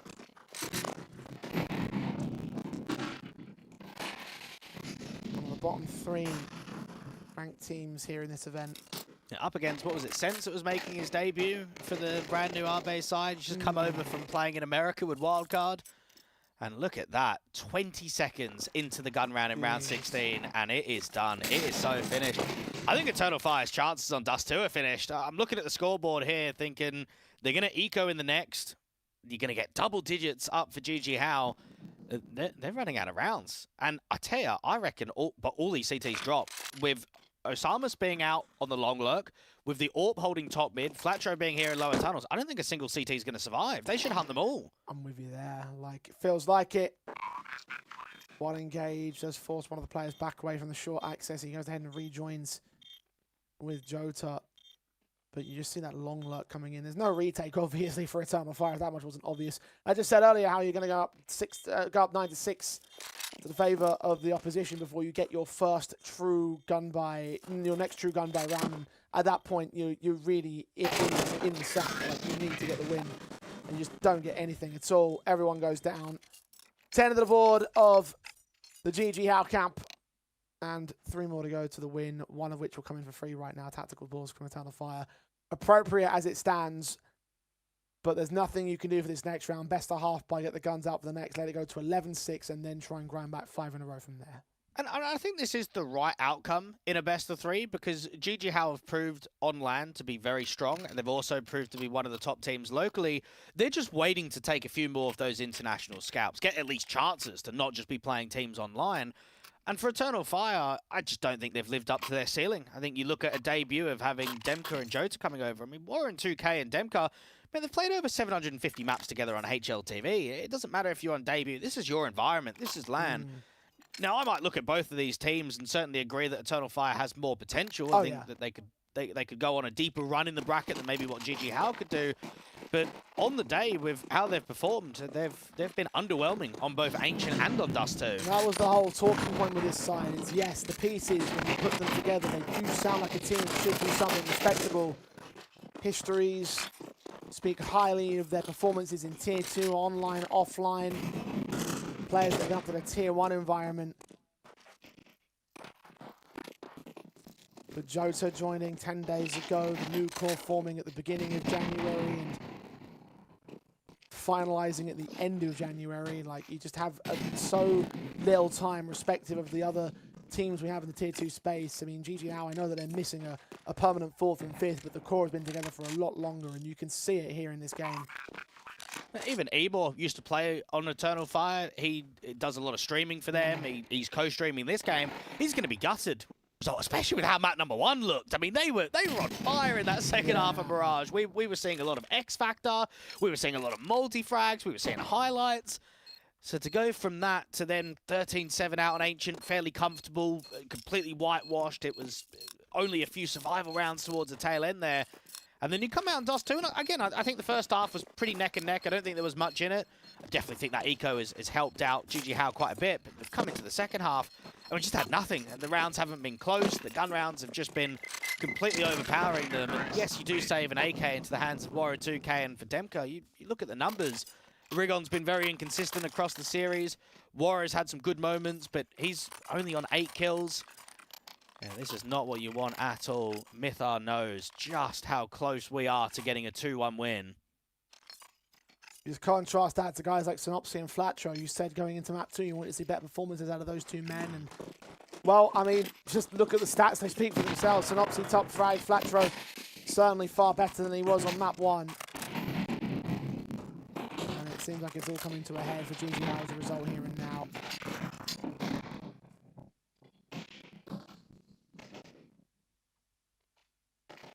Last chance, truly the last chance for Eternal Fire to make something happen in this game, in this series. They took 2 AKs out of the T-side hands of the previous round. Warren and Demka saving those weapons over to this one. Find some impact. Make this one somewhat competitive at the death. And Flatcher hasn't played a HLTV official since November last year. He's spent months waiting for a chance, and it's coming right here and right now. Osama is almost toying with M-Star to get aggressive, to take some space out there. Bibu just pressurizing, but they're drawing a lot of util. There's not much left here now for the CT side. You've got Demka, who's a B anchor. He's just putting down some more util towards the upper tunnels. So this is a short play into a late lurk from Osama's. Right, the AK tries to engage. Warro does take down Synopsy.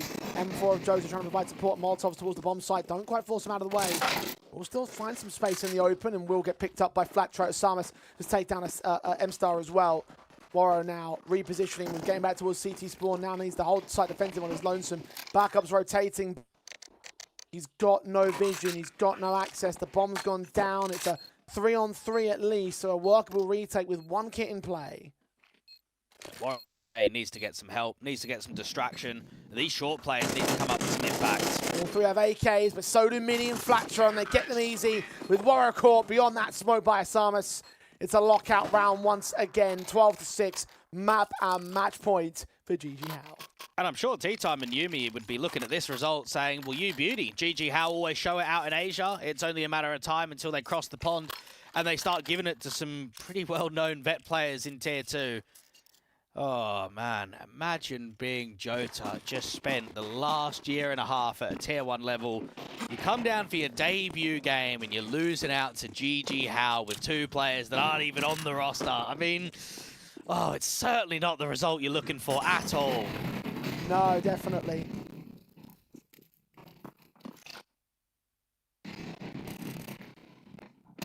Jota strikes first up top mid deals with him.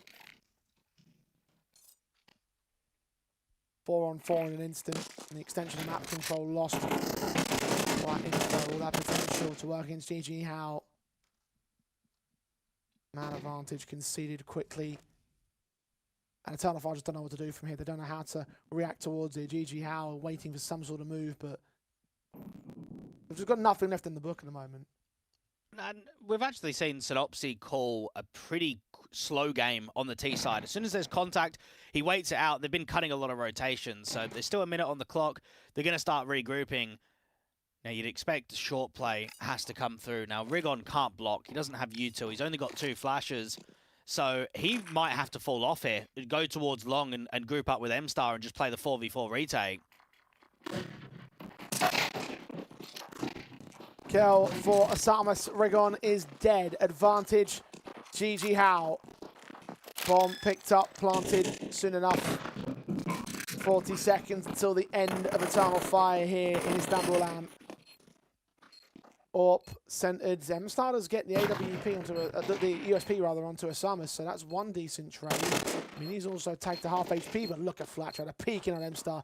Demka goes blow for blow with Bibu and Mini, leaves it all on Warro. 1v1. Orp on a retake, peeking in hard, and Flatcher puts him down with a perfect headshot.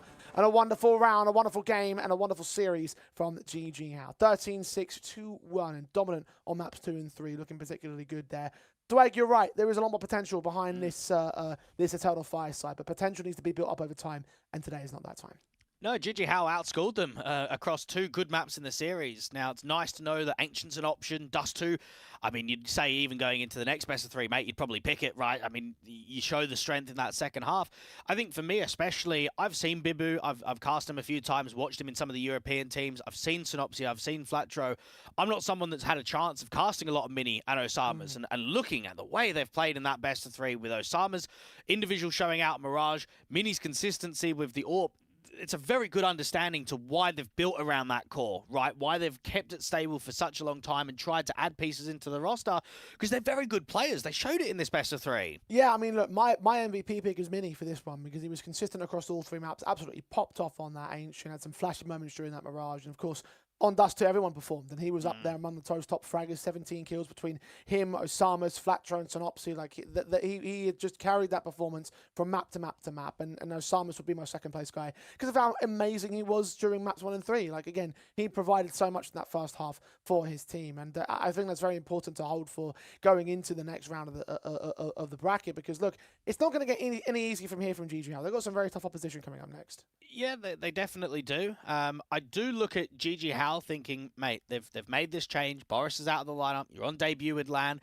You've got to stand into this team. And for Flatro, I think it was a fairly good individual showing for him. I think especially out on Ancient, we saw a lot of good individual impact from him when he was getting across that T side, especially working picks against Rigon, especially. Now, going up against 9, it's going to be a very difficult fight. They're not going to be the favourites going into that series at all. But I'd also say that 9 have made some recent changes, right? They've had Shield, who's been playing for, what, the last month or so, pretty much since coming into the new year. They've had a lot of AWPers come and go in from that team. They had Fuzi recently. So Gigi Howe will go into that series and say they're beatable. We're just not going to be the favourites. No, and I mean, look, yeah, at the same sort of period in this one, it kind of was a bit more of a 50-50 kind of matchup. So I guess this will be the first time they're going to be true underdogs in terms of the analytical sense. For Eternal Fire, I guess it is a bit disappointing you didn't leverage that sort of like individual prospect, but I'm willing to forgive them for not taking this series because it probably is going to come together, I think, in the near future, maybe a couple months down the road where you've had time to bed in Jota, you've had some time to make the core sort of truly work out and figure out the tactics. I will say that you mentioned earlier the potential of replacing M-Star, and I think that might be an option if that doesn't come together within that time frame. I guess we'll find out. Again, it's his first time in-game leading an international project of this kind of caliber, so it's not going to be an easy task for him and for those guys to adjust around it. So we'll have to see where it goes. I haven't seen anything thrilling just yet, but again, I'm willing to forgive it for now because it is such a new project here. For Eternal Fire, I think there's a much better future ahead of them. Yeah, I definitely agree with that. I do think that this is a really disappointing result, though. You're outside of the top 100 on VRs. You've got some serious upgrades to the team. Whether you're going up against GG Howe or another team in the bracket, you just have to win your round of 16 game. Like, you just have to come here to Istanbul and you have to get yourself into the quarters and go on a bit of a run, even if it's only to the semis, and it hasn't happened. So that is going to be disappointing. I'm sure we'll see them in the online circuit, but I always expect this team to perform better on LAN than what they do online. So I'd be keen to see for the next few months. There's a lot of VRS sort of open sign-up LANs, BYOCs. I'm sure we'll see these boys at quite a few over the next couple of months, that's for sure. Yeah, I mean, look, there's plenty of events coming up for them. I mean, they're playing in the A1 Gaming League online at the moment, but you are right, there's plenty of open sign-ups, and Eternal Fire will definitely have the resources to send them to a few of those. So I'm looking forward to seeing what's going to happen and how they develop over time. I think the one thing they can focus now on is just diving into the prac servers and just getting all those protocols ironed out, getting all those tactics and strategies put together by M-Star and El Principe. You know, those two are going to be very important to this team's succession in the future, and I think a lot of it is going to rest on them and how well they do to maintain something on the Eternal Fire side. So that wraps it up from them. GG Howe move forward to take on this 9 camp in the next round in tomorrow's quarterfinal proceedings. And it is going to be a rather interesting match in my eyes because, look, if they can continue to perform like that, I think it's 9 might have a few more struggles than what you might initially expect. But again, they are probably the heavy favourites in that quarterfinal matchup, like you said earlier, Dweg. Yeah, 9 are one of those teams that have been sending them overseas. I know they were at Philadelphia not that long ago. So they've been to America. They're across Europe. And the team looks pretty good. They've definitely increased in performance towards the end of last year. They've come into the new year. They looked quite strong at the IEM Rio qualifiers. I think what they want to try and prove is a deep LAN run. And knowing that you've only got GG Howe to face in what is going to be a quarterfinal matchup, they'll look at this and say, right, let's go and try and see if we can really go and contest. Let's go and try and see if we can go on something here. Well, you saw the bracket a moment ago. You saw that there's only one more match left out to play in the round of 16. And it might be the polar opposite of what we've just seen. Ho2, our top-ranked team in the competition, will take on Rosian Lords, who aren't exactly a very particularly prolific team in this one. Though certainly is going to be expected to be a pumping for the Ho2 side. But we'll find out how much the Turkish side can do after this very short break. We set up for our final match of the day here in IstanbuLAN.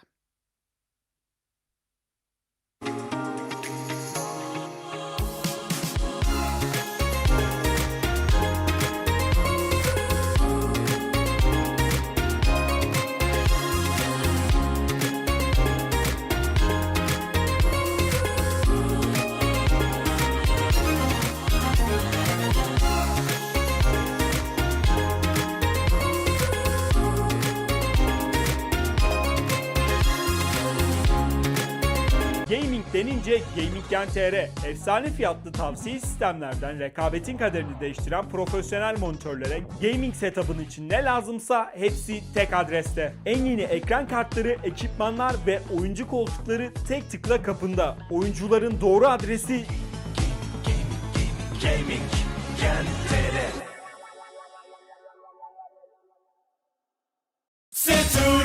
Show!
And welcome back to IstanbuLAN. It's time for our final matchup of the day and the final matchup of the round of 16 in this bracket. We've decided 7 of the 8 teams that move forward to the quarterfinals.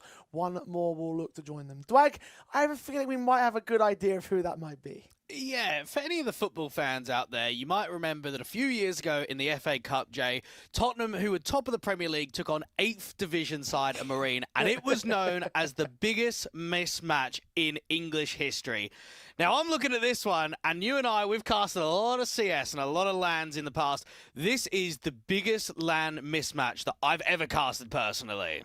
On terms of LAN, yeah, sure, definitely, 100%. Ho2 will take on Rokian Lords, a Turkish unranked team, very little known about them, and Ho2, of course, the top seed, the top ranked team in the event as of the invite. Like, how do you even compare the two? Like, that's the key thing about this whole sort of scenario, is that you don't even have an opportunity available to even sort of discuss like a potential rivalry or anything like that, because it on paper, this should be an absolute blowout for the Ho2 LAN. And it kind of sucks to say to a certain extent, because I don't want to put down the lads of the Lords, but equally so, like, you probably walked into this competition thinking that there was a lot to speak of when it comes to the ranked teams. Yeah, and even for a lot of the professional players, right, a lot of them play Facer in their downtime to just keep mechanically sharp, keep up to scrap, with basically playing at the very best. Now, ELO doesn't mean everything. However, most semi-pros will be anywhere between 3 and 4k ELO, okay? Now, the highest ELO player on this Turkish side is 2.7k, and the lowest is 2.1, and we're talking about 2k being the border of getting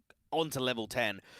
They are making their HLTV debuts today, and all of them, okay? Now, it's quite an achievement to make a HLTV debut, but for every player to do it against a top seed on LAN in a single Elim bracket, there's just no chance. You're just going to get absolutely pumped in this best of 3. Yeah, and that is unfortunately the reality of what we're looking at in terms of this best of 3. I mean, Dust 2 Ancient Anubis with the maps played out, I don't think it makes a difference here for the Ho2 side. Like, look, I've questioned Ho2 in terms of like the validity to be within the tier 1.5 and be within these tier 1 events, because I'm not certain that they're taking on the right teams that make sense to say, hey, this earns you a spot of the tier 1 environment. I criticised their qualifications to the PGLs and the Pro Leagues last year because they made through that through Asian qualifiers and went to the European online events, didn't do much in that one. Same thing as well for the recent VRS changes, end of last year. They're playing in all these CIS-based Russian LAN events and making up points there and earning invites to the Blast Bounty, for instance, because of tournaments like that. You can question those in terms of the grand scale of things for Ho2. It's still like you are winning LANs and you are still getting good runs in these competitions, in these qualifiers, whereas you can't say the same thing for the Lords at all in their respect. No, well, so even looking at them, right, so they're playing an ESEA entry, and they're 3 and 7, and that just kind of gives you a pretty much a baseline. Now, I actually looked at their last loss that they took in ESEA entry, Jane. It was actually against a couple of guys that we used to cast back in the day, the French of Pollock, No Nick, and Kane. They used to be a part of the DICE organization. They were an okay team back in the day, right? They were a low-end tier 2 squad probably about 5 or 6 years ago. Now, we saw the Lords getting 3 rounds versus them in that entire game. So it just tells you the pedigree, right? This Ho2 side recently online, they've 2-0'd Gentlemates, who are front runner in the competition. They've 2-0'd 9, another team that's in this competition, and they've 2-0'd BetBoom. So Ho2 saying, mate, they should beat everyone. They should be the best team in this comp. This should be the LAN event for them to win. Well, certainly on paper, you would give them that sort of regard. Again, I've had those debate points about whether or not they've truly earned that particular.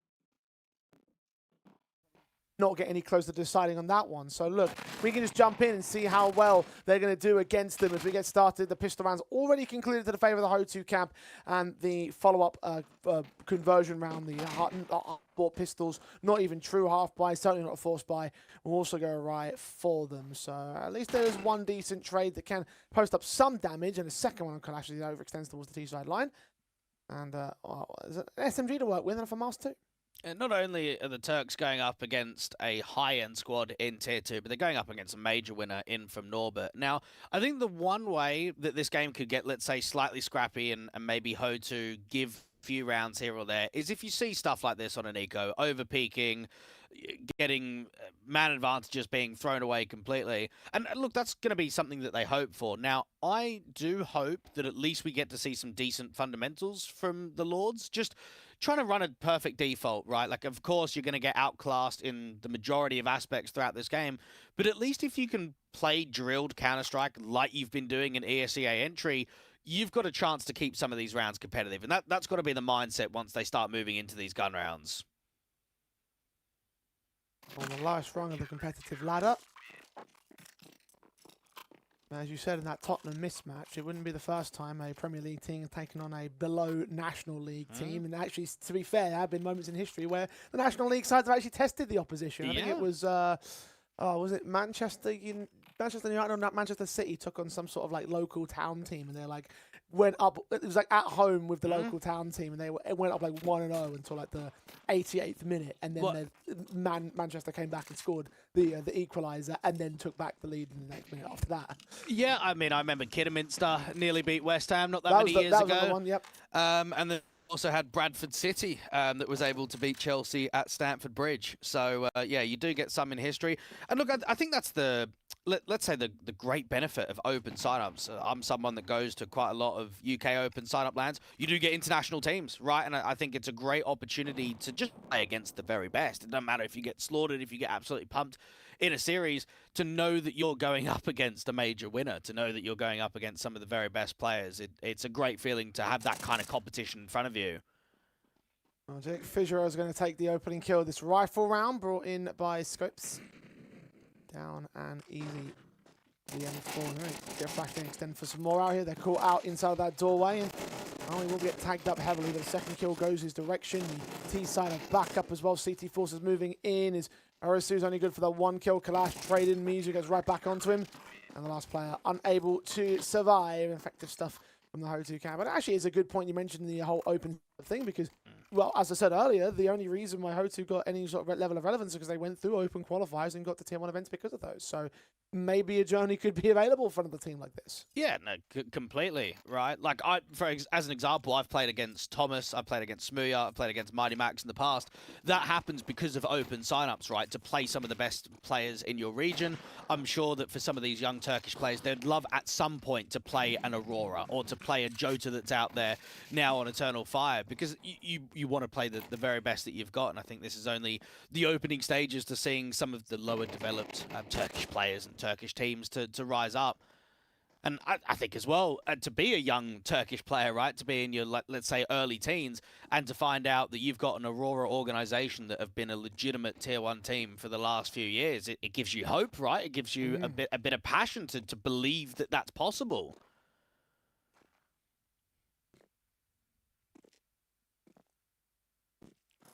Makes you want to give it a good old go. And I don't know exactly what's happening in the Turkish scene in terms of the intricacies and all the specific details, but... Well, I think it's nice to finally see some, let's say, international lands from Turkey, because in the past, we do get a lot of Turkish lands, but they're closed off to Turkish teams. I mean, back then you used to get the qualification to Pro League, right? And we always used to get the Turkish land that would qualify you to conference or first stage of Pro League. They've changed it as the years have gone on. But there's always been those events. We just haven't quite seen the global audience coming out to Istanbul. That's the difference that this LAN offers.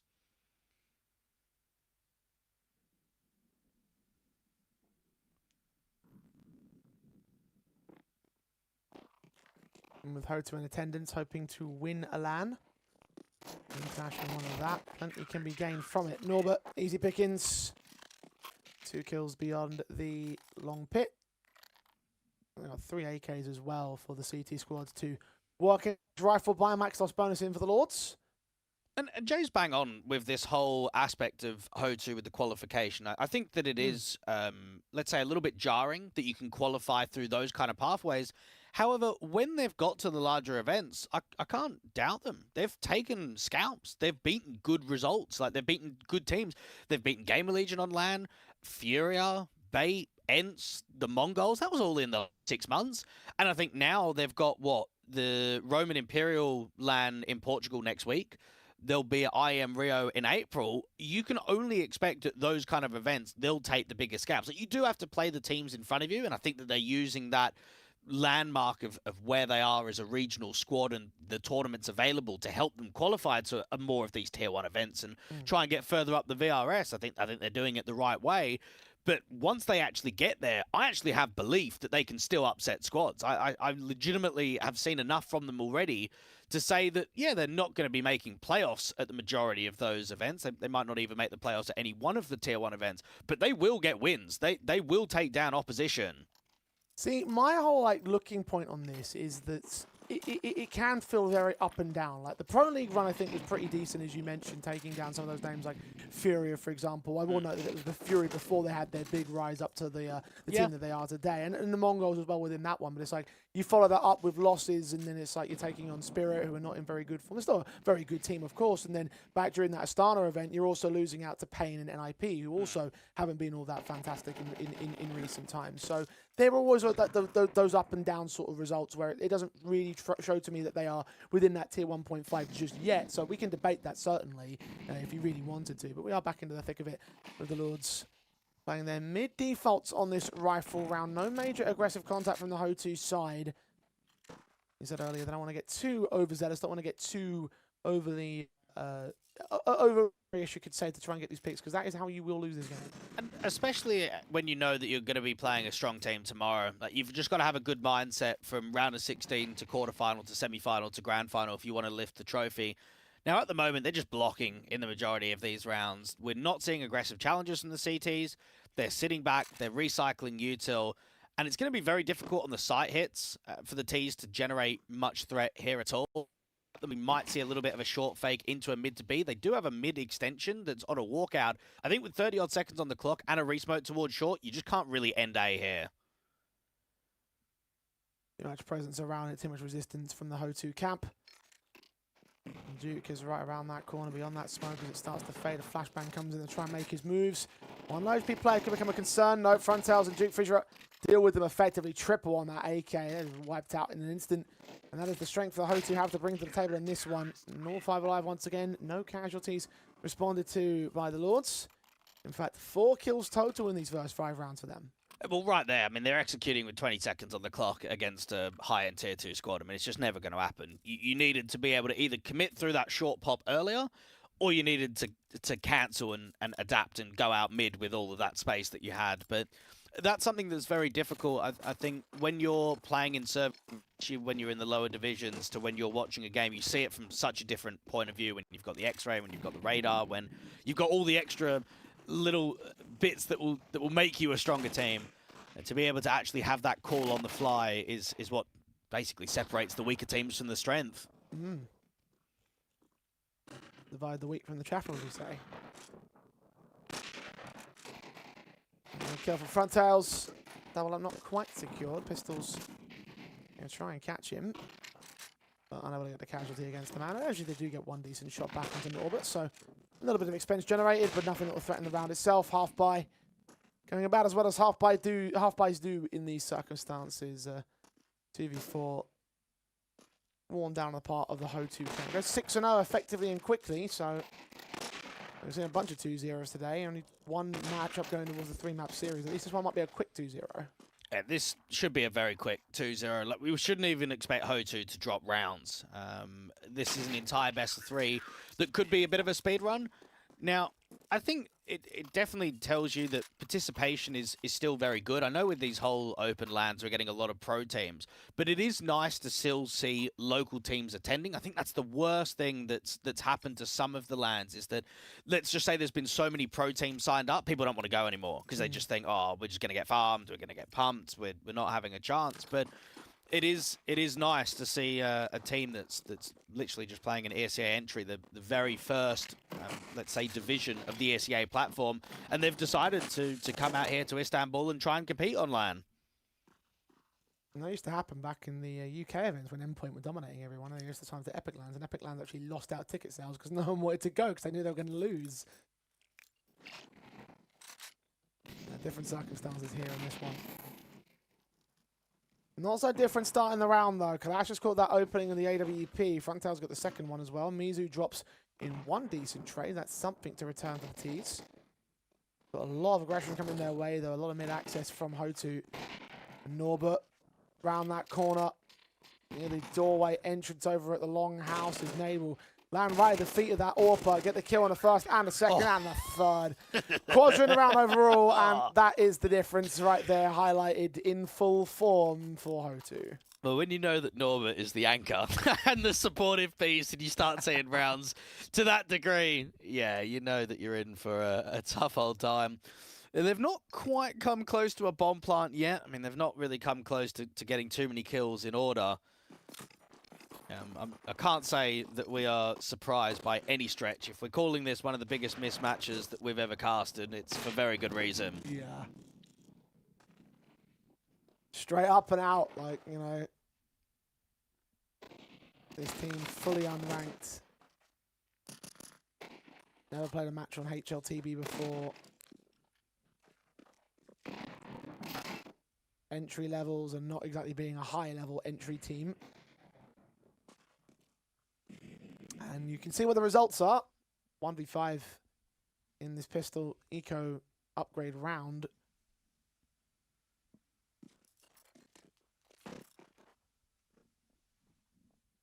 And what should end up as an 8-0 start for Ho2. Locked in effectively. So you don't get to see. Sometimes you'll take a look at some of these matches and say, who's underperforming? Is that one player that's 0-7? You've got 3 on 0 and 8 right now for the Lords. So yeah, and I was just even thinking back. I mean, I think it was about September, August period a few years ago. I went to one of the I-Series lands, which was when Premiership was still going, and I remember Endpoint faced off against obviously a lower level squad, guys I've never even heard of, and legitimately got a 16-0, 16-0 back-to-back maps in a best of 3 on HLTV, and I've never seen that before. That was the first time, so you just hope that there's just the odd round here or there, just something. With how quickly they shut down that rifle round, I don't think there will be, Twig. Yeah, that was monstrously quick there from the CT side. They went all in towards long, just got decimated. And yeah, I do remember casting some 32-0s, we called them, back in the early days of HLTV ones, or no, just, not on HLTV. yeah, I was gonna say this was not on the HLTV levels, because that obviously was actually competitive. It was like an open sign-up LAN. Yeah. And it was like 4 teams entered this invitational. It can happen. The whole stage thing, and it was just like, we're playing these matches, and then we just got like the last resort turn up. And he's like, oh, okay, cool. You're taking a bunch of like 12-year-olds, and of course you're going to go 16-0, 16-0. Well, that makes a lot of sense. I'm pretty sure, and I don't even know if you'd be able to fact check this. I know at least of 2 32 and 0s on HLTV. I don't know just how many there's been. There couldn't have been many in CSGO. I also imagine HLTV LAN games in CS2, there can't be many 13-0, 13-0s either. No, definitely not. Because that's the why I think getting HLTV is such a, let's say, importance for a young player, because it's so difficult to get. Even when you play online games, let's say an open qualifier, mate, you got to get to a round of 16 before you even get featured on HLTV. So the only way that you can really get them as an up-and-comer is to basically go to one of these open sign-ups, which for the most part are all pro teams. Oh, Frontal just landed collateral there towards short access. Another AWP as well from Clash, got the opening pick. Down on 5-on-2 in a matter of moments. You just can't find a way to break in. Arisu just take down Duke Fisher, so that's something. Clash also will drop. 2v3 to play out here, trying to isolate these individual fights, seeing the head of the one-man. There's no support up long, his back being turned towards the player on the B side, doesn't quite land the frag or the tag for it. Frontals will take the kill with the AWP. And Arisu, well, I mean, there's no chances there. No, that was looking competitive for a bit. I mean, when they got out mid and they punished a couple of picks, you thought just for a moment there might be something, but not to be. And I guess here for Ho2, I mean, they've got a easy layup of this side of the bracket. They've got Mana tomorrow. Now, they do need to make sure they lock in there, because Mana have certainly proved with their, 13-4, 13-6 against Arbe, that they're a somewhat competent team that they can hold at this level. But I just try and get back-to-back 2-0s. You go into the last day of the tournament with a lot of confidence to basically face 9 and gentlemates again. Yeah, again, like you say, you don't want to be caught flat-footed, don't caught overly aggressive or just overconfident. That can lead to your downfall. I mean, look at this towards top mids. This is crazy. This is Mizu just working his angles right in the back lines. The team's about to get caught off guard. Backs are all turned. No one suspects a single solitary thing as well. Look at this. Oh, this is wonderful. Two lined up. Still a good shot from the scout player. Not quite the second player, though. So, Skaith will be sussed out by Duke Fisher. Does lose his life to one man. Secondary kill against front house. The up shot does miss. But the rest of the CTs can close in. He's got no way to break through, no matter what you try and do here. It's impossible to deal with these situations. 11-0. 0-2. Well, they waited all day to play this series, and they want to make it a quick one. Yeah, look, that's probably quite tough on them. It's quite late at night now, going into the morning in Turkey, and you've got to play a best of 3 versus pods. But you've got to play the teams that are in front of you, and you've got to look at your side of the bracket and say, look, we'd much rather play these guys than sit there and play a Gentlemates in the round of 16 or play a team that is going to give us a run for our money. We want to play them later on in the bracket. So, yeah, get this best of 3 over and done with. Not a lot of mental, let's say, strength has got to go into this kind of game. So keep yourself fresh for tomorrow for sure. Fast play out of the T side, trying to get into the bomb site real quick. The AWP of front house landed that first. Second one, less so. Mac 10 will now extend. Secondary AWP is also there for Kalash. So there's a bomb plant at least. So something a bit different. I said, right, well, defaults aren't working. We're playing too slow. Let's try and pick up the pace and see if we can get one more out of the round. And one round out of this opening half. Scopes is going to get a kill and double up with that AK. The Mac 10 also peeked in to provide a little bit of distraction. And the top fragger of the T side is getting his licks in. Mizu will drop next to a triple. Finally, Frontales has put him back down. It's down to the fragless and triple frag players to try and hold on to this 2 versus 2. The AWP Clash moves forward. Good shot from Scave and a follow back from the Mac 10 comes in. And there is a good round for the Rosian Lords. 11-1 at the turn, however, for Ho2, they are truly in control. Well, there's no better feeling than that. Getting your first round, making sure that you don't get 13-0'd. I'm sure the boys are absolutely loving that. I guarantee you from their playing stations, they've just had like a massive, nice, let's go! Of course you would. Absolutely. You'd be loving it to know that you've finally been able to get your first. And, I mean, it's a shame that we don't get to see maybe another record on LAN on HLTV of a 13-0, 13-0. But, yeah, for the Turkish lads, they'll absolutely love that they've been able to get one there.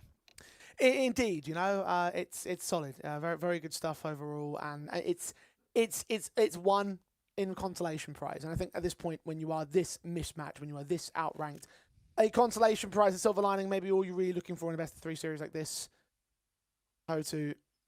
That 1 round loss has not tested the faith that we have in this being a complete blowout. Might not be a 26-0, but it could still be 13-1 on first map.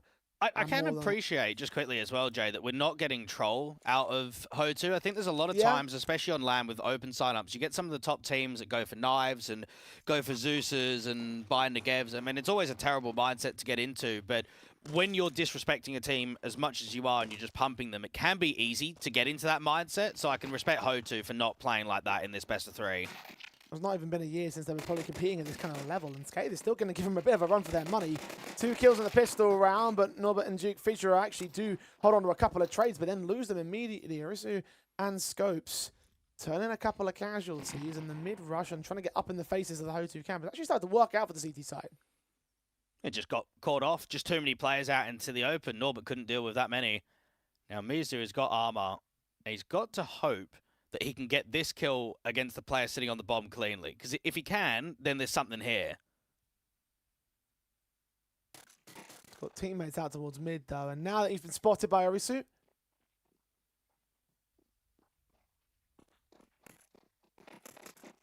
should now be adjusted to by the rest of the CT players. Second round, a pistol win for the Lords, which is a benefit only.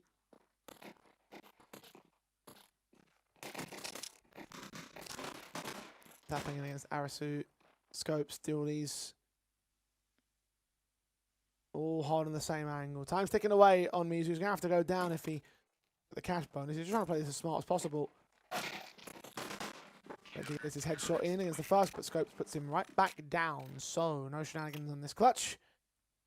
And there you go. A pistol win for the underdogs. And just a little bit of extra info. This GK2 guy is actually their coach in this season of ESEA. So they've been playing with a fella called Bonfire, who's 2.2k. So GK2, I believe, is level 8. So even this must be a bit more difficult for him, trying to help the guys out, not having their full 5-man lineup. Well, you're stuck for Bonfire as well. You play with them on entry and you get your first chance to get a HLTV debut and you miss out the chance. But you are right about that whole coach situation. It's never easy for any team, and certainly not with a team of this kind of level. But at least they'll deal with the force buy rather well. Heavy investment back in from the Ho2 boys. Gone 2 for 1 in towards the mid-fight. The entries into the B-bomb site. They left a bit of a gap there on the defensive line. So it might have to be a retake setup from the Lords. And given what we've seen so far, I have a lot of faith that the setup could work out, that the retake can come together. But maybe this will be a chance to prove me wrong once again. Well, they've got 2 smokes, which is just going to wait out so much time on this retake. It's going to stall players to pretty much going through the window rather than through the door area. And that first one used towards the door. Scave will get flashed in as the first contact. The SMG's right behind him. Mizu just lines them up. Grouped together, lost in the smoke, lost in the source, and lost in this game. Kalash takes down 1, and Coach Wolfsfall the same. So there's your 12th round, your map point for the Ho2 camp. And yeah, this is Dust 2 pretty much wrapped up. Yeah, time to move on to map number 2 of Ancient. At least Bykush gets himself the first kill. I don't think there's anything worse than finishing a map with 0 frags to your name. So at least everyone has got 1 on the board. But Buy is terrible. 1 pistol, lost anti-force Buy, and we've got a Ho2 side that are going to look to wrap up Dust 2 very quickly. Waste no time. End this one in quick, successive fashion. The likes of Bykush is still going to try and get something on the return, however. Try and see if he can do any damage to that 5-7. And does get that opening kill. Looks like Scopes is Deagle from range against Duke. And if there's one positive to take out from genuine skill, Scope seems to be the one guy that is providing some sort of resistance. It's not enough to go solo in this one, though. 3 on 3. And it's actually a decent kill against Kalash. So advantage for the Lords, with Scopes landing another fantastic Deagle headshot. The M4 at range. Okay. No scopes required. Deagle at the hip, and they take heads rolling, and they survive for a round. Yeah, good stuff. Some good shooting. You just want a bit of sharpness. Now, playing on LAN is very uncomfortable. You've got a completely different environment in front of you. The game just feels different. Anyone that says otherwise has no idea what they're talking about. LAN is just so much smoother than playing in online. The way you peek, the way you jiggle, it's a completely different game. But also just the environment, the nerves, the pressure. Being able to be in that environment. Some players really thrive in it, and often players struggle. So it's nice to see that Scopes up against a top 30 team in the world can feel like he's playing at home, hitting some very good shots there with the dig.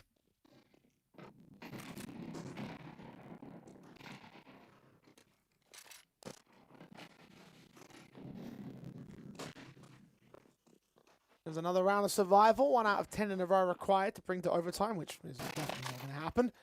Especially if they peek in towards the firing squad. It's a kill against Duke Feature at the start. Tech9's in, flashed up for Kalash. Engages 1 and 2. Headshot on the third, not quite landing. Arasu will get caught on the reload though. Frontails takes that advantage back and can try and lead his team into the A-bomb site. With that long flank also involved. Bombs on his back. Will get planted by Frontails. And Scope and Scathe. 2v3, catching Frontails, so punishing whatever moments they can. Scopes is going to try and deliver. Footstep was heard. Know that they're moving. Mizu to watch. All AKs except the Nor, but it will be next port of call. On towards Long, getting Scathe. Scopes turns it back. 1 more man that remains up on the site, leans forward. Oh! The adjustment to the head. Scopes! He's got something to prove here. Yeah, he's putting on a very good shift right now, and he's probably going to finish with quite a decent HLTV rating when it comes to the end of this Dust 2 map. Scouts, take note. Yeah, 15 kills in a match that's been completely uncompetitive. He's done all right. Kalash, I thought this was going to be enough. Double entry out there towards the short area with a teammate getting the trade. Even on the off angle there for Mizu, wanted to try and catch him maybe with a jiggle, with his knife being pulled out. You don't expect that flick to come through from the AK, especially straight away to a headshot. Excellent work. Rightfully on the AK for this round, the AWP by Quish. Now going to get pressured by fast plays out from the Ho2 side. They finally want to take a leaf out of the playbook of the Lords. Rotations will come in rather slow for the CT side. Get to spraying blinded, hoping to catch some bodies as they cross. Indeed, Skater is going to get Duke Fissure up. Bomb will now get planted, elevated angle beyond the default box. Now Mizu and his Tech-9 is going to await some approach. I haven't got any main staple rifles here on the reigning 3 T-side players. 2 Tech-9s and a scout. The AWP just got found though. Yeah, Mizu's just got to try and tuck himself, try and fight against the window individuals.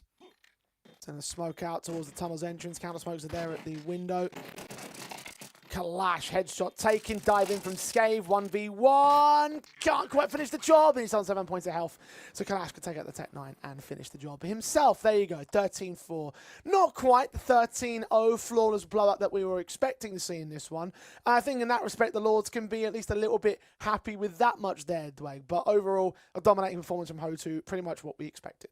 Yeah, and now it's just get into map 2. Pretty much dominate again, get yourself a really good 2-0, try and finish this game as quickly as possible, get good sleep, because the competition's going to get tougher tomorrow. I think that's sometimes the positives and the negatives of being the #1 seed is you get an easy side of the bracket, but you also play a lot of the fodder, which sometimes means that when you do get to the important games, when you do potentially get to a semi-final, you haven't really been challenged in any best of 3 to get there. Yeah, and that really is like one of those things where it's like momentum versus challenge and versus, you know, like the ease of use and the ease in which you approach these particular matches. Again, for this particular best of 3, as we said earlier, you play the teams that are in front of you, and in this case, it was the pods that were in front of them. I will say, however, that those pods, at least one of those pods, did manage to at least impress in certain moments as an individual. Again, not enough to post any resistance, but Scopes, I hope we can continue to deliver that one into the second map, because at least it will make it somewhat interesting from the part of the Lords. Unfortunately, though, conceding as hardly as they have, it isn't going to be looking too pretty, I think, coming into Ancient Wake. No, you can't imagine so. But if it's another map to demonstrate some individual form on HLTV versus a top team, then you've got to go and take it. You're not going to be playing on HLTV very frequently again, so while you're here, you might as well enjoy it. We might as well try to see if we can take down at least take a few licks in against one of the top 30 teams in the world right now. It will be coming up next here on stream, and what may well be our final map of the day as well in IstanbuLAN. So don't go anywhere. We'll come back after this very short break.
And welcome back to IstanbuLAN. We're jumping into our second map up between Ho2 and the Russian Lord. They just got smashed out on Dust 2 as we did expect. And now we move into the Ho2 map pick. So, yeah, this is going to be a pretty one-sided affair. It was 13-4 for those of you that missed out on it. It was a credit to the Turks for getting themselves 4 rounds in this particular map up. But look, we knew it was going to be a blowout from the start. It ended up being that case. And it should be a similar affair for map 2 as well. Now, if we're going to be serious about this veto for a sec, Ancient never gets picked from Ho2, okay? The last 3 months, they've played 22 best of 3s, and they've never picked it. They are doing this to get Ancient at least play rate on LAN before they get into the more important games. So I think this is very logical for a team when you know that you're going to punt them anyway. No point going into a strong suit like Overpass or a Nuke or an Anubis, a map that you've been picking quite a lot on HLTV recently. Go into Ancient and just start getting some reps under your belt, start getting a feel of how you want to communicate, how you want to play on that T side, but at the same time, just get it over and done with as quickly as possible. It's late in the evening now. Make sure you get a good sleep, so come in and just put in a very good shift. Yeah, I'm reticent to use the term treat it like a scrim because I don't think that's really what it's going to be like. It's more like, well, if you've been practicing the map behind the scenes, now it's time to actually stress test your protocols and your strategies and tactics and whatever it might be, just against a team that will trying to a certain extent. Obviously, you know, Rossi and Lords haven't really done anything particularly silly. Otherwise, it feels like they've got the right mindset behind how to play the game. It's just that they haven't got the right tactics, the right players, the right skills individually. With one exception, and that, of course, being Scopes, who did have those mental moments over on Dust 2. And that's the one bright spark I want to see for the Lords sort of replicate in the second map of the series as well, because it was quite entertaining when he got his clutches. Yeah, and again, opportunities like this don't come very often. We might never even see these guys play on HLT again. So you always need to think, as any young player, especially as an up-and-comer, when you do get a chance to play versus a top squad or to play on HLTV, just to go out there and enjoy the moment, because you'll never know when the next one's going to be. As for Ho2, I think for them, it's just about doing exactly what you do on LAN in the local scene, and it's to go deep. I mean, they've had, what, 4 LANs in the last 3 months, and they've got to the grand final in every single one of them. So if that's the notion of what's happening, then it's got to be the exact same here in Istanbul. It doesn't matter who our opponent is, whether it's a round of 16 game, a quarterfinal or a semi or a grand final. We're coming for the trophy. We're coming for more VRS points. We're going to help ourselves get that pathway to Tier 1 easier. Yeah, 4 LAN Grand Finals and 2 LAN titles to their name, all being in the CIS region. Regardless, in the international space, they want to try and make a run here at IstanbuLAN, and the first step on that road is taking it down. One of the local lads, Sin Lords, into the CT side start, as Ho2 will get to the attacking side. Molotov sent into the pistol round, already making their moves in towards the B site play. Bomb's going to be a little bit careful to make their way out of this one. They should see the bomb plant come down. There isn't really much that the Lords can do except just sit and try and set up a retake for them. Well, they're still expecting a lurk to come in somewhere. They're so late to coming in from Red Room and out from A. Now, we can see that there is no lurk indeed. You've got 4 players on the bomb site directly, and then 1 trying to be out here towards Shelf. Anyone heavy-handed on the utility investments as well here for the CT squad, because there's no Kevlar across them. Duke Fisher takes down Arasu. Double up, not quite secure. There's a couple of kills that come back from the CT sideline. Duke Fisher would eventually get his secondary kill, and now try and wrap in. A little bit too late to the party though. Kalash takes both of those final picks, and that's another pistol, another round win for the Ho2 side. Yeah, I was mentioning that Norbert is a major winner. What about the head coach of Mo? Also a major winner when he was playing with Gambit back in the day. He's been a part of the organisation for over a year now, and his first coaching stint. So no surprise that when he came out here, he wanted to link up with someone like Norbert, who has decided to leave VP and completely unable to do recently with basically unknown players, guys that have not played at a high-end level in Tier 2 previously.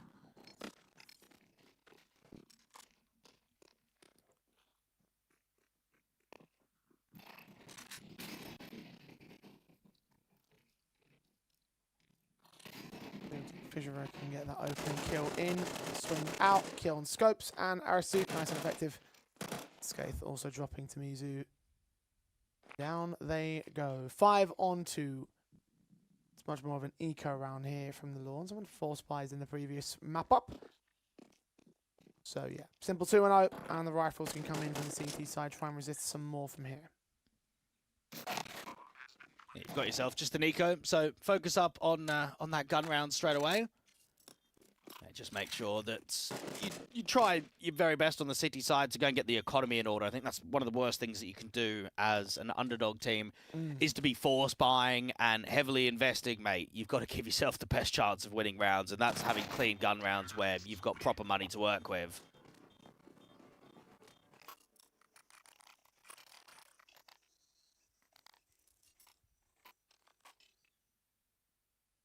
Let's have a look at what those guns are going to be. M4s, AWP can't be afforded.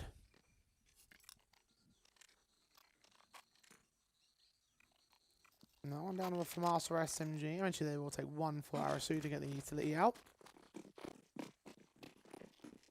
So they can bring them to the table here on the true CT defensives. They've got those smokes set in from the T side line and get out towards Donut and Red. The extensions of the CTs will beat them there by the numbers and the bodies there. Kalash will make some bodies drop out towards mid with the directive kill with a bit of support from Duke Fisher in that Molotov that gets the coach to drop. 5 on 3 established. Now entering in towards main. The 1 player at Donut really can't do much to resist here. Bomb plant will be secured, and Duke Fisher will even land a double. Shot comes in nice and quick. A very simple round. And it's funny, when I was doing prep for this tournament, Jay, you and I, we were out in India a couple of years ago, and DMS were one of the teams that was out there. It's really been a couple of years. Don't make me feel old, Josh, please.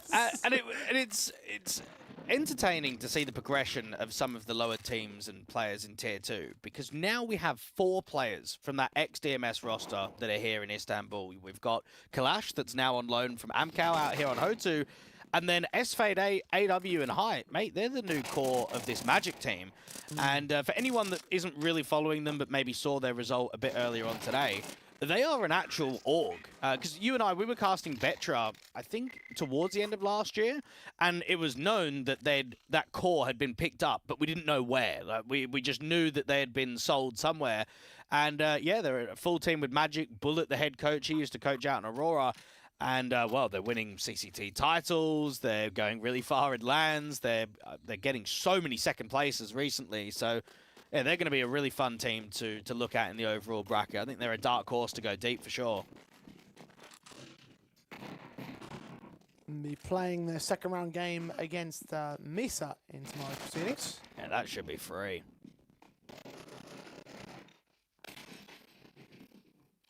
We'll see how well they do. Second match of the day set up over on that part of things. We'll get through the last match of today before we move towards that. Ensure the half by set of pistols. Can't be too shocked that it's going the way that it is, of course. Veto with a 4-0 start in this one. Bomb on site will get planted. Not even any damage being done to the trees. And 2v5 for Arisu and Getsu to play with. See if these hand cannons can get any more flashy casualties away from them, and not in the case of Arisu. Caught by Mizu, and Jeek Fisher will get the coach down the same. So, rifles inbound for the CT side, max loss bonus for the Lords to work with. Let's see if they can, again, show us something. It's going to be difficult on the CT side, especially because at the moment we're getting quite a lot of aggressive defaults. You're just getting exploitation of them popping out elbow, which means you can't really take mid. Like, as an example, okay, so if Hotu was playing a Gentle Mates, they would not pop the elbow smoke because you would have players up in shelf, you would have players playing anti-flash.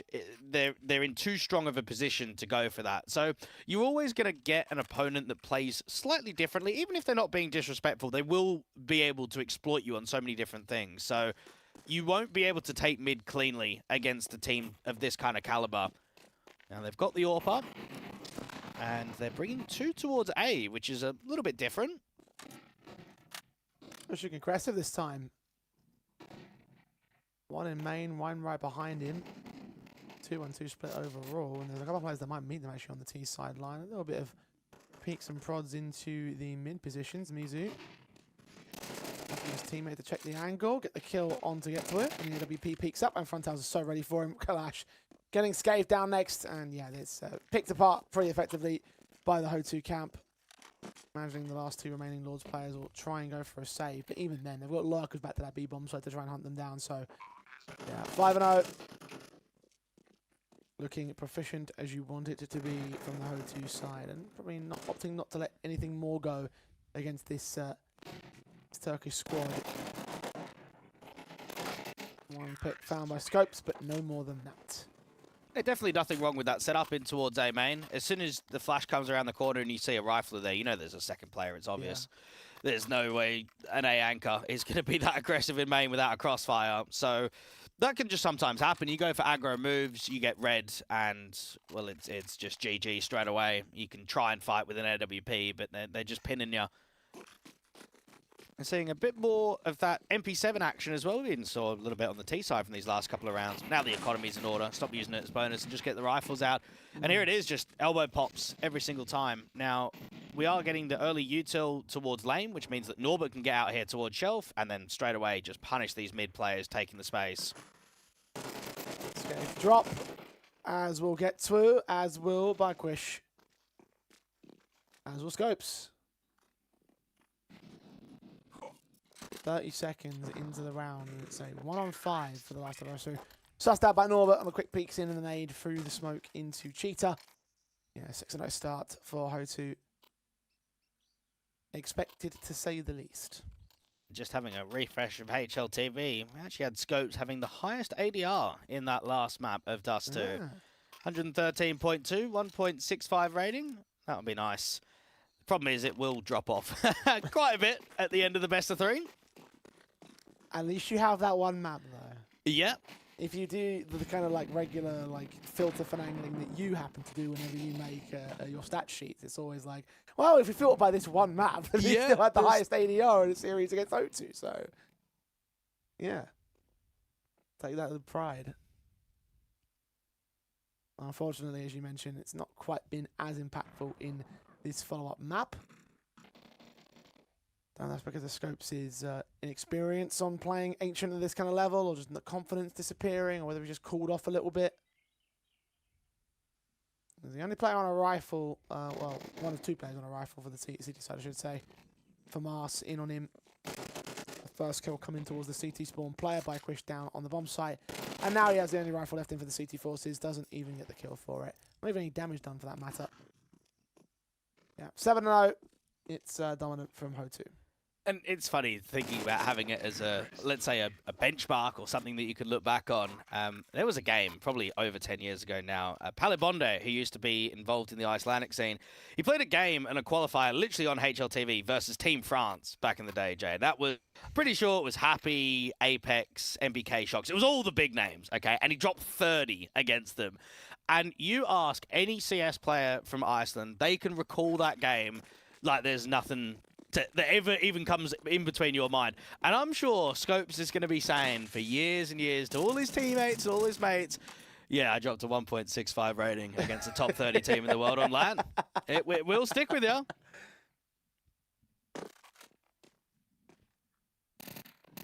It's good. Can you do it on a rainy night in Kettering? Yeah, definitely not. I thought you were going to reference the one where all the Icelandic players started subbing in and out just to all get HLTV profiles. Yeah, you used to be able to get away with some funny things back in the day. Yeah, they've made the benchmark of getting a HLTV profile as a player a lot more difficult than what it used to be. No shenanigans in this event.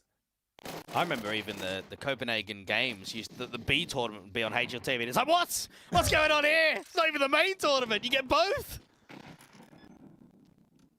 Some stats for the low-level Tier 2 teams to pan. Well, I think as well, back then, there just weren't as many LANs. I think, especially the VRS landscape now. Yeah, these days you couldn't justify it. The Copenhagen games, No. B team, B stream, B tier tournament, like, yeah. It's like putting inters on HLTV. That never happened, would it? But yeah.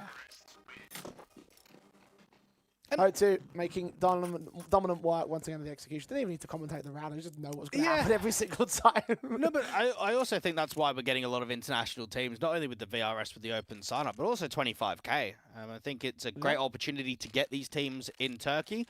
And another thing, Jay, is that they would have arrived yesterday and they're here for a few days. Mate, they'll probably even ask, or the other way around, the local Turkish teams will probably even ask the pro teams if they can scrim them at LAN. Like, it does happen quite frequently, especially in North America with the Fragadelphias, is you'll get a lot of the local teams that will just ask, let's say, the NIPs or the M80s, can we just scrim you for a map? Because you're all chilling in the evening or you've got a bit of time off.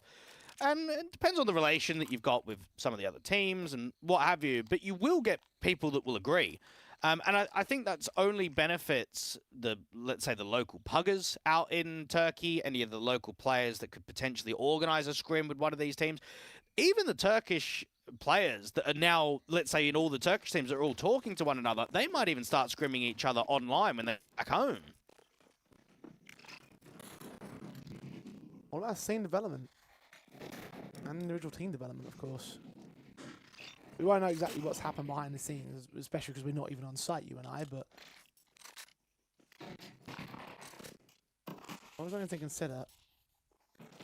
Even then, just even to make relationships and make friends out of it and just to be able to figure out, like, you know, where you can progress in the Counter-Strike world. Like, even if you don't get a scrim out of this event, maybe a scrim later on down the road. For sure. Another one trades into round number 9. We've seen Scade take down Duke Fisher, but the trades from Norbert have been very, very fast against him. You've got players up close, wrap around from Kalash getting in towards Ren. Now can start the wrap players in towards the back of the B-bomb site. Deals with the players at the back lanes. Arasu is down next. And they're down to 2 men on the Lord's side, making light work of this for Ho2, 8-0 to go 9-0 and even further beyond. And I think it's nice just to see a lot of Turkish representation in this one tournament. I mean, for you and I, we've been following the whole Aurora Eternal Fire project for quite a few years and seen the development there. But we used to cast Dark Passage back in the day, a Despy, they just haven't really had too many, let's say, stable teams that can hold weight in Tier 2. I think that's always been one of the letdowns with some of the other projects, is that they've just not been able to do it. But when I've now seen the Bushido Wildcats, mate, they're playing on CCT every week now. Like, they're actually doing quite well, and they're taking some good wins in the closed qualifiers to get themselves into the main Swiss stage. So that's kind of what you need, is that you want those kind of teams to be able to be involved in the global circuit as often as possible, because that's where the progression comes from. Notion that they can now start to gather some points with their one win that they've had so far in this event. Yeah. Move further up, start to graduate from the play-in stages and start looking towards more of the actual Swiss invites. And Norbert invites himself into that B bomb site. Scathe, Arasu picks against both of them. 4v3 established. Ho2 do lose one on the back line. Scopes another double, another 6 sequence out of him. He dips out of the way of the third player in that exchange. Kalash gets his back up in towards mid. It turns it back into a 2 versus 2. Going to try and attack on towards Scopes. Playing into him might lead to their demise. Last player of the CT Soy going to make his way forward and still can't even get Kalash. Now he starts moving and he gets his headshot in against Scopes. Triple secured at 22 points of health. Ho2 still not missing a beat. 10 in a row. Yeah, just to even think about some of the results that the Bushido Wildcats have got recently, Jay. They 2-0'd Ruby at the end of last year on LAN as well, which was quite surprising to me. And they've been able to beat Little Mix online. They beat Nexus the other day. And they've obviously beaten G2 Ares quite one-sidedly earlier on this morning. So they're going to get General Mates tomorrow. That's going to be very difficult. But, mate, they're in ECL. they're playing in the ECL Cup in only a couple of days.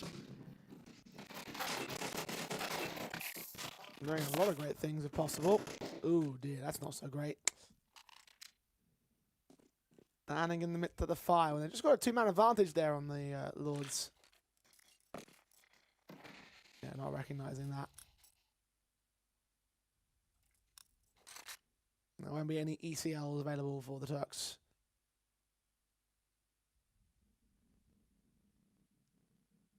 Not for Ho2 either. I imagine they're focusing on the IEM Rio they've got coming up. Well, I say coming up. It's still 2 months away, isn't it? They're in Nodwins coming up soon.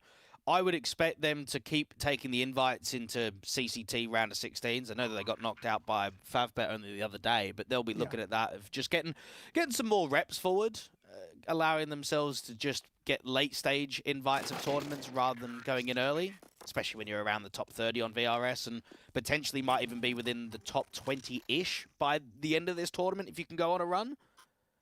That's very true. Especially with General Mates and 9 in the bracket, you would expect from head-to-head and LAN points that that they would do quite well with that. Of course, they have to basically win the entire thing, start being consistent, because that's how you stay within that sort of top 20 to 25 bubble right now. Ho2 will do their best to attend as many LANs as possible. I mean, of their events on the docket, they've got that Nodwing Clutch series you mentioned, the invite there. They've also got this event, Roman Imperium, and the IEM Rio. So it's 3 out of 4 events being on LAN. Yeah, Roman Imperium could be quite a deep run for them. I think there's quite a lot of weak teams in attendance there.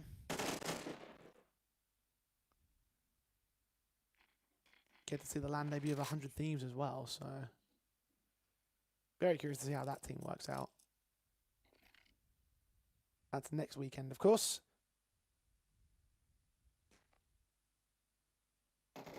This weekend is all about Ho2 in Istanbul, and they are doing rather well for themselves on their opening game. It's going to be a 12-0 in map 2 of this best-of-3 series. The last man of Getu has already been revealed there towards elbow. Should be found out by the T-side line. Up that corner. All he can do is look for exit frags, force out TKs and the like.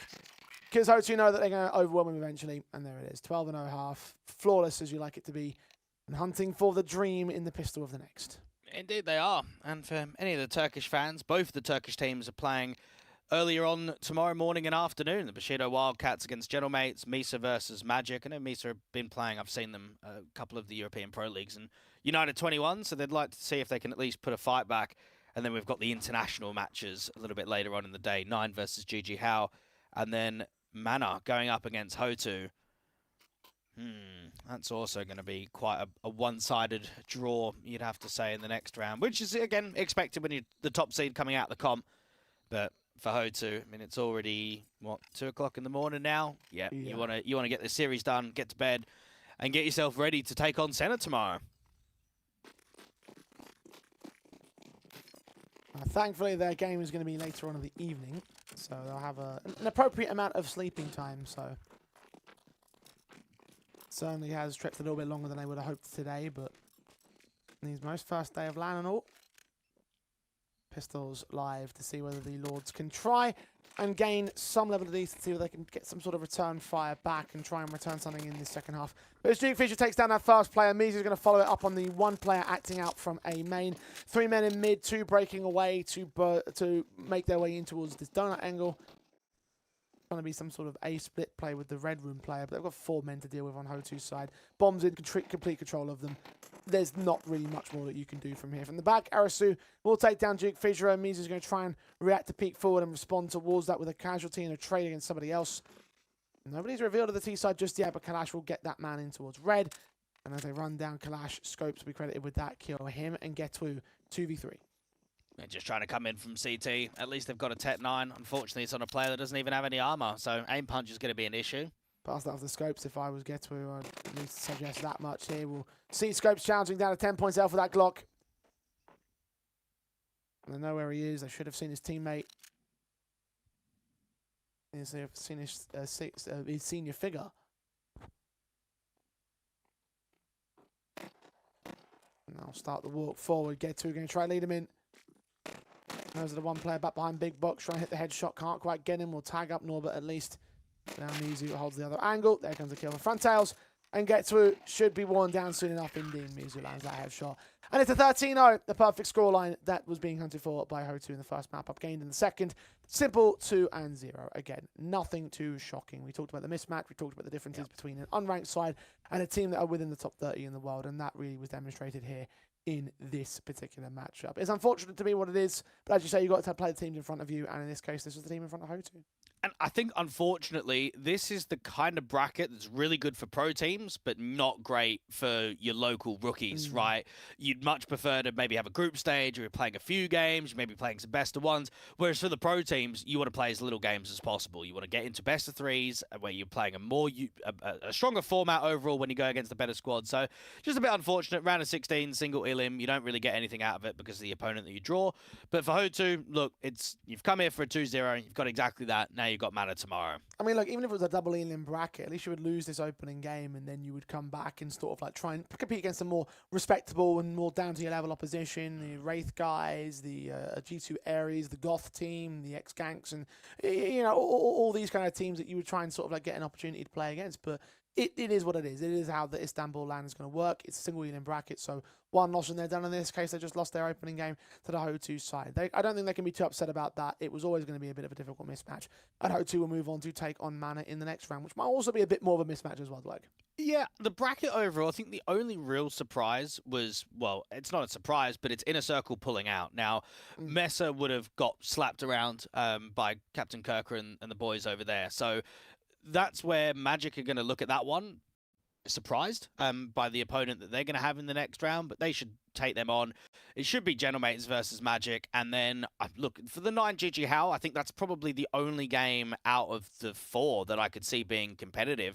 I can see that, at least GG Hao giving them a run for their money.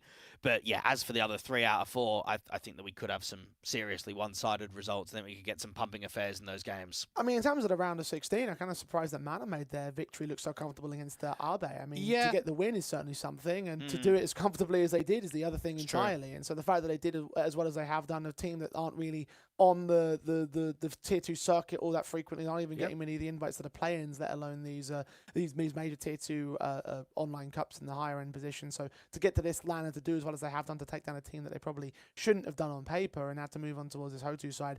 Look, I think they can also bow out tomorrow against this HO2 camp with a particularly good time about what they've done in terms of the competition and with some extra VRS points to boot.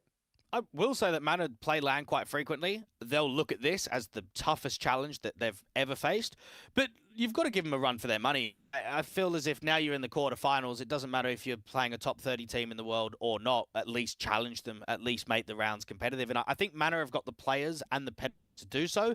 They're just never in a position where they can compete for the win. There's no way they can win a best of 3 to that kind of a caliber team. No, again, it's a very big mismatch, and so I'm rather looking forward to the GG House series in versus 9, as you mentioned earlier. Like, this actually could provide something, especially again if we see those 2 key stars sort of continuing to perform. So I'm looking forward towards tomorrow's quarterfinals, and we'll start off those quarterfinals with the basically just going top to down in terms of the bracket. Bushido Warriors, Gentlemates, then Mista versus Magic, then 9 GG How, and then Mana versus HO2. So that's how tomorrow's lineup looks like from 9 AM CET. Tomorrow is when we continue on with the IstanbuLAN.